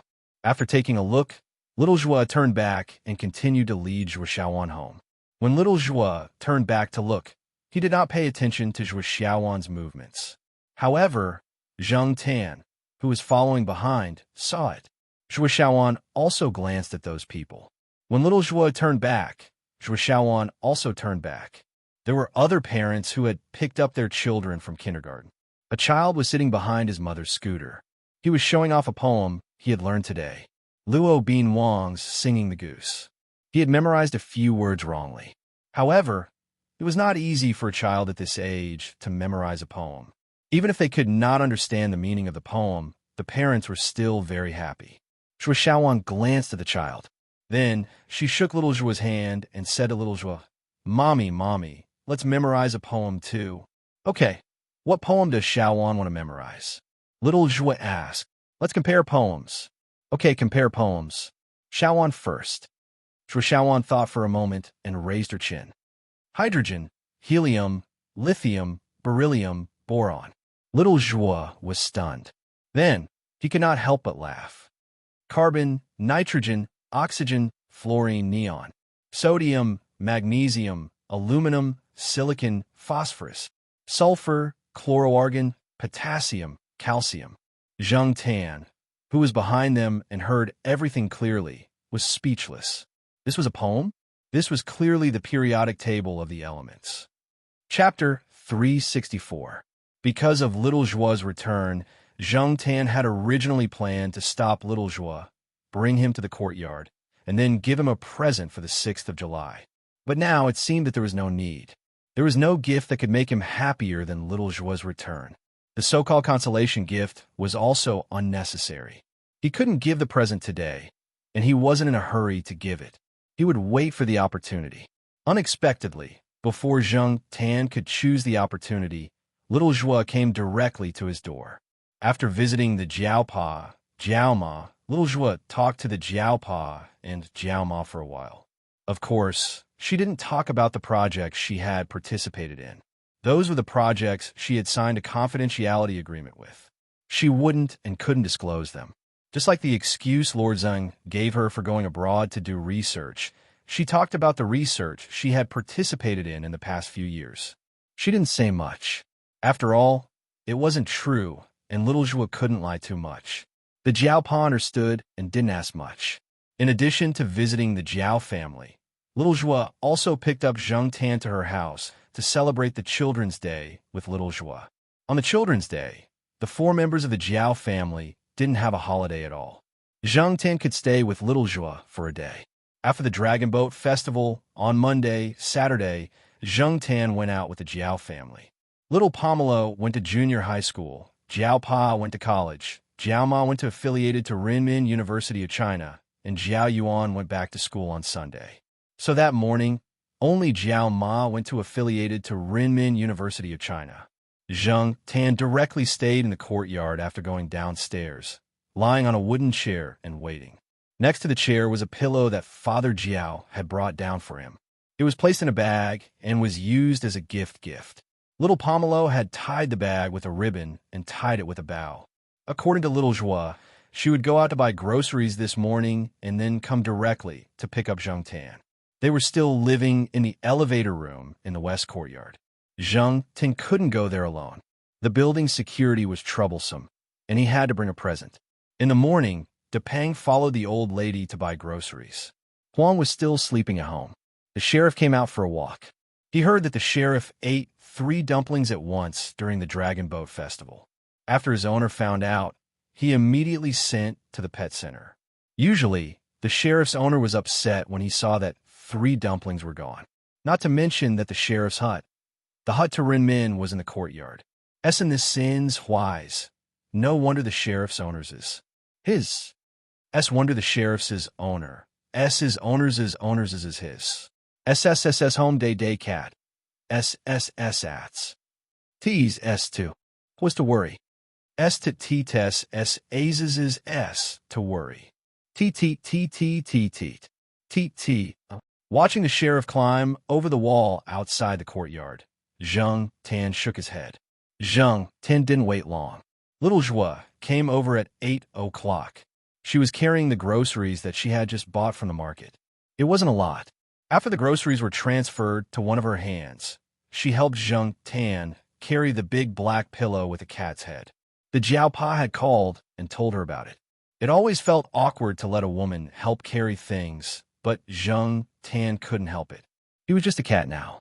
The west courtyard was very green now. It was not as bare as it was 2 years ago. The branches of the trees were spread out, and it looked much more comfortable. It was time to go to work, and there was no one around. Zhang Tan didn't take the stairs. He took the elevator with Little Zhuo. After entering the house, Zhang Tan found that the house didn't seem to have changed much compared to a few years ago. There were only a lot of Little Zhuo's things.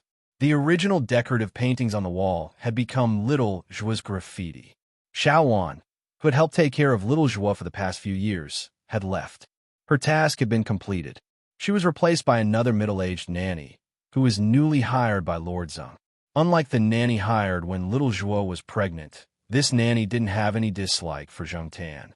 After Little Zhuo came in, the nanny quickly took the groceries and went to the kitchen.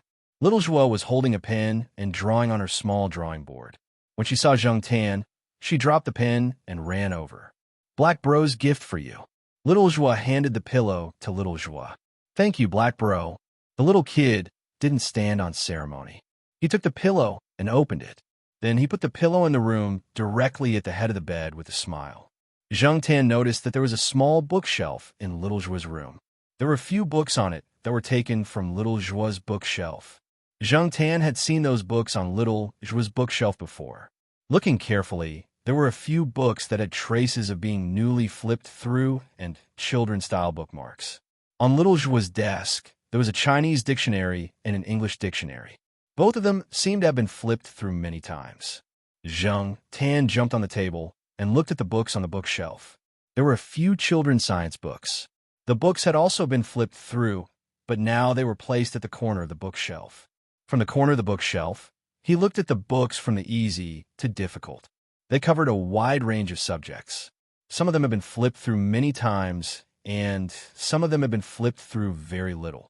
The ones that had been flipped through very little might not be, because Little Joie didn't like to read them. It was just that he couldn't understand them now.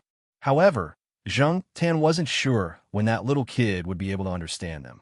Little Joie hadn't been around for the past few years, so it definitely wasn't Little Joie who taught him. That little one should have taught him, but most of it was Little Joie's own choice. While Little Joie was hugging the pillow and watching cartoons, Little Joie was holding a photo album and looking at it by the big window in the room. Zhang Tan wasn't interested in watching cartoons with Little Joie, so he went over to see what Little Joie was looking at. Jumping on the table at the side, Zhang Tan saw that there was a yellowed black and white old photo in the photo album. There was a circle of lace on the side. In the photo was a man who looked to be in his 30s. However, he was in his 30s at that time. He should be in his 50s now, right? He looked a bit like Little Joie. Could he be Little Joie's father? There was a drawing next to the photo. The paper was already yellowed. It was probably about the same age as the old photo. However, the person who drew the picture wasn't very good at drawing.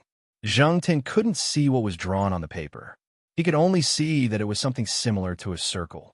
Little Joie's fingers rubbed the picture and the drawing on the paper through the protective film of the photo album.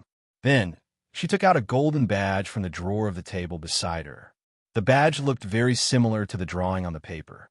Placing the golden badge next to the picture and the drawing on the paper, Little Joie remembered some things that happened to her father when he was alive. She always remembered that when she was young, after her father drew this picture on the paper, he said to her in a very yearning tone, "There is a golden badge. It symbolizes supreme honor." Unfortunately, until he passed away, he was still unable to obtain that small golden badge. Touching the lines on the golden badge, Little Joie said to Zhang Tan beside her, "Black charcoal. Do you know that a tree needs green leaves that are exposed to the sun to carry out photosynthesis? It needs bright flowers with a fragrance to attract insects to spread pollen. It needs fruits to continue the next generation. However, it also needs roots that are buried in the soil and cannot see the sun to absorb water. This badge is proof of my sacrifice. It is also the promise that this country has given me. With it, no matter if Kitten is smart or stupid, this golden badge will protect him." Zhang Tan knew that Joie Kitten's father on the household register was not his biological father. However, all the official documents were the same as the ones on the household register. All the files might not be true, but they were definitely authentic. They couldn't be more authentic. No one knew Joie Kitten's real background. She wouldn't be criticized and wouldn't have those strange looks. The values of the people of this era and the people of the past may be somewhat different. However, there are really many nameless heroes in this country. Many. There were many people who couldn't come back after going there. No one remembered them. Only some files that wouldn't be made public recorded their achievements. Perhaps one or two medals that symbolized their achievements accompanied them to the ground. The world needed people to be praised. However, most of these people would never be known by people. "Brother Hey!" Joie Kitten, who was watching TV, suddenly shouted. Hearing Joie Kitten's shout, Zhang Tan and Little Joie both came back to their senses and looked over. They originally thought that Joie Kitten was calling them for something. However, Joie Kitten was only watching TV and didn't look over at Zhang Tan. Because of the angle, Zhang Tan couldn't see what was on TV. He didn't plan to pay attention to it. However, he didn't expect Zhua Kitten to shout again. "Brother Hey! Mommy, Brother Hey is on TV," Zhua Kitten said to little Zhua. Little Zhua quickly wiped her tears and took a few deep breaths to adjust her mood. Then, she smiled and walked over. Zhang Tan was also curious. When did he go on TV? He went over to take a look. Zhua Kitten was watching an entertainment program. There were several movie previews. Among them, there was the movie that Zhang Tan acted in last year. It was a very short clip. When Zhang Tan came over to watch, he only saw one scene and the ending just this summer. Then, the trailer ended. Little Zhua didn't notice. She only saw a few short scenes in a hurry. She saw the black cat in the movie, but she didn't connect the black cat in the movie with Zhang Tan. However, Zhua Kitten said it with certainty, and little Zhua didn't refute. Zhang Tan observed little Zhua's expression and found that she didn't recognize him. He was secretly relieved. As long as it wasn't easy to recognize him, he was still free to go out for a walk. The movie wasn't so similar to reality. When Zhang Tan was shooting, he also chose a lot of angles that were beneficial to him. He let the camera take pictures of him to make him look more handsome. In addition to the post-production and some small special effects, no one should be able to directly match the cat in the movie with a cheap cat like him who was wandering around all day. However, how did Zhua Kitten recognize him? Looking at the child, she was quite sure. Speaking of black cats, there were also people in the Western District compound who raised black cats. When he came over in the morning, he saw one that looked quite similar to him. Little Zhua didn't intend to argue with Zhua Kitten about this topic. She looked at the screening time and said to Zhua Kitten, "Kitten, Mommy will take you to see this movie." Okay, at the same time, in Mao's house on the 3rd floor of the Eastern District compound, Mao, who was also watching this channel, was testing milk for his daughter. Every time he mixed milk, he would taste it himself to see if there was any strange smell and how the temperature was. Although the little girl could eat now, he didn't forget to drink milk. Chapter 365. Yuan saw that her father was wasting her milk and called out, "Ah, ah." She was a little anxious, but she couldn't express anything too complicated. Seeing that Mao was still staring at the TV, Yuan was unhappy. She patted the chair and used her voice to express her dissatisfaction. "Dad, Dad!" Hearing Yuan's call, Mao finally turned around and passed the milk to Yuan. "Daughter, that black coal actually acted in a movie, Brother Black?" Yuan didn't understand what a movie was, but she knew that the black coal her father was talking about was Brother Black. Like Zhua Xiao Mao, she and Wei Xiaopeng also called Zhang Tan Brother Black. Yes. It must be that guy. I knew it with one look. Other than the black coal, no other cat can act like that. That look in its eyes is so naughty, Mao said. Yuan held the cup and drank the milk. She thought about what her father meant by naughty, naughty, naughty. She thought for a long time, but couldn't understand. Forget it. She didn't want to think about it. Drinking milk was more important. When she saw Brother Black, she would learn from her father and say naughty, naughty, naughty. Mao didn't know what his daughter was thinking. He was still shocked by the movie trailer just now. He was busy taking care of his wife and child last year and didn't pay much attention to the black hole. He didn't expect that it had already acted in a movie. What a simple life. After thinking for a while, Mao still couldn't calm down the curiosity and surprise in its heart, but it couldn't just go upstairs and ask. At this time, the cat must be hanging around outside, and it might even be flirting with a female cat. If Zhang Tan knew what Mao was thinking, he would definitely rush over and beat him up. Seeing the phone on the table, Mao picked it up and saw that Yuan was drinking milk seriously. He told her to put the cup aside and play by herself for a while. If she needed anything, she could call him. He would go next door to make a call. The nanny was hanging the clothes. Mao went to the next room after informing her. He closed the door, flipped through the address book, and called Celestine. Celestine was at the company checking a few shipping orders and stamping them. He was a little tired from looking at the orders, so he went outside to get some fresh air. When he heard Mao's call, Celestine wondered why Mao was calling him at this time. As soon as the call connected, Celestine heard Mao's exclamation. "Senior, did you know? Black Coal actually acted in a movie. It's not a pet commercial, it's a real movie." It's a big movie with a few small celebrities, and it's on the big screen. Wei Ling choked on the word create. It took him a while to realize what he was talking about. Speak properly, Celestine said. Mao. Ever since his daughter, Yuan, could speak, he often talked to her. Although he influenced Yuan and let her learn a lot of words, Mao also learned some vague pronunciations and some habits when speaking to children. For example, he said eat as eat and sleep as sleep. If he only said this to children, it would be fine. Many parents did this, but Mao also said this when everyone gathered together. He even mixed in some baby language, which gave everyone goosebumps. A group of grown-ups talking like this when they were together. Celestine wanted to punch him. However, Black Charcoal acted in a movie. He seemed to have heard similar news last year. He thought it was just like the advertisement at the pet center, so he didn't take it seriously. Now that he looked at it, it was true. What's the name? Celestine walked into the office and sat beside the computer. He searched for the movie Black Cat. According to the name Mao mentioned, there was no cat's name on the cast list, only a few actors and the director's introduction. However, from the publicity, the director told the media that the black cat in the movie was borrowed from a friend. It was a trained black cat. Everyone called it Z, and its breed was unknown. Seeing this, Celestine laughed. Z? Breed unknown? It was obviously Black Charcoal.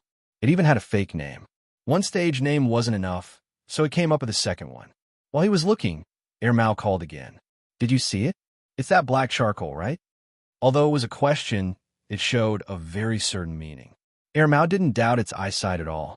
Yes. Celestine was on the phone while browsing the web. He had just finished watching the trailer posted on the internet. Anyway, he had nothing else to do. Since he happened to come across this matter, his interest was piqued and he read more. Hey, Senior, it's not long before the release date. Why don't we go watch the movie together? Let's give Black Charcoal more box office.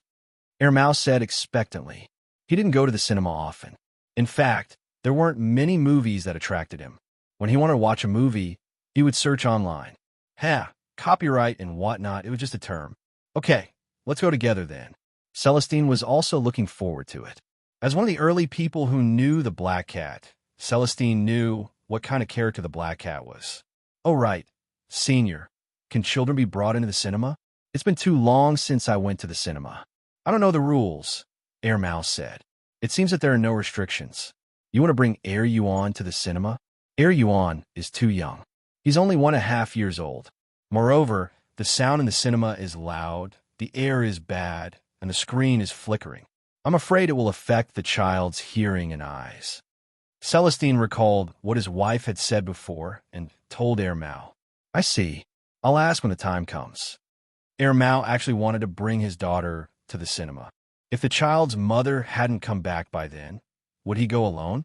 Even if he went with his senior and the others, Mao still hoped that he could bring his daughter.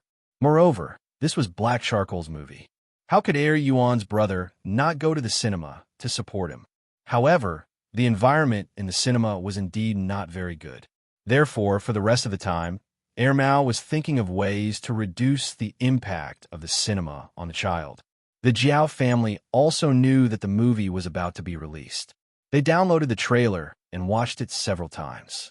Unfortunately, the trailer was too short. They could only hope that the release date would come soon. Before the release, all parties were busy promoting it. The actors weren't very famous, and there were also many newcomers. In terms of actors, other than the few idols who didn't bring much effect, there was nothing else. Director? He wasn't very famous.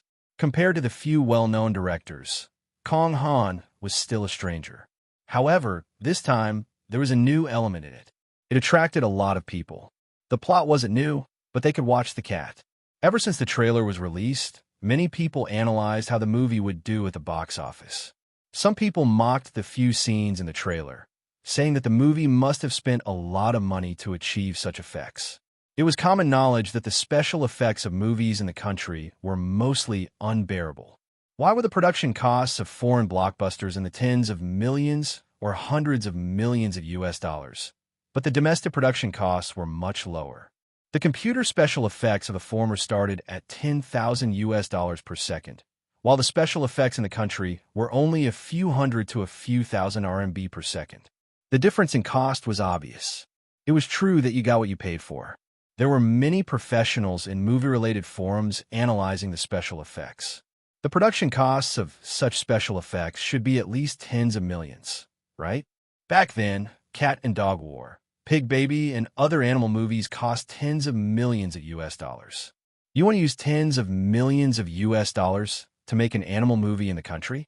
Are you looking for trouble? Isn't it a waste of money? Although animal movies are very popular, the production costs are too high. Basically, no one in the country is willing to do it. I didn't expect Kong Han to film it this time. I have to say, this director is still too young.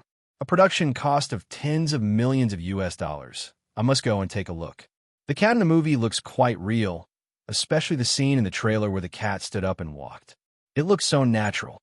How much did the optical computer special effects cost?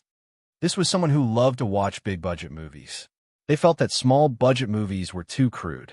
They belonged to the category of people who only bought the expensive ones and not the right ones. Some people went for the production costs and the computer special effects, while others went for the cat element. I don't know any way one, nor have I heard of any sure shouty on. I just want to see the cat in the movie. Anyway, there aren't many movies to watch. It's rare to see a cat movie in the country. Let's support the domestic production. It won't cost much. Hey, that cat looks a lot like my dust ball. Behind the post was a large picture. The picture revealed the truth. Needless to say, the cat in the picture did look like Zhang Tan. However, there were many stray cats in the country that looked similar. Other than this netizen, there were also pictures of other netizens who had black cats. Before the movie was released, all kinds of computer special effect professionals were criticizing each other on the internet. They were waiting to see the overall effect after the movie was released. Then, they would do a follow-up analysis and see who was right and who was wrong. Zhang Tan didn't believe that there was no one behind the scenes. However, it was a movie. Before it was released, it had to be promoted and promoted. What made Zhang Tan laugh the most was that some people used Yang Yi to ridicule him. I heard that Yixing Culture invested tens of millions of US dollars to film this movie. Does anyone know the details? Tens of millions of US dollars? Nonsense. Tens of millions of US dollars could be used to film so many movies in the country. Only you would believe those rumors. It's all hype, definitely hype. Who knows? I saw that the computer special effects were done well. Maybe it's true. Who asked Yang Yi to be so rich and willing to spend so much money? Who is Yang? You don't know Yang Yi? He's the big boss of Yixing Culture, Mr. Moneybags. I'm kneeling to Mr. Moneybags. 23 RD. But how come I heard that the movie's production cost was only a few million RMB? 24th. You're an idiot. Don't tell me you're on the same technology forum as me. 25th, 23rd, idiot, 26th, 23rd, idiot +1. Zhang Tan was amused by the posts. He didn't know much about the production cost, but he had heard from Kong Han that the movie's production cost wasn't high. It could be considered a small production. If Kong Han's words were true, then the people on the technology forum were all monkeys. No one would believe that Zhang Tan had acted in the movie himself, especially the movements, eyes, and micro-expressions. There were no computer special effects, nor were there any stunt robots. The stunt cats that Kong Han had found were not used at all. Instead, they were fattened up. However, no matter what, the movie Black Cat had been hyped up before it was released because of the production cost. Everyone, from Yang Yi and Kong Han to the actors and post-production team, were exposed. Yixing Culture was also known by many people. Chapter 366. The movie would be released in mid-July. Zhang Tan went with the Jiao family. Although pets couldn't enter the cinema, there was a connection in the world. In fact, it wasn't the Jiao family who contacted him. It was Fang Xiaokong who called. Fang Xiaokong had connections. Moreover, Zhang Tan's participation in the movie couldn't be hidden from the third Master Fang. He already knew about it. 2 days before the movie was released, the third Master Fang, who was in Beijing, directly called the Jiaopa and settled it. Fang Xiaokong also said that he would bring Fang Mingming to watch the movie together to support her. Mao and Celestine had Yi Hao's help. The group went together. Ermau and Celestine took the children with them. They also prepared eye masks, earmuffs, and masks. If they found that they were affected too much, they would carry them out. The Jiao family's 4 families and 1 cat moved separately. They weren't in the same cinema as Celestine's group. As for Xiaozhua's group, Xiaozhua and some of Lord Zhang's students were watching the movie in a cinema near the school. How did it feel to watch your own movie? Zhang Tan expressed that he was nervous and a little embarrassed. After all, this was a movie. With so many people watching it, it was very different from watching a documentary at home. The atmosphere was something that could easily affect one's mood. Although he had Feng Xiaokong's phone call, the necessary measures still needed to be taken. Zhang Tan went into his backpack again. When the movie started, he came out. Little Pomelo sat beside him. Jiao Yuan sat on the right. Jiao Pa and Jiao Ma sat on the left and right. There were people blocking the left and right, so he wasn't afraid of being seen. As for the people in front, they didn't look back. Even if they saw Zhang Tan, it didn't matter. The people in front of him were known by the school. Zhang Tan didn't know how many people were sitting in the theater and whether it was full or not. If not many people came to watch, he would definitely be disappointed. This movie was not only Zhang Tan's achievement, but also directly related to the size of his red packet. If the box office wasn't good, he probably wouldn't get many red packets from Yang Yi.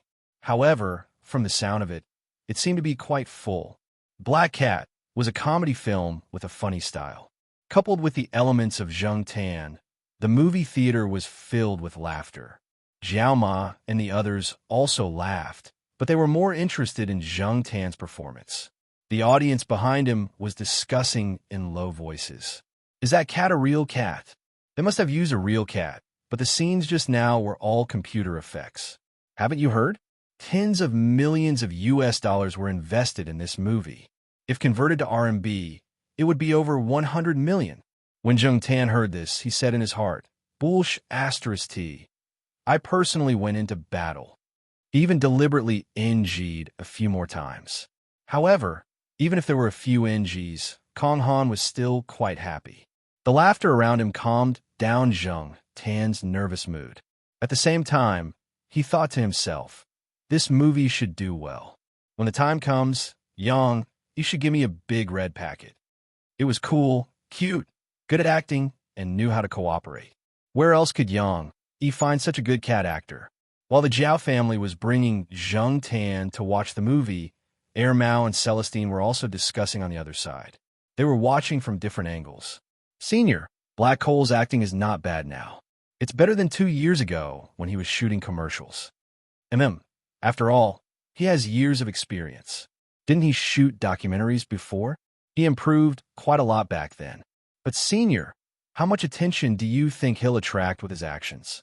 Ermau and Celestine knew Zhang Tan well. Even if they were not proficient in special effects, they knew something about it. If this movie became popular and the real production cost was exposed, how much attention would the jumping black cat on the big screen attract? When that time comes, going out for a walk would probably be impossible. Celestine paused and said, there's someone behind it. Ermau thought about it and agreed. Although they did not know how many people were behind it, it could be seen from the online debate before the movie was released that there were very few people who had their eyes on Z. There must be someone who was deliberately guiding them. At the same time, they also restrained the insiders and limited the exposure of the media. Just like Ermau and Celestine, when they were arguing about the production cost, only the insiders knew the real situation of the movie. However, no one dared to say it. Yang Yi had already warned them. However, even if they signed a confidentiality agreement, there were still people who could not resist the temptation of the outside world and leak the news. There were indeed people who leaked the news. However, that person did not appear in the company the next day. The circle did not see that person again. It was said that he resigned and went back to his hometown. No matter what the truth was, everyone only knew that it would be fine as long as they kept their mouths shut and listened to the instructions. As for Little Joie and the rest, everyone was happy because of the jokes in the movie. When Ronald was drinking the Paul washing water, Little Joie laughed out loud and kept laughing. Mommy, he drank Brother Hayes' Paul washing water. Ha! Little Joie's laughter was filled with schadenfreude. Little Joie did not refute and only laughed in response. Little Joie and the rest did not think that the paw-washing water Ronald drank was real. Who would let a celebrity drink cat paw water? They must have changed it during the filming. Little Joie always believed that Ronald drank Zheng Tan's paw-washing water and kept laughing. Little Joie's juniors thought that children were indeed children. They took everything seriously. In fact, everyone who knew the inside story would be happy for a long time when they saw this scene. Little Joie did not know the inside story, but she believed that this scene was real. After Black Cat was released, all kinds of comments and reviews appeared on the internet. There were good comments and bad comments. Some people said that the movie was good. It was worthy of being made with tens of millions of USD. The computer made the cat look like a real cat. It was not as if there were no animal special effects movies of this level in the country. They liked it. Of course, there were also people who said that the plot did not have much meaning. The newcomer's acting skills were too bad, such as a certain Luo. When it came to meaning, there were not many commercial blockbusters that had any. Some people despised fast food culture, but it was reasonable that it existed. After a hard day of work, looking for something relaxing to watch was also a kind of adjustment. We are not cultured people. We watch movies for fun. If it was a literary blockbuster, I might not even go. The children at home are happy watching it. As long as they are happy, everything else is secondary. Some netizens said. Yixing Culture also took the opportunity to continue promoting the movie. They made full use of the internet and attracted a lot of viewers. Zheng Tan did not pay much attention to those. There were people at home these days, so it was not convenient for him to go online. However, according to Jiao Yuan and the others, the movie's box office was good after a week of release. It directly beat another movie with a Best Actor and a Best Actress. Everyone saw that the movie was so popular during this period of time. They all said that tens of millions of USD were spent on this movie. However, Yang Yi did not say anything. He put on airs. However, everyone took Yang Yi and Kong Han's silence as tacit agreement. All kinds of speculations were reported, and they were all very sure. In fact, Yang Yi and Kong Han did not know how many times they had celebrated in private. Movie special effects professionals were still arguing about the movie's minute, which scene used special effects. The cat's mouth could not be that shape, the cat could not be that cooperative, and so on. There were endless comments. At the same time, more people who had never seen a movie before and were not interested in this kind of movie went to the cinema to watch it. They then came back to join in the debate. In the cat and dog friend circle, the movie was also popular. It was a hot topic recently. There was once a critic who joked that Black Cat was a movie about cats and that the actors in the movie were all reduced to the background. Apart from Ronald, the other important actors did not care about the background of the movie. Even Wei Wen and Shi Xiaotian did not care about the background. To them, the most important thing was the attitude of the big boss towards them. Everything else was secondary. Unfortunately, Yang Yi had been pretending to be mysterious during this period of time. No one knew what this tycoon was thinking. The box office sales had already exceeded 100 million yuan, and it was still in the screening period. Zheng Tan did not know how much the box office sales would be in the end. He only knew that he would receive a huge red packet and did not care about the rest. As a cat, he did not want to live under the spotlight all the time. That way, he would lose his freedom. His cat life, which was already tough to begin with, would definitely become even tougher. Cats had no human rights. Fortunately, Yang Yi was there to take care of the aftermath. Third Master Fong seemed to have contributed as well. Until now, not many people had taken the direction of Z seriously. This summer, the Zhao family did not go on a long trip. As a cat who did not have any summer homework and spent most of his time on vacation, Zheng Tan felt that his cat life was actually very boring. What do cats do most of the time? Some people might say that they play with their tails, fight with themselves, or lift things up with their hands. None of those, they just sleep. Take Pang, for example. Sometimes, Zheng Tan really wanted to tell this fat cat to go out and exercise. If you don't exercise, you'll get old. Everyone who saw Pang would think that it was a lazy cat. How could it not be lazy after being raised like this? Even rats would not be able to outrun it. Besides, it was already 6 years old. It would be impossible to catch it. However, Zheng Tan knew that was not the case. Yesterday, the sheriff was fighting with a cat in the west compound. Depang even went over to help. The sheriff was already on the losing end, but Depang went over and killed it instantly. Zheng Tan looked at the cat that screamed and ran away. In his heart, he lit a candle for it. For a long time in the future, that cat would probably run away from Depang whenever it saw him. Seeing Old Man Li take Flowery out for a walk, Zheng Tan thought for a while and ran over to jump on Flowery's back. They took the dog cart for a walk. Usually, Old Man Li would sneak over to the west compound to chat with a few old friends before coming back. Zheng Tan happened to go over to the west compound to take a look at Kitty Joie. Flowery had a good temper. It was often bullied by the sheriff and the others, but it was not angry. After Zheng Tan jumped on, it did not refuse. This weight was nothing to Flowery, who was 100 kilograms. However, very soon, Huang jumped on as well. Old Man Li found it funny. His Flowery had a good temper. It was kind to children and other animals. It was so big, but it was always bullied by these few kittens. The sheriff came out with a smirk. He looked and jumped on as well. Old Man Li wanted to say something, but when he looked up, he saw a certain fatty running over. Then he jumped on as well. Flowery looked at Old Man Li with a wronged expression. Woo, Old Man Li. Actually, the 4 cats combined were not that heavy. Little Flower had played with the children in the courtyard before. Zheng Tan and the other cats combined were about the same weight as the children. After Little Flower expressed his grievances, he continued to carry the 4 cats steadily. People who walked past saw this and could not help but say, "This dog and cat have such a good relationship." Chapter 367. Little Flower didn't feel wronged for long. Not long after they walked out of the courtyard, Huang jumped down from the dog's back and ran back to the courtyard. It didn't leave the courtyard much and didn't run around. It jumped on the dog's back because it saw Zheng Tan's behavior and followed suit. The sheriff didn't stay for long. He saw a little Pekingese and ran after it. Zheng Tan always thought that the sheriff was born in the wrong body. He should be a dog.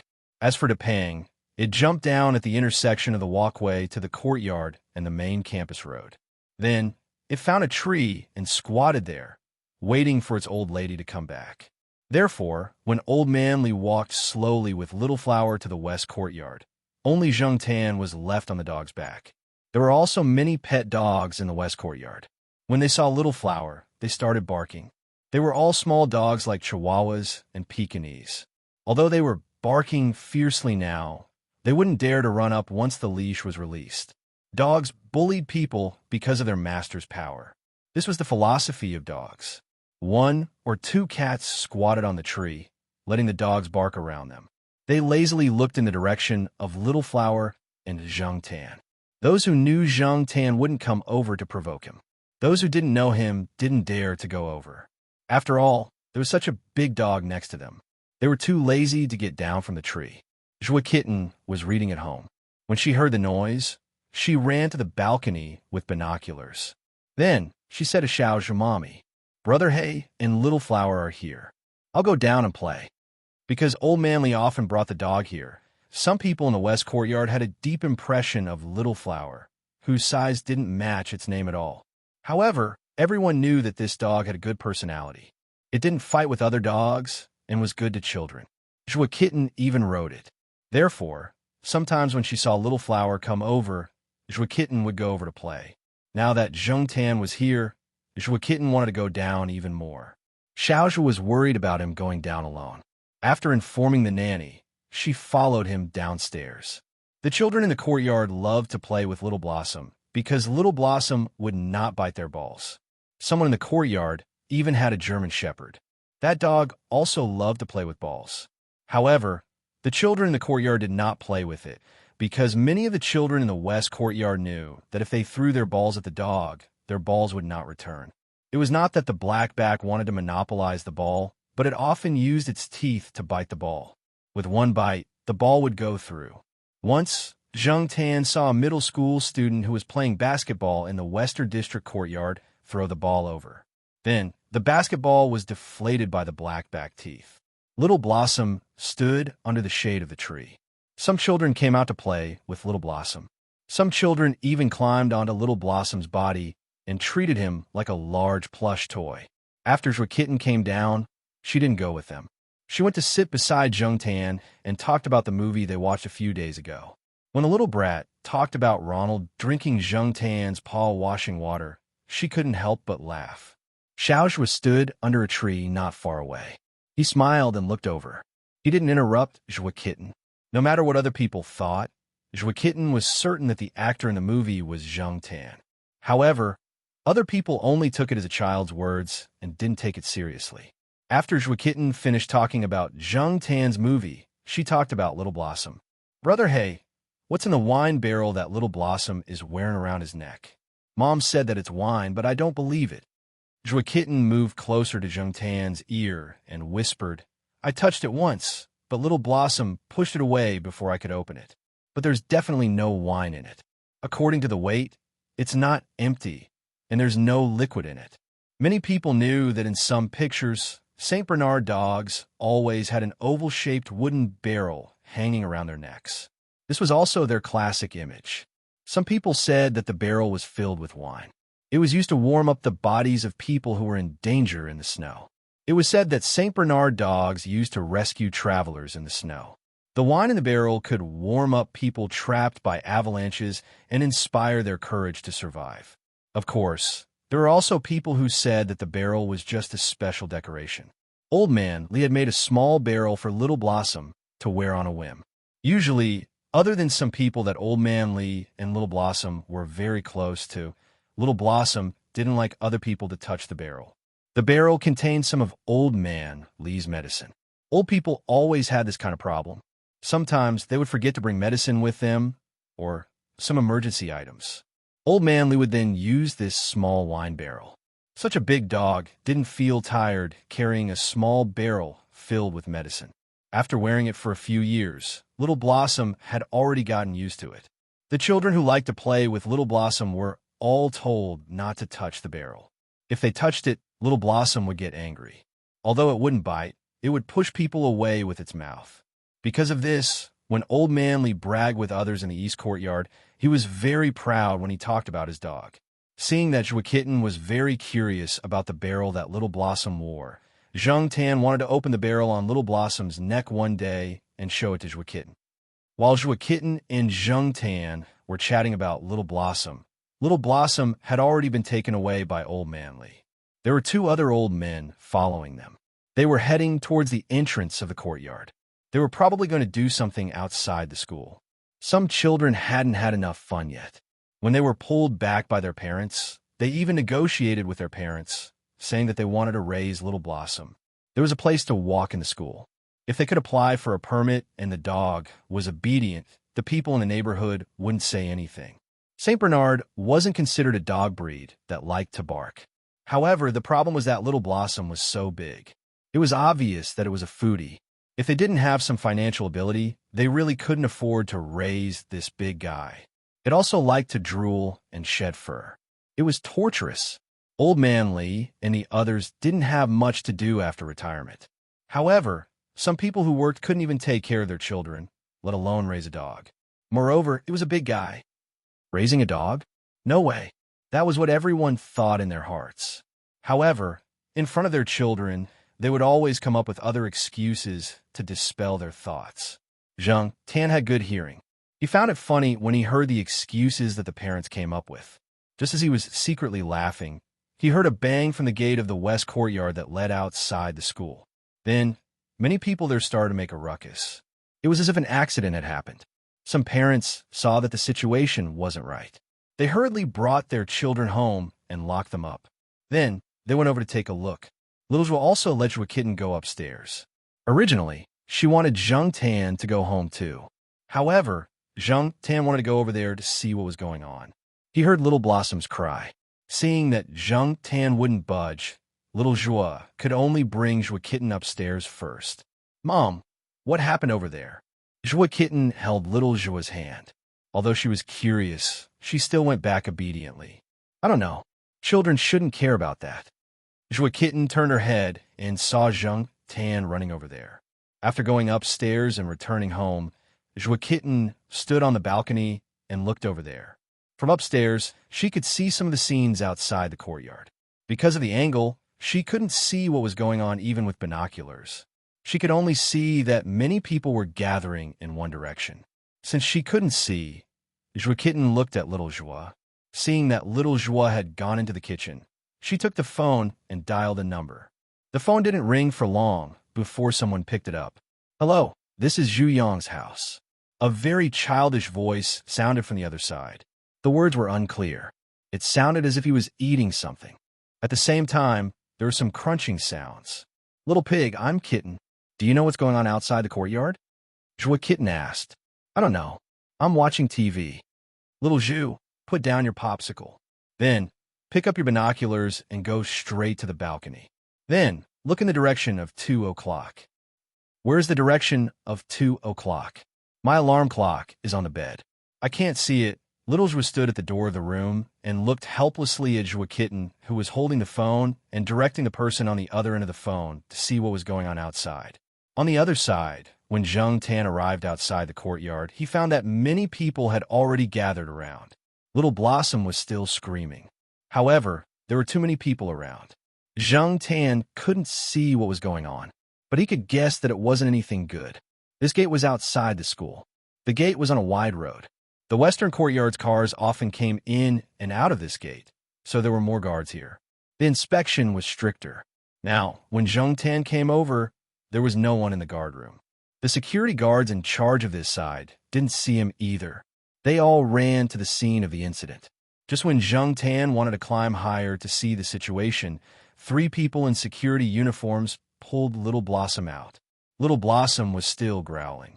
He was very dissatisfied with the people who pulled him out. He struggled and looked at the crowd from time to time. There were bloodstains on Little Blossom. He didn't know if it was his or someone else's. The 3 security guards tied Little Blossom's dog leash to an iron hook on the wall next to the guard room. Then, one of them immediately went to the crowd. The other 2 stood at the side to rest. They also dispersed the people who ran over to see what was going on. After listening to them, Zhang Tan found out that a person who wasn't very clear-headed just drove over and hit a motorcycle. The motorcycle and the people on it were all knocked out. The people and the motorcycle that were knocked out happened to be in the direction of Old Man Lee and the others. Little Blossom blocked the motorcycle, but he didn't block the people. The people on the motorcycle hit Old Man Lee and the others. The few old men were all lying down. "It shouldn't be life-threatening, right?" one of them said. "It should be fine." The owner of the car slowed down. The force of hitting the motorcycle wasn't very strong. The motorcycle owner shouldn't be in life-threatening danger. It's just that the injuries look a little scary. But those old men don't know. A person who jumped off a building can kill another person. A person who was knocked out can also injure another person. If it was a young person, it definitely wouldn't be dangerous. But after all, he's so old. Even a fall could be a big problem. If he was hit, someone there said that Old Man Lee and the others were sent to the hospital. It was the school's special ambulance. Little Blossom was tied to the side. He squatted there and looked in the direction of the crowd.